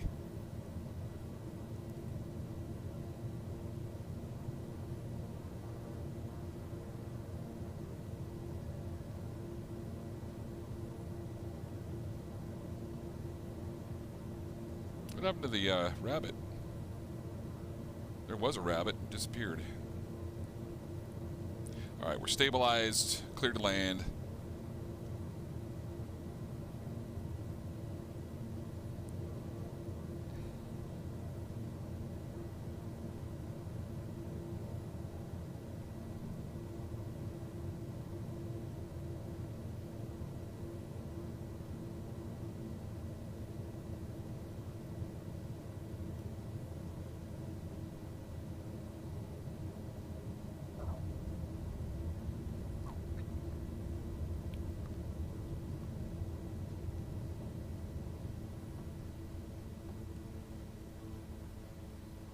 Right. Well. All right. We'll stop it here. All right. Yeah, that is. Hey, good morning, funky drunk trunk monkey. What's going on? Future pilot for you. Now, you normally would be correct, except some aircraft have a approach flap setting or the first notch of flaps, and that is above the white arc. So, like a 172 Skyhawk, your first notch of flaps comes in well above the white arc, and this aircraft is no different. So, if you want to look at the operating limitations, you see them right up here. And approach flaps, you can go all the way to 202. But your full down flaps is 158, and that is where you're going to see the white arc start. So full flaps, white arc, it is not always coincidental with the entire series of flap extension. It's a great observation, but yeah, know the limitations of the plane. 202 knots is the approach flaps. So. Yeah, that it's a very, very, very, very steep approach. So, let's talk through that real quick here. So, what the deal with that approach? First of all, what's the deal with that approach? It is a circle to land approach. It's very, very, very steep. Checking on with And with that, hey, Limrock the First, thanks for that follow. It's like I said, it's an extremely steep approach. It is it's almost 6 degrees, and so because it's so steep, it exceeds the gradient for a straight in approach. So could you land straight in? Yes, you could land straight in, but chances are, unless you have a plane that really brakes well on the way down, like a 5-bladed PC-12 or something like that, where you can really get those approach flaps dug in at flaps 40 and haul back and really descend quickly, you could land straight in runway 9. Let me show you the chart. You guys seeing the chart there? So coming in from this way, I had a little bit of trouble holding. I was just coming in too fast, and I had a little bit of a northwest wind up there, so it blew me inside the arc just a little bit, but not too bad, but a couple things happened there. I was messing with the DME, got fixated, and overshot a couple things, so that could have been better. But once we got on the approach, yeah, again, a little fast, hitting that localizer and kind of went through it, but established really quickly, and then flew the rest of it down, no problem. Now, coming in here, like I said, 5.96 degrees, see that there? And so 7,200 feet to a 45-foot threshold crossing gives you about probably around 3950 or so, depending on the end of the runway, and so that's a long way down. You're descending over 3,000 feet in just 4 miles, so your gradient is super steep. Again, if you don't have the ability to go slow and with a fast rate of descent and be able to get down, so you could forward slip or something like that if you had the visual on the runway, but chances are you're going to be very high, and you're going to see all whites on the VASI and all that. So because of that, it is a circle to land only approach. That said, you can land on you could do straight in, but there is no straight in minimum. So you are stuck up there at 5,100 feet. 5,100 feet for the MDA, and that's almost 1,300 feet above the airport, or so, 1,200, 1,300 feet above the airport. So, and you're at a 2.7 DME at that point, at minimum. So you're out there, and that's just not something you do in a King Air. You wouldn't go straight in, or a jet or anything like that. It's just too steep. So, but maybe a slower aircraft, you could get it down there. That's kind of the way that goes. Anyway, should we do anything else, or the little triangle on the airspeed indicator at 222 knots is supposed to be at 202 knots. Is that true? I did not know that. Interesting. Huh.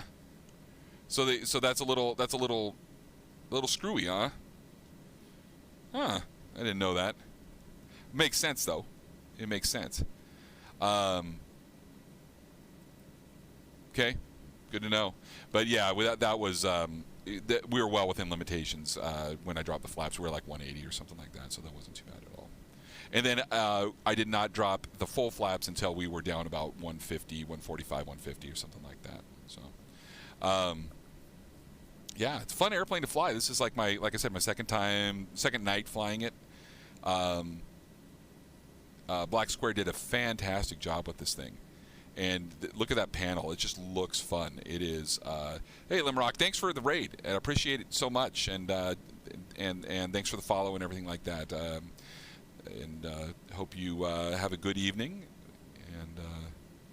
and a good weekend. But I kind of feel like flying more. So POH says the triangle is 202. Good deal. Okay. Here. Let's go. Let's do a couple patterns here.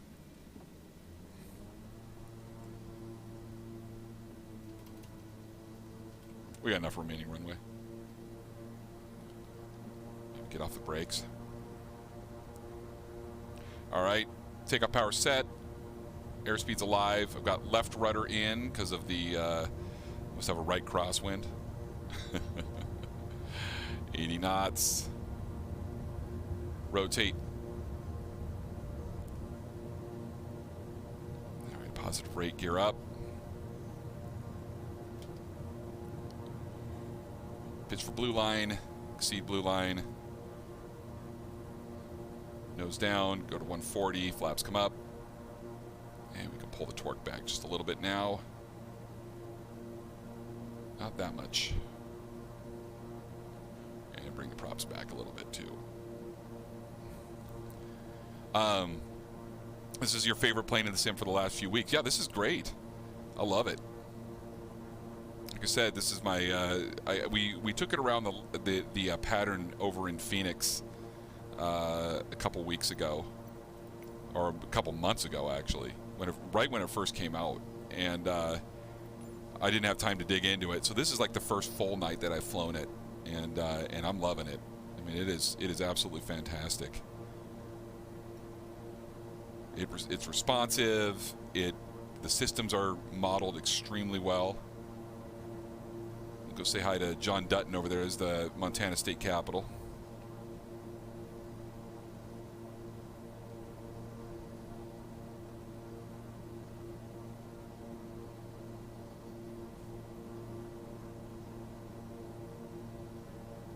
The airport back over there.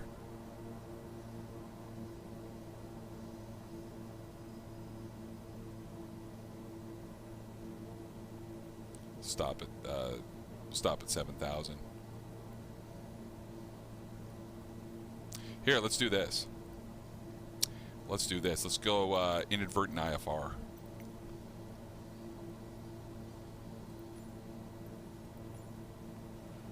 And let's go to oh yeah, there we go. All right, I need ice.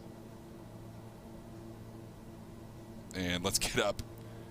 Let's go up to a safer altitude than this.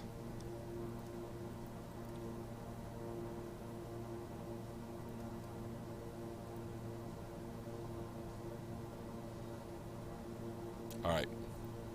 I feel more comfortable with that. Let's do this. Let's shoot the ILS. Front course. In actual IMC. God, this thing's climbing like a rocket ship.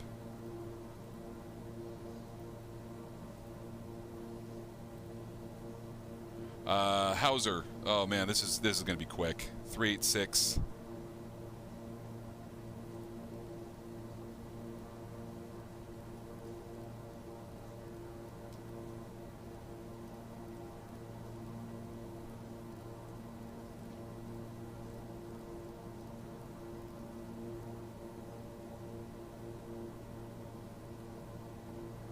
There. Let's stop it at 9,000. I've still got the ILS tuned.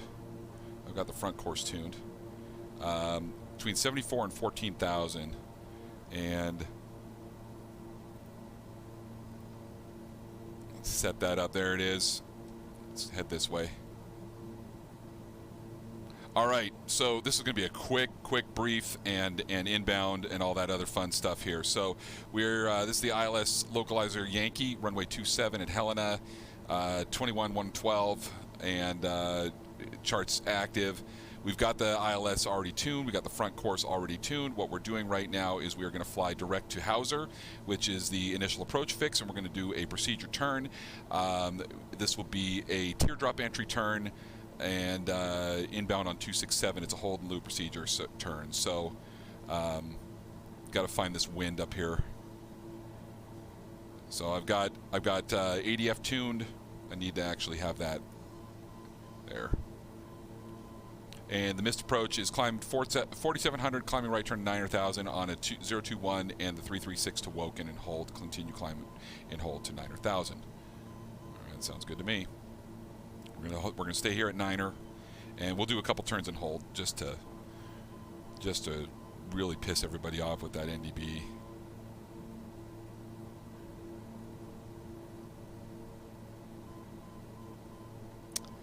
We are getting really close to that NDB. Oh, here it is. About to flip. We're about to flip. Watch the needle here on the RMI. I don't want to chase it too much. Awesome. Here it goes. Bloop, bloop, bloop, bloop. All right, that's close enough for station passage for me. And we'll do a teardrop. We're actually pretty much set up on a teardrop right now. So we'll start our timer. And we got a 1 minute holding pattern, so we will fly outbound for 1 minute.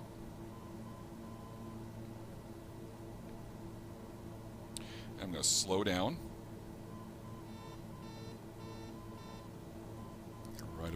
Right above the warning speed there.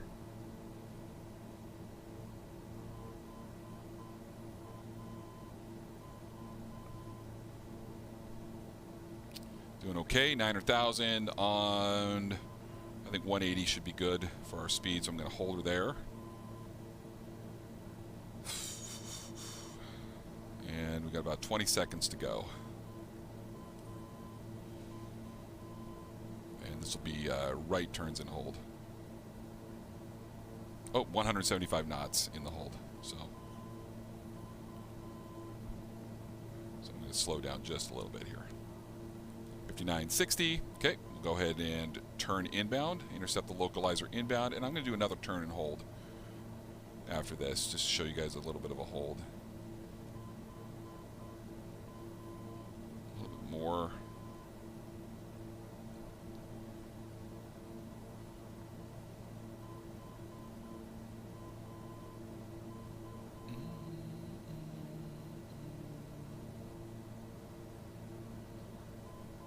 Faster.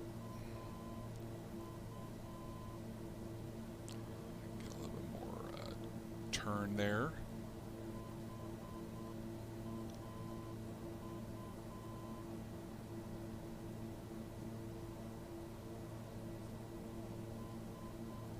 Looking pretty good.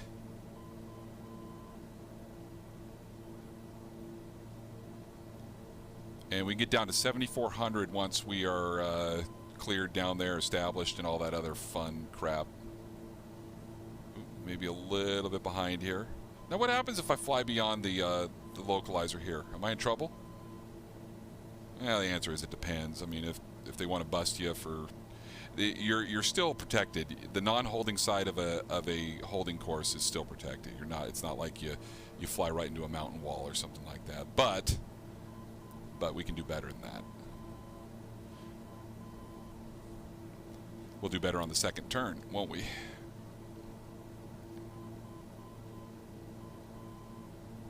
Trying to find where the wind is. I think the problem is we got a nice northwesterly wind right now, so it was a little bit of a we never really got separated from the localizer on that outbound leg.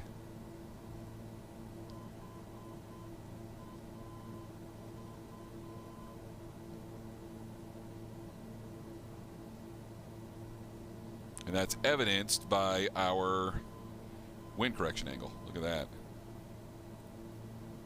It's nuts. It's like 10, 15 degrees or so. And yep, you're still hearing the Morse code for the ADF, or the NDB. That's the way you do it. I'm using it to navigate.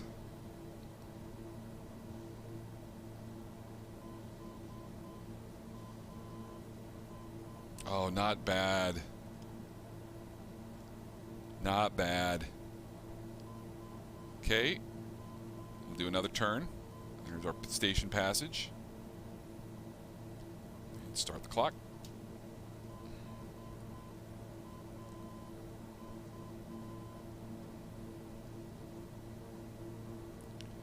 Just like that.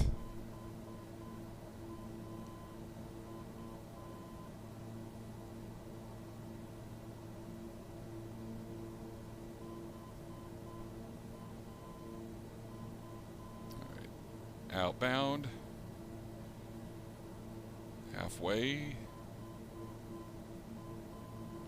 and that was 1 minute and 20 seconds inbound to the station on that one, so I'm going to shorten my outbound leg a little bit.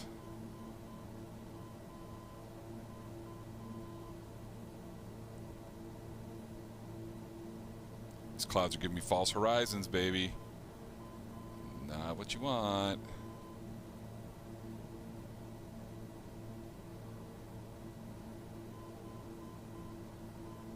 I'm going to actually just let wings level just a little bit outboard here so I don't get pushed into the localizer again. So I'll just keep on flying outbound. That was perfect. And we're going to go, I'm going to try about 40 seconds outbound on this one.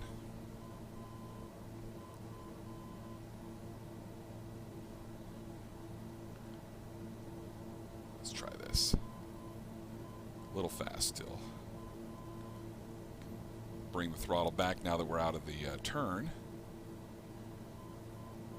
About 15 seconds to go, and I'm going to turn back inbound. Do one more turn and hold after this.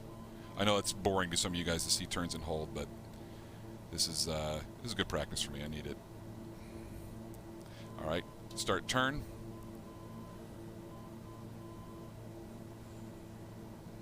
That's about right. Perfect. A little high, but not bad. Let's see if we can not blow through the localizer again. Ooh, I don't know. I think that wind is pushing us farther than I thought.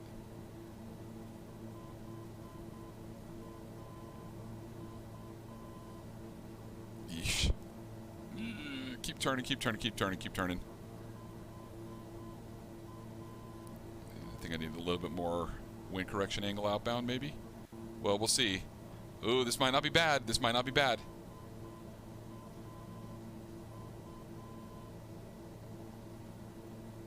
Ooh. I actually have to shorten up. I have to shorten up here. Not bad, though. Not bad. There it is. All right. We're going to go down to 7,400 now so we can intercept on our next inbound leg. All right. And I started the clock once I was within a couple degrees there, so we'll...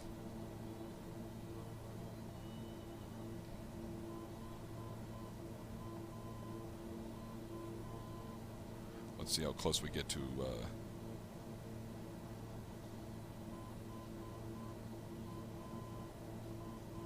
see how close we get to... Oh, gosh, come on. So we got a pretty good northwesterly wind up here. Maybe even north.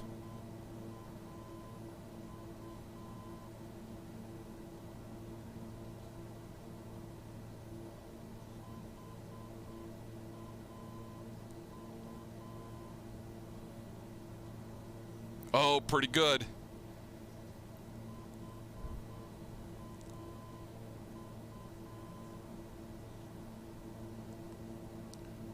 shorten up that outbound leg even more, but good. All right, let's go ahead and turn one more time.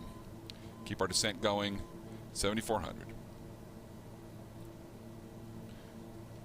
Hit the clock.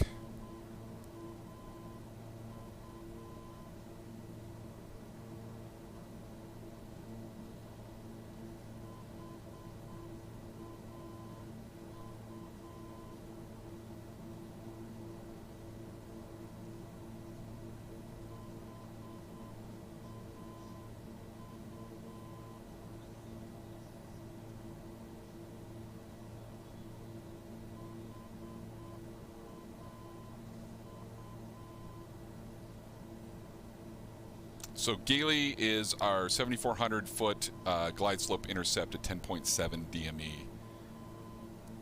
So we'll watch that coming in. It's not Hauser. Hauser is the hold point, but the glide slope intercept is actually outside of Hauser, which is something you don't see very often. That's an interesting approach. That's something you got to pay attention to, right? So 100 feet to go. I can set the altitude alert too, but I'm not. Just remember, I started hot on the runway, so I did not do all my setups and stuff like that I would normally do. All right, I'm going to stop, turn right there, add just a bit of power to maintain this 175 or so that we're doing. And got a nice double wind correction heading out here.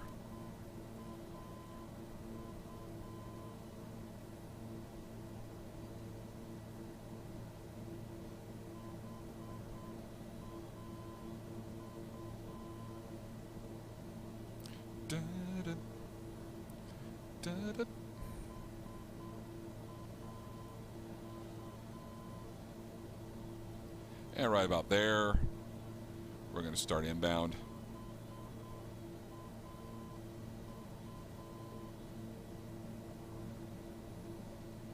How are we doing on ice? Good. That's what I like to see. All right, we're going to go ahead and hit approach flaps.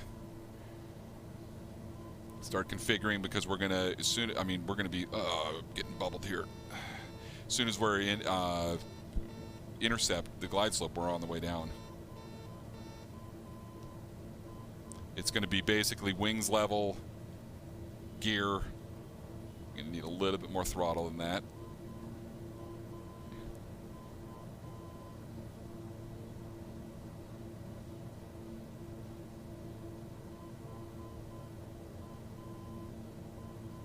Maybe I was a little bit more outbound on that one than I should have been. I maybe should have taken a little bit less wind correction angle on the outbound leg.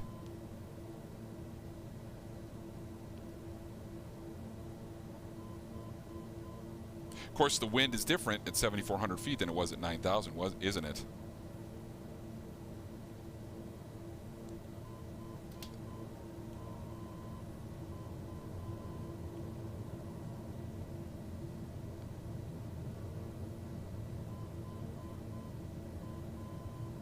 There we go.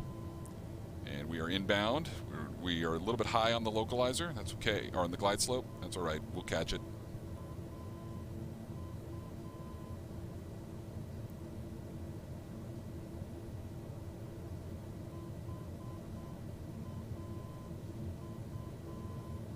Okay, little overshoot. Not bad though.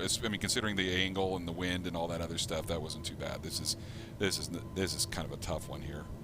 All right, we are set. 3 green, no red, gears down and locked. Props are going to go to full, and need a little left of course here, a little high. I'm about to enter IMC.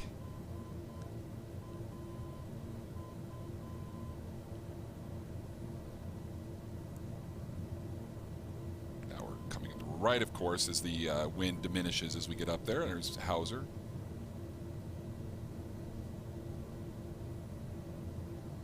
A little high yet. Let's go to full flaps.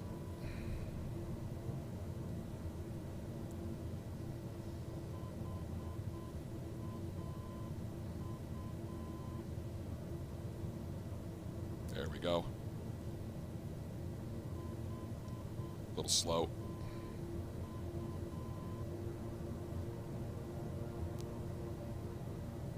There we go. Perfect. On speed, on localizer. Localizer glide slope. Localizer glide slope. So we do command ILS. We got to hear Jerry on this one. Probably need a little bit of anti-icing. Ask my co-pilot to do that. Oh, that's right. I don't have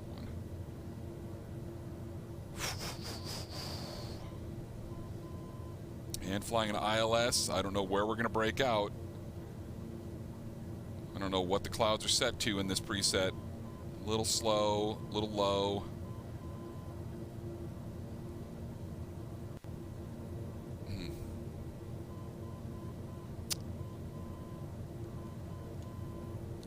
Let's look down a little bit better there. There we go. Now I don't have to crane my head to look down. Looking for 4409 is our decision height.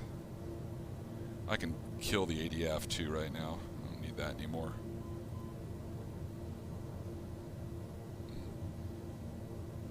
Thousand feet to go. On speed, a little low. Yeah, that marker is not at Hauser. That's so weird. It's not like it's not co-located with the glide slope intercept. It's like the most pointless outer marker I think that we have in the airspace system. A little low. A little fast, though. We can trade a little bit of that energy. Left, of course. Come on. Come on.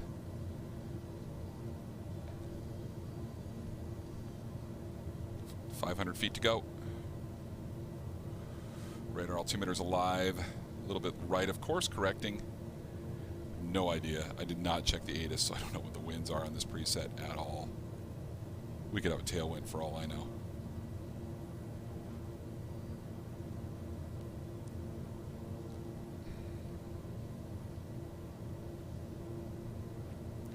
Okay, on glide slope, on localizer, and 200 feet to go.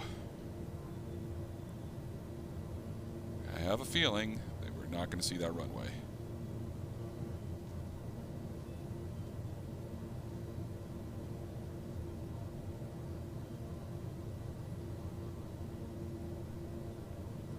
It's pretty high minimums, actually. All right, no runway, going missed.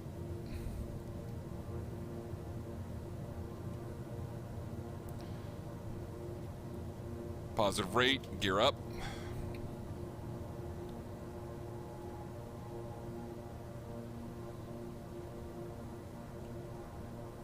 Well, that was pointless. Let's stay on it here. 4,700, then a climbing right turn to 9,000 on a 021 heading.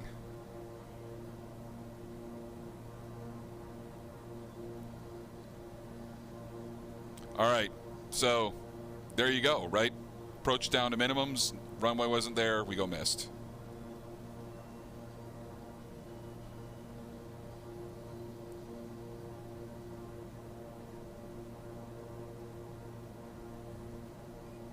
So I'd have to turn the weather off because it's not going to give me those minimums unless I fiddle with it and program it directly. And we need that Helena 336 to Woken. Okay, we're back in VMC. Gonna bring back the torque just a little bit. Props go to climb prop.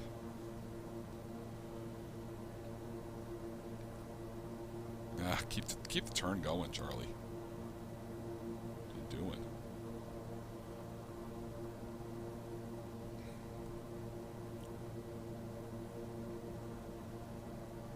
All right, there we go. And we're on that Helena 336, aren't we?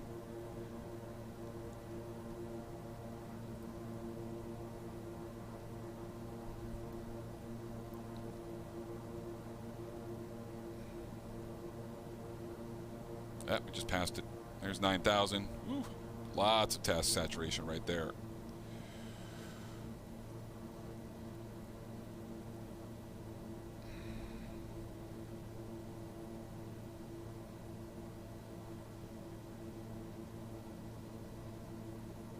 So that's how that would work.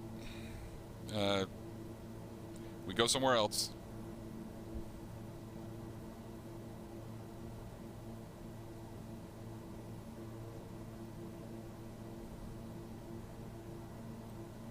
Should we go back to Great Falls? Or should we go somewhere closer? We'll go somewhere closer. What's actually Great Falls is about it. What else is around here? Lincoln doesn't have an approach. Missoula's too far.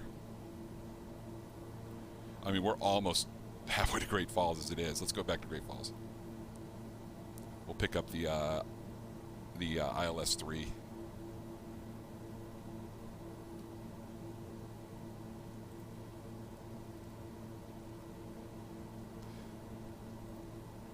Oops. God, I keep on doing that.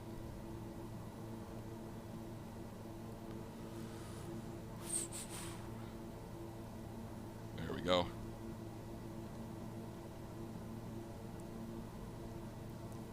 And I'm going to go direct.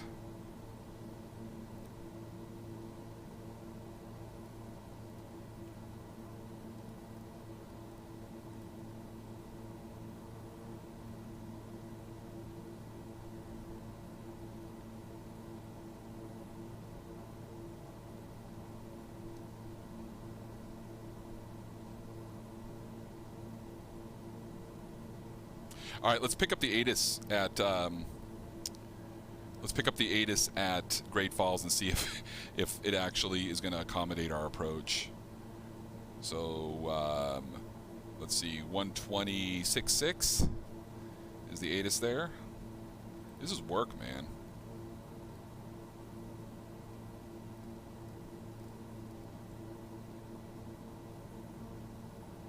Great Falls Airport information. Great Falls. 3000. Wind 258 at 5. Visibility 9 knots now. Sky condition, ceiling 2,700 feet overcast. Temperature -5. We can make that in. Dew point 13. Altimeter 29.902. ILS runway tree in use. Landing and departing runway 21. VFR aircraft say direction of flight. All aircraft read back hold short. All right, we'll do a circle to land then. Advise controller on initial contact you have echo. Great Falls Airport information Echo 2300 Zulu.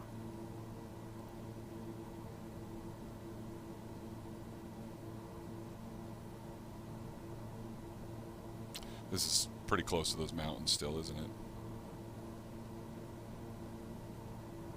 Oh, we're booking it too. I'm just pissed off that the ground speed readout didn't work. So that would have really helped on some of those procedures, but oh well, what do you do? All right, this will be the ILS runway 3 circle to land at Great Falls International. So we'll use the circling minimums. Technically, it's a localizer approach. And inbound course is 032. We're almost on it. And we're just going to go directly, we're just going to intercept the localizer way out here like a vector and fly it all the way in. We're booking.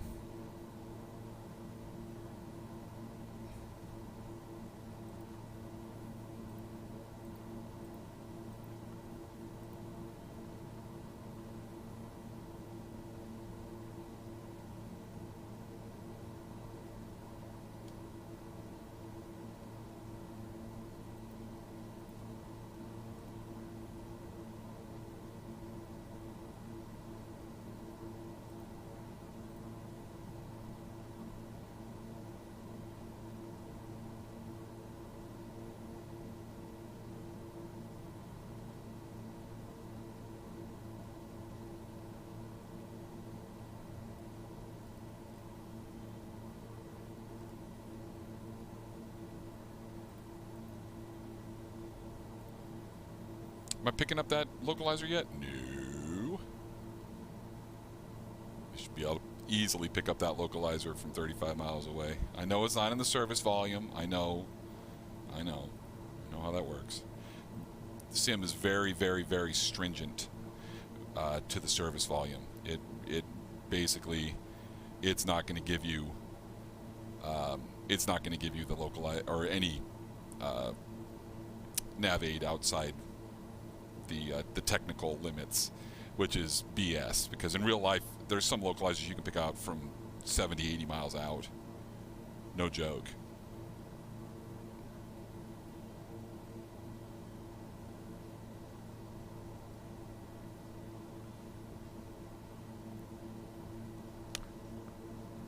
Oh, we're picking up some ice. Let's throw all that stuff off. Just hit the fuselage and make all sorts of noise. Let's hit the surface de-ice.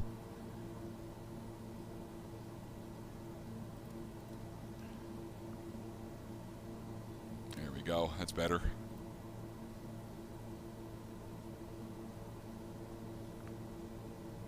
Got a little bit on the spinner there, but it's off the wings. It's off the tail. That's my biggest concern. All right, 30 miles. Yeah, this will be basically a vector to final, made-up vector to final, and no procedure turn or anything like that with the vector. 8,300 to Fryman, and then 6,000 to final approach fix at DC. And then there is a VDP at 3.2, and the circling minima are, for this category, aircraft and approach speed are 4140. So it's really not that bad. It's only 400 feet off the ground. We should be able to pick up the runway well before that. So we did 3 turns and hold. We did a back course.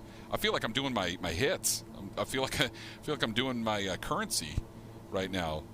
Tracking VORs, turns and holds, localizer back course, an ILS front course. Well, 2 ILS front course. I guess I need. Well, this will be a circle to land. So yeah, I am hitting all my my stuff here. I wish this counted. I wish I could log it.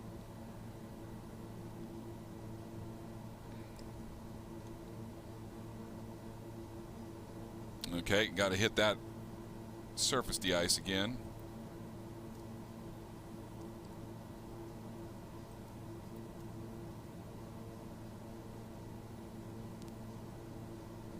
Go. The booties worked.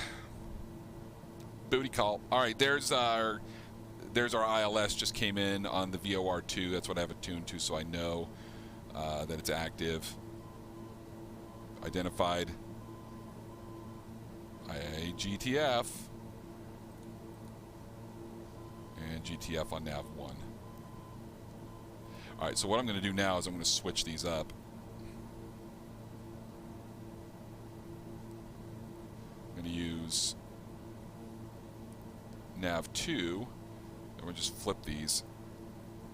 Put the ILS in nav 1 and put the VOR in nav 2. So I'm going direct to the station right now, and I'll need to kind of vector myself as I get within like 20 miles. Actually, Fryman is 17 miles out, so I'm only about 7 miles from the final approach fix. So I'm going to go ahead now and start angling for that localizer.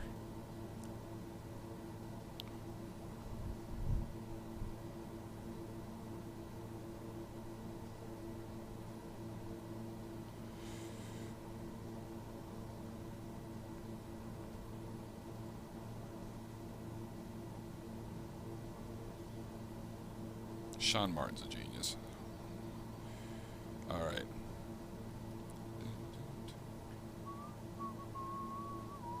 All right, we're going to go ahead and on down to 8,300. I think we're safe.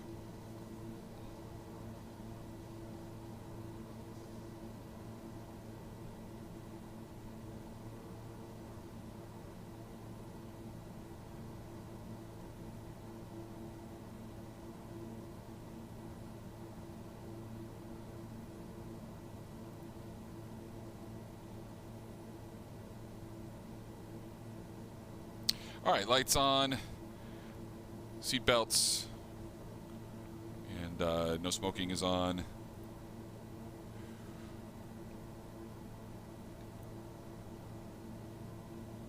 And the missed approach is going to be climb to 5,000, climbing right turn to 8,300, direct GTF VORTAC, and then the 209er back out to Fryman and hold. Got that? There it is. There's a localizer. Oh, we're gonna overshoot it. Come on, ATC. Tell me how far I am from the from the course. Okay. So we'll stick on this until we're inbound Fryman, which is like 3 miles.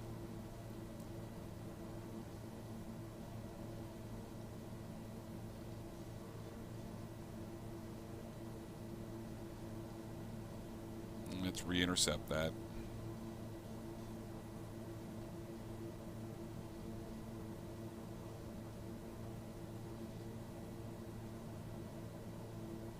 Gosh.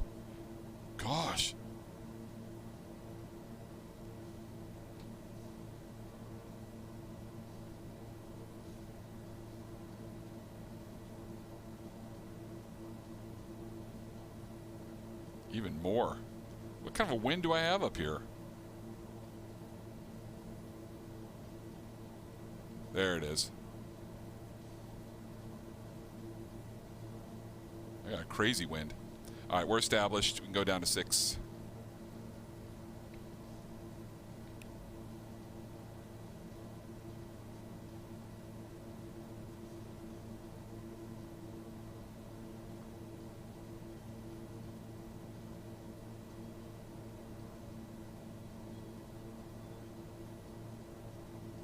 We're actually on the glide slope right now. We could just follow that all the way down. But we're 15 miles out, so I'm not going to configure yet. I don't need to be in this ice any longer than I want to be. All right, there we go. Looking good.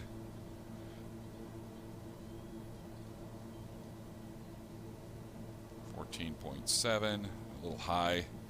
And the reason we're high is because we're fast, coming in at 180 knots. I'm not sure what kind of a tailwind we have right now because I don't have any ground speed readout. I could time it, I guess.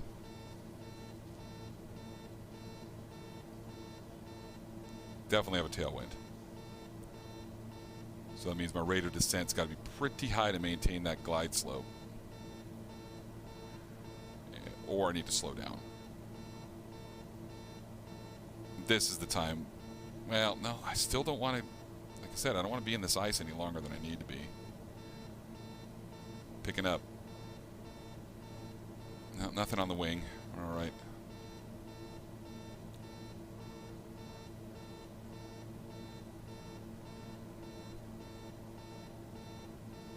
It's our gear horn because I've got the throttles down near idle right now.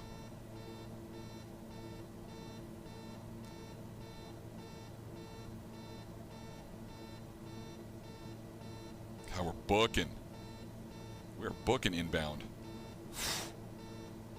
All right, now I can go ahead and put a notch of flaps in. Bump me up a little bit. There we go. That'll slow us down. All right, props full.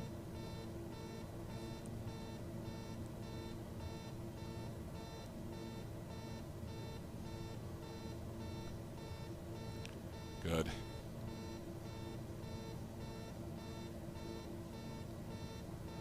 Here's the final approach fix.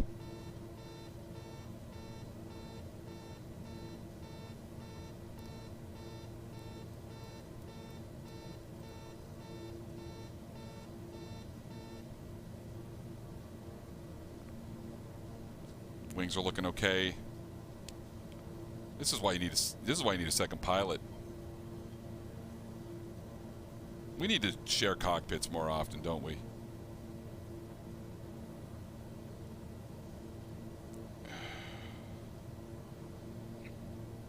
All right, on glide path, on localizer, 5,500 feet. Just going to follow this all the way in, break out, and do a circle to land 2.7, or we can just land with a tailwind. Are we that daring? 6.6. I don't know if that ATIS was right, man.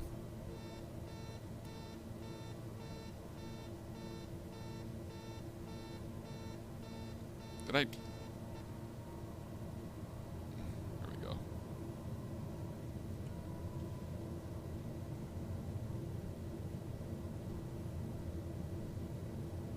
All right. 300 feet to go, or 400 feet to go. 500 feet. There we go. A little high. We're good now. Good, good, good, good, good, good. And got a visual on the runway. So we can continue and do our circle to land. Perfect. So if we were coming out right now, we could land on 3 like this and be all tailwindy and ground speedy and stuff like that. But I'm going to go ahead right now. I'm going to break off, give myself some space. I'm actually going to climb back up a little bit. The bases are a little bit higher, and that'll give me a good pattern altitude here. About 4,500 looks good for pattern altitude. So I'm just going to hold this airspeed and this altitude and separate myself.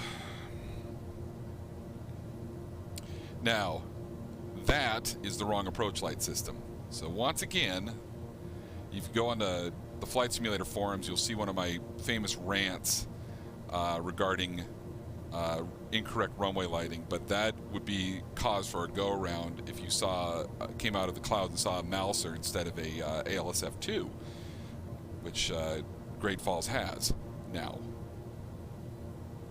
It did not whenever they got this database, and I've done some research and figured out that the database that they use for airport lighting and everything is about 13 years old.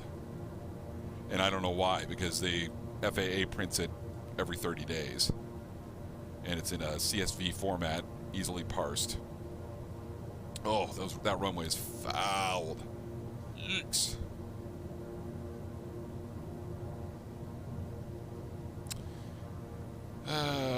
Here's the question. Am I going to overshoot? That's a long runway there. We're about a beam right there. Am I gonna overshoot final or not? That's the question. Oh, look at how much ice I picked up. Yikes. Wow. Yeah.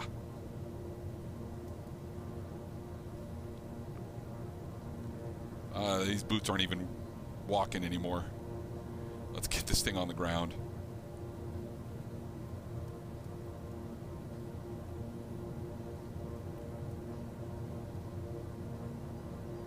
Cal, this is scary.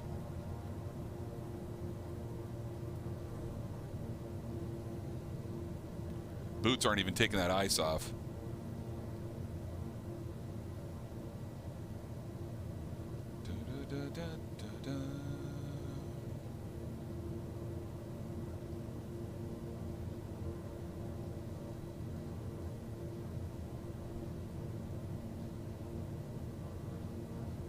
Little overshoot.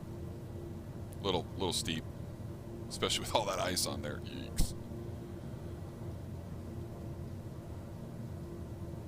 Alright, final check. Gears 3 down, no reds. 3 green, no reds. Gear down locked. Yeah, that was not good. I should have started my final turn a lot sooner than that. On speed though. Stabilized.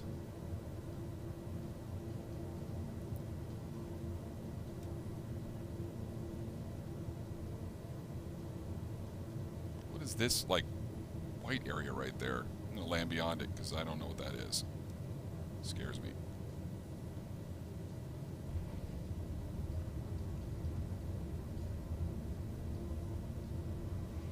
All right, well, there we go. All right, we made it. Helena was no go. Back to Great Falls, and we're safe on the ground. This is way too much looking like snow grass instead of snow. That is not what snow on concrete looks like.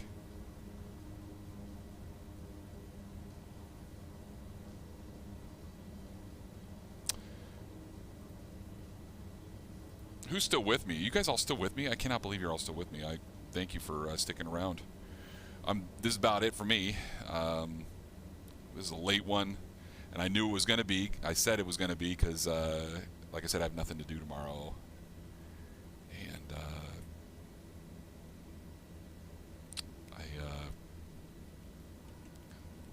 I went long on purpose. Normally I I'm done about an hour and a half ago. So appreciate y'all staying around and being here. It was fun. There's the ILS hold right there. And we'll just mosey on up to this hangar right here and shut her down. We'll be done. Okay, that was some work.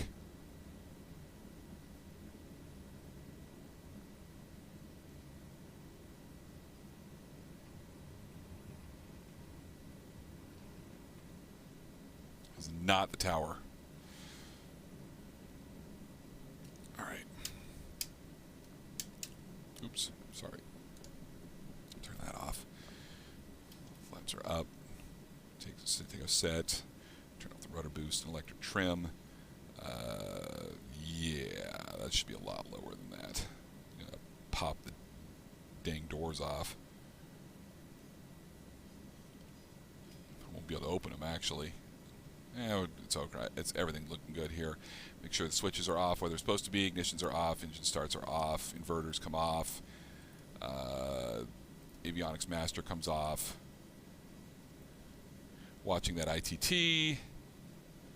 And we're good at 560 or so. We'll go ahead and go to fuel cutoff.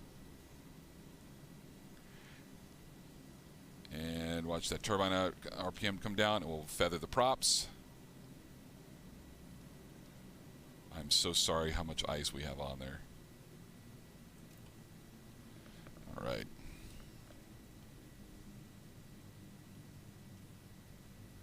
Let's see how much ice that spinner's got on it once it slows down. Oh, and the props too. I mean, I had prop ice on, so I don't know. But apparently, yeah, apparently we picked up some ice on that approach. That's going to get a screenshot. That almost makes me feel bad. Well, hello, Great Falls, Montana. There we go. There's a good picture.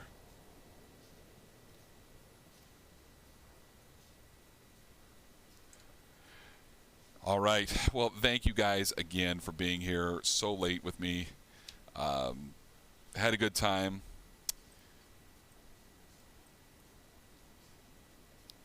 Had a good time, and I hope you did too. That was a trip. Had two wonderful flights with several instrument approaches, and yeah, that was fun. So thanks again for being here. Thanks you for the raids, and gosh, it's late. Go to bed. You all go to bed. I'll see you Wednesday night, if I hope, for the less serious stream where we're just having fun in the Kodiak and seeing the sights, going into northern and central Nevada. And that'll be Wednesday night at 7 Pacific, 10 Eastern, 3 Zulu. Thursday at 3 Zulu. If you're across the meridian from us. So we'll other than that, good night, KW for live. Thank you. Thanks for being here, and I hope you all had a good time. I had a really good time. See you on. I might fly later this weekend too, because again, I don't have a lot of duties this weekend, so you might see me jump on. I'll jump in Discord and kind of say, hey, I might go flying, and it'll be a low-key thing. Or maybe I'll just do it in Discord. I don't know. But keep an eye out if you want to fly with me again. Otherwise, see you Wednesday. Until then, keep the blue side up. Have a good rest of your evening, day, or whatever it is.